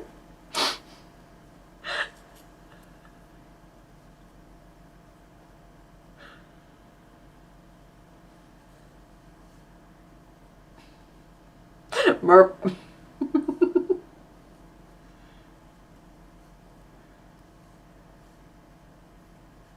Okay, how many tentacles do I have to go?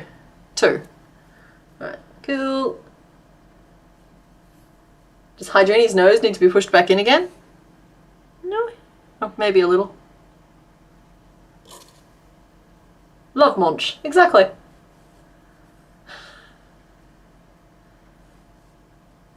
Had to pull out your phone to properly facepalm.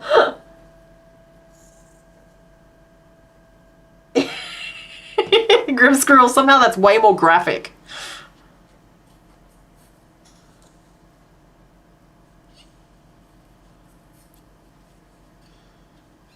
It's reminding me of something, but I'm trying to place what it is. It's something from some television show I watched, probably a children's show. Oh, I know what it is. It's those people who drink water from the water fountain by like putting their mouth over the spigot and like creating a seal. It's like I think it's a community reference. Yeah, that's what that reminds me of. Dang it, I broke a nail. That's not a healthy way. They've been close to being eaten way too often. He's making them relive trauma.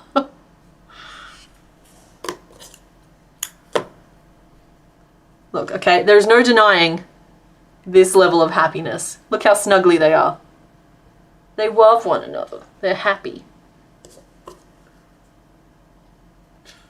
I just had an idea. Happens in Parks and Rec too. Maybe that's the one I'm thinking of. Similar kind of humor, I think.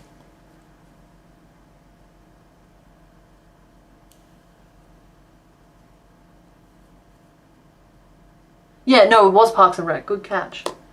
Morning, Coletti Spaghetti. You have chosen an interesting moment to join the stream.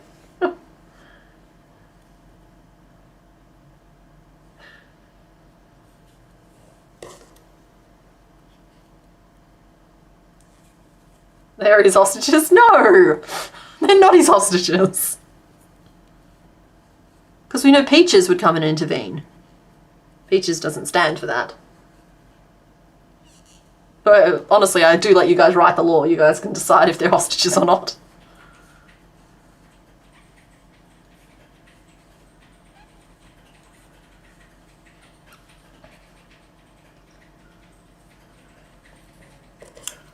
I think that's all 6.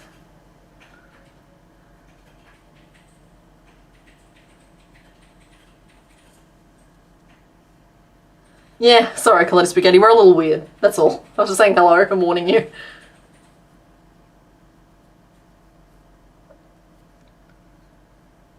I understand that it's difficult when they grow up and start making decisions for themselves, but you need to accept Caterpillar for who he is, not who you need him to be. Yummy a Bellsprout.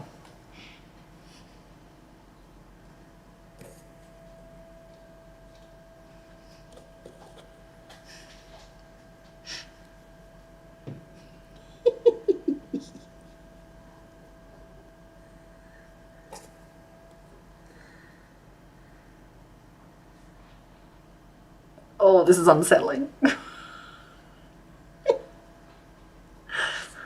It's not working quite as well as I would have liked.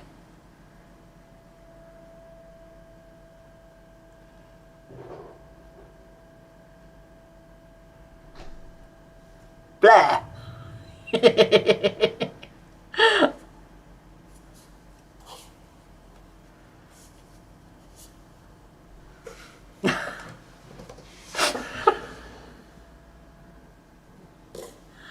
Now, I think the only thing we have left to do is to make the 2 twirly ones. Pass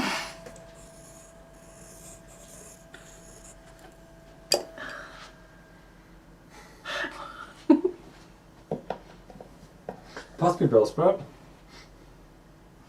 Don't confiscate my toy. I need those tentacles back. I'm just gonna put the string back on the rails. Would you like the tentacles back? Oh, there's a crack in the ceiling. I really don't like that. That's fine. Do you want the tentacles back? I do need the tentacles back.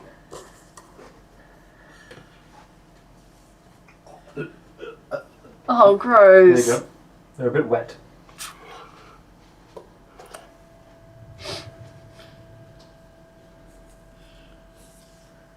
Okay, Bellsprout has been...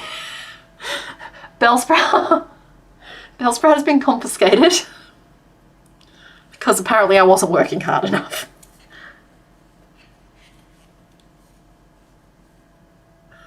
I just love the random wolves that just like, CK, stop!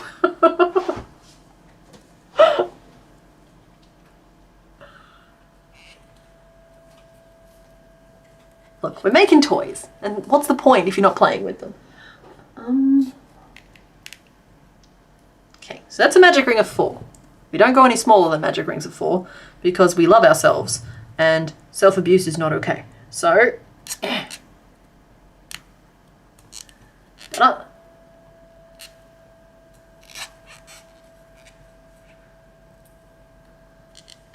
Pokemon can communicate, we might not understand them, but they understand each other. Fair. Why are they wet? Oh. See, if we could just start the stream in the chaotic part of the stream, it'd be fun every time. Well, it's always fun every time. It's just sometimes it takes a couple hours to get to the fun part. And I suppose we have to earn the fun part. Not that I didn't have fun earlier. I don't really know where I'm going with this. I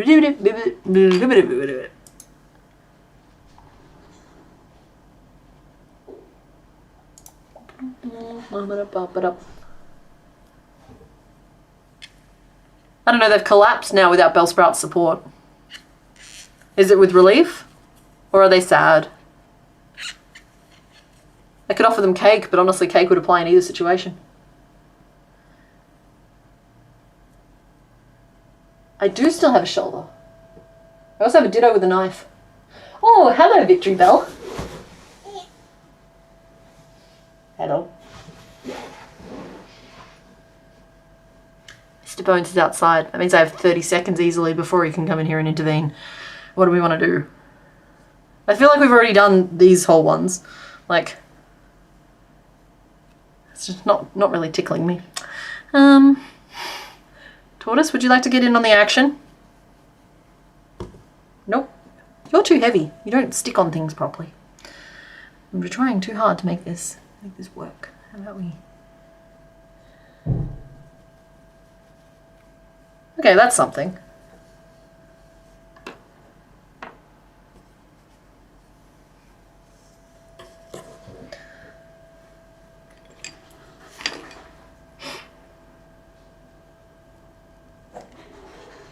Magic ring 4 single crochet times 2.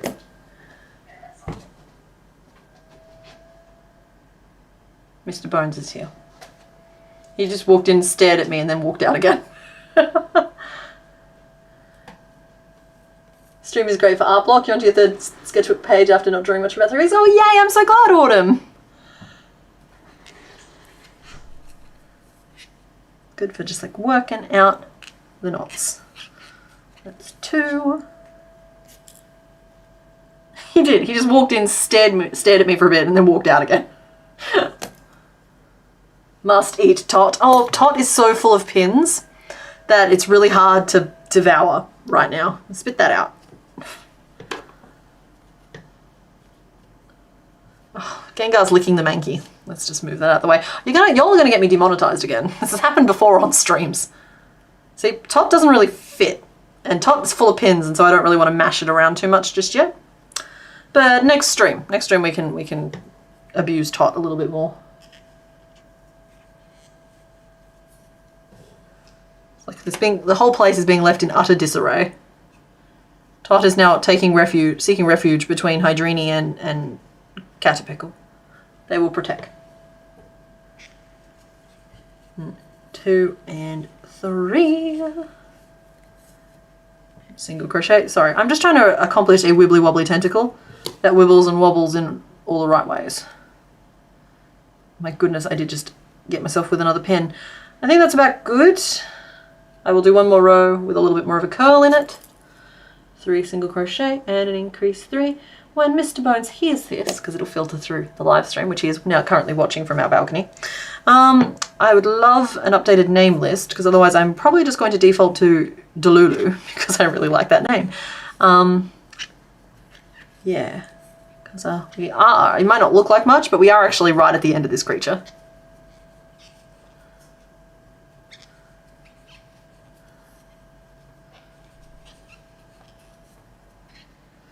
And I'll admit, I was like, oh yeah, if we finish before a certain time, we'll keep going and do number 3. But honestly, my voice is going enough now that I actually think that for health and safety reasons, I should, okay, I just saw that Elf's Crochet was trying to micro the little Pidgey. That's so tiny, I got distracted. Hi, Home Zone. Sorry, I think I just like abandoned 4 sentences mid-sentence.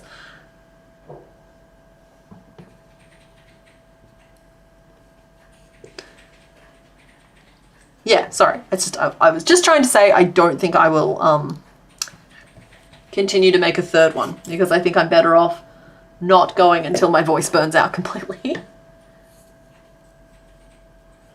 Contemplating making a sprinkles dragon? No, that sounds like a great idea. Do it. Lollipop came from a bad background, but they're trying to change. Yes. I have handed him over to the law machine. You guys produce the law. It's one little grabber.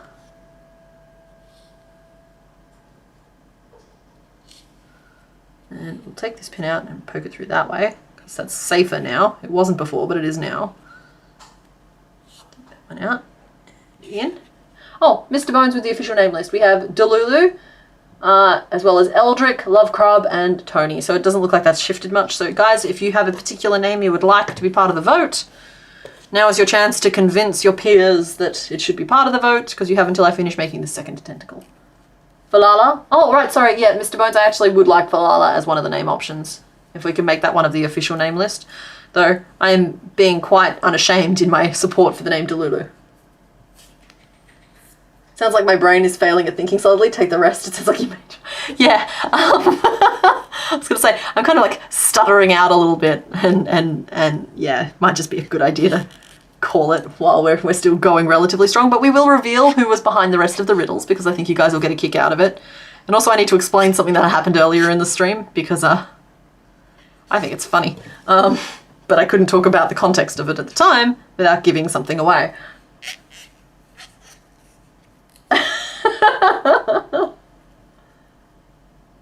Did I write down any of the Snapdragon? No, I didn't. You know what, Tornado Kate?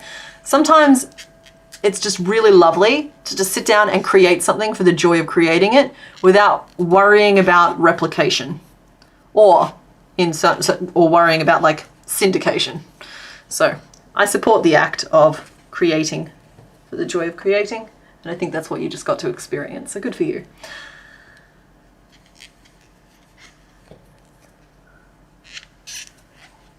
And 2. Do this. Okay, I'm on my second last row. Get those names in.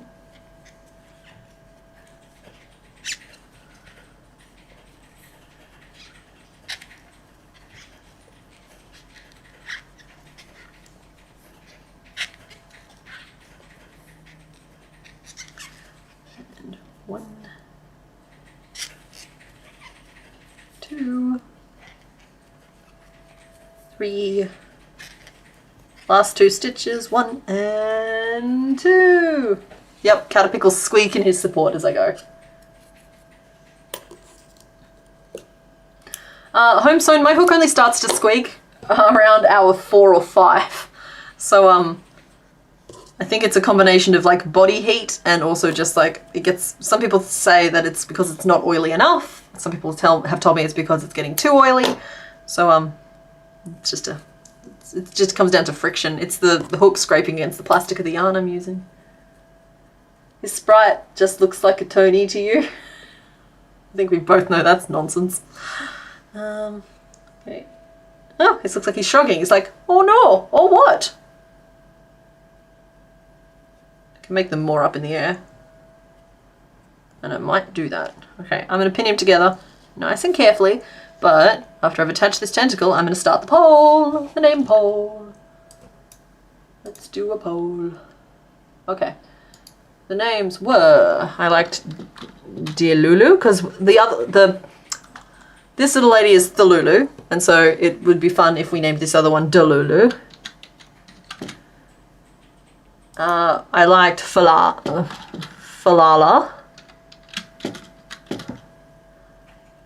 That's not an apostrophe.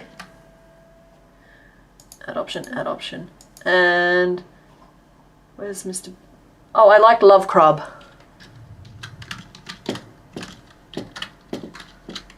And I liked Eldrick. I'm not putting Tony as an option. Okay. I think that was the name list. Vote!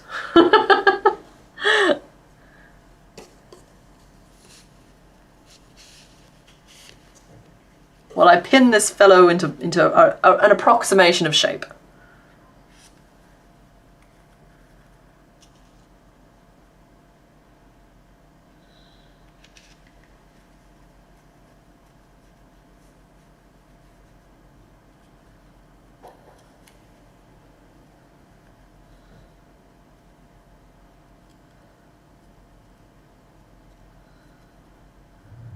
I'm just trying to get that song out of my head so I don't accidentally say it on stream.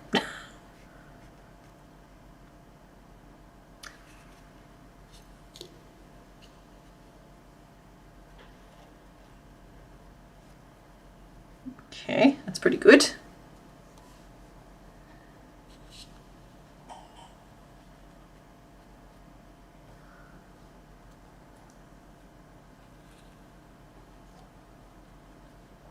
You know what? That Pokemon looks like a unicorn. Oh. He's doing his best.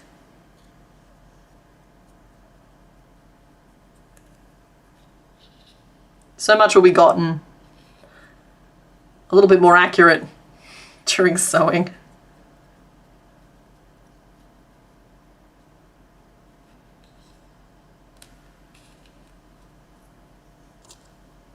There we go.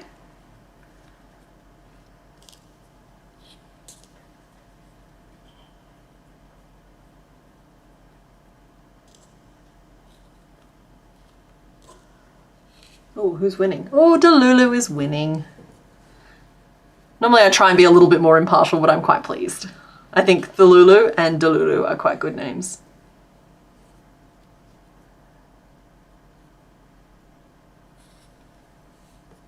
And I won't lose any tentacles this time. And if I do lose the tentacles, I'll remake them. This isn't like with Tentacruel where I couldn't be bothered digging out the beige.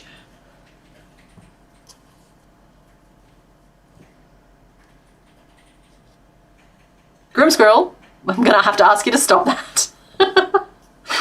Stop it.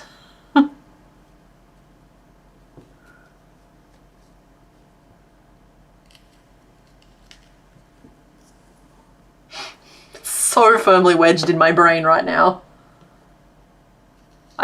Look, let me promise you guys right now. Oh wow, what happened to the light? Did that happen recently? I feel like I looked down for 1 second. Let me turn that down.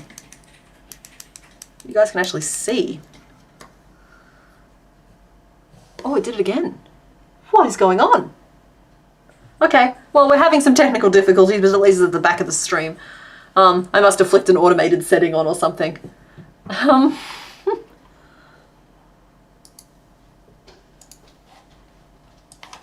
got this, it's okay. It happened about 14 seconds before you noticed. Okay, good, thank you. What's automated? Exposure is automated. Turn that off. Okay. Hey! That's better.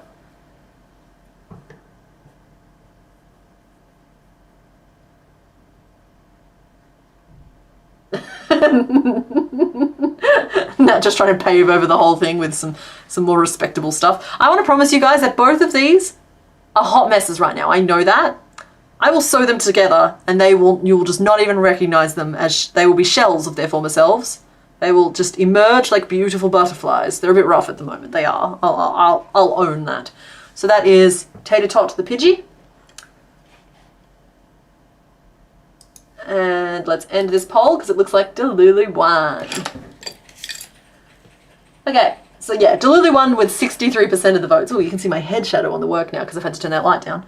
Now I can probably turn it back up, honestly. Falala came second though with 15% of the vote, then Love Crab and Eldrick. So that's pretty good. No, Nat, you being oblivious was great. You actually just sort of like, you ever heard the expression, y'all need Jesus? Well, you kind of just did that to the chat a little bit and it was good. Nat, don't look that song up. Nobody look that song up. Okay, we're going to flick back. We're going to change subjects. We're going to flick back to this screen and I'm going to show you what the other answers were, and apparently Omastar is just going to hang out as well. Great. Fantastic. Love that for us. There's my Pokedex count. Let's update that. That should be 82 now, because we've done 82 now. Okay, and we are going to find the window. There's the window. So, the clue for number 2 was Jingle Bells. Anybody have any guesses as to who number 2 could have been? Meanwhile, I'll just like snip bits off it.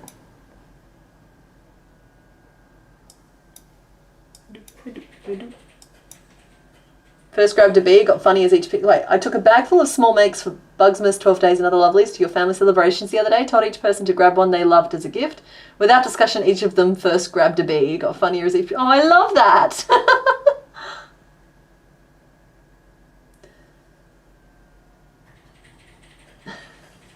Alright, so number 2, Jingle Bells. Let's just rip that band-aid off. We would have been making Weeping Bell, and I think y'all picked that really early. Would have been nice to finish the evolutionary line, but it's also a nice, easy one for another day. So, day number 3, rocking around the Christmas tree.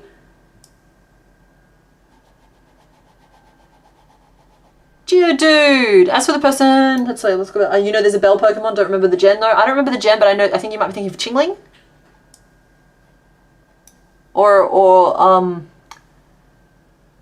I always thought about it Chimeco, but I know I say it wrong because it's like Chimco or something.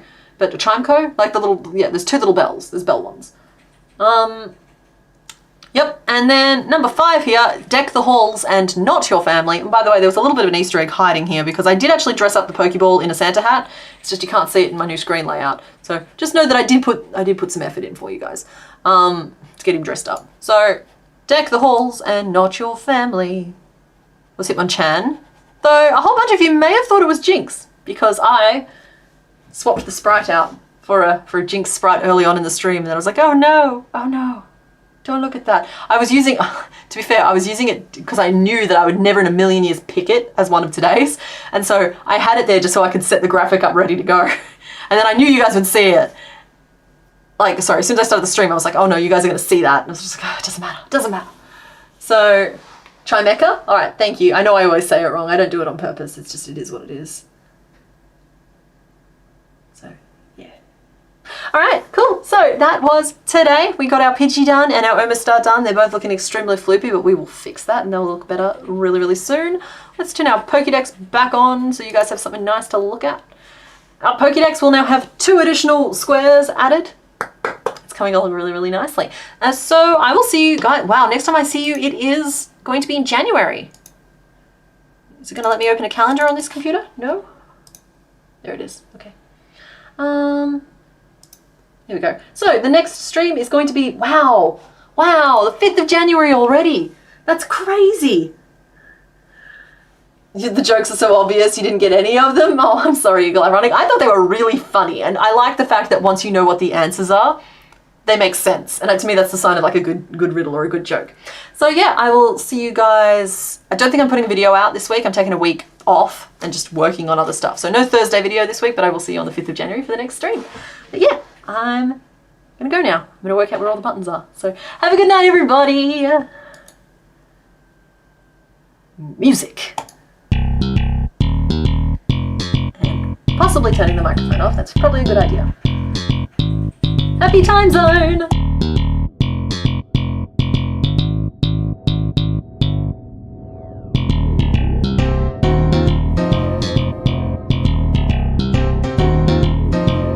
Oh, Happy New Year! Sorry, I don't remember if I said it.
Bye.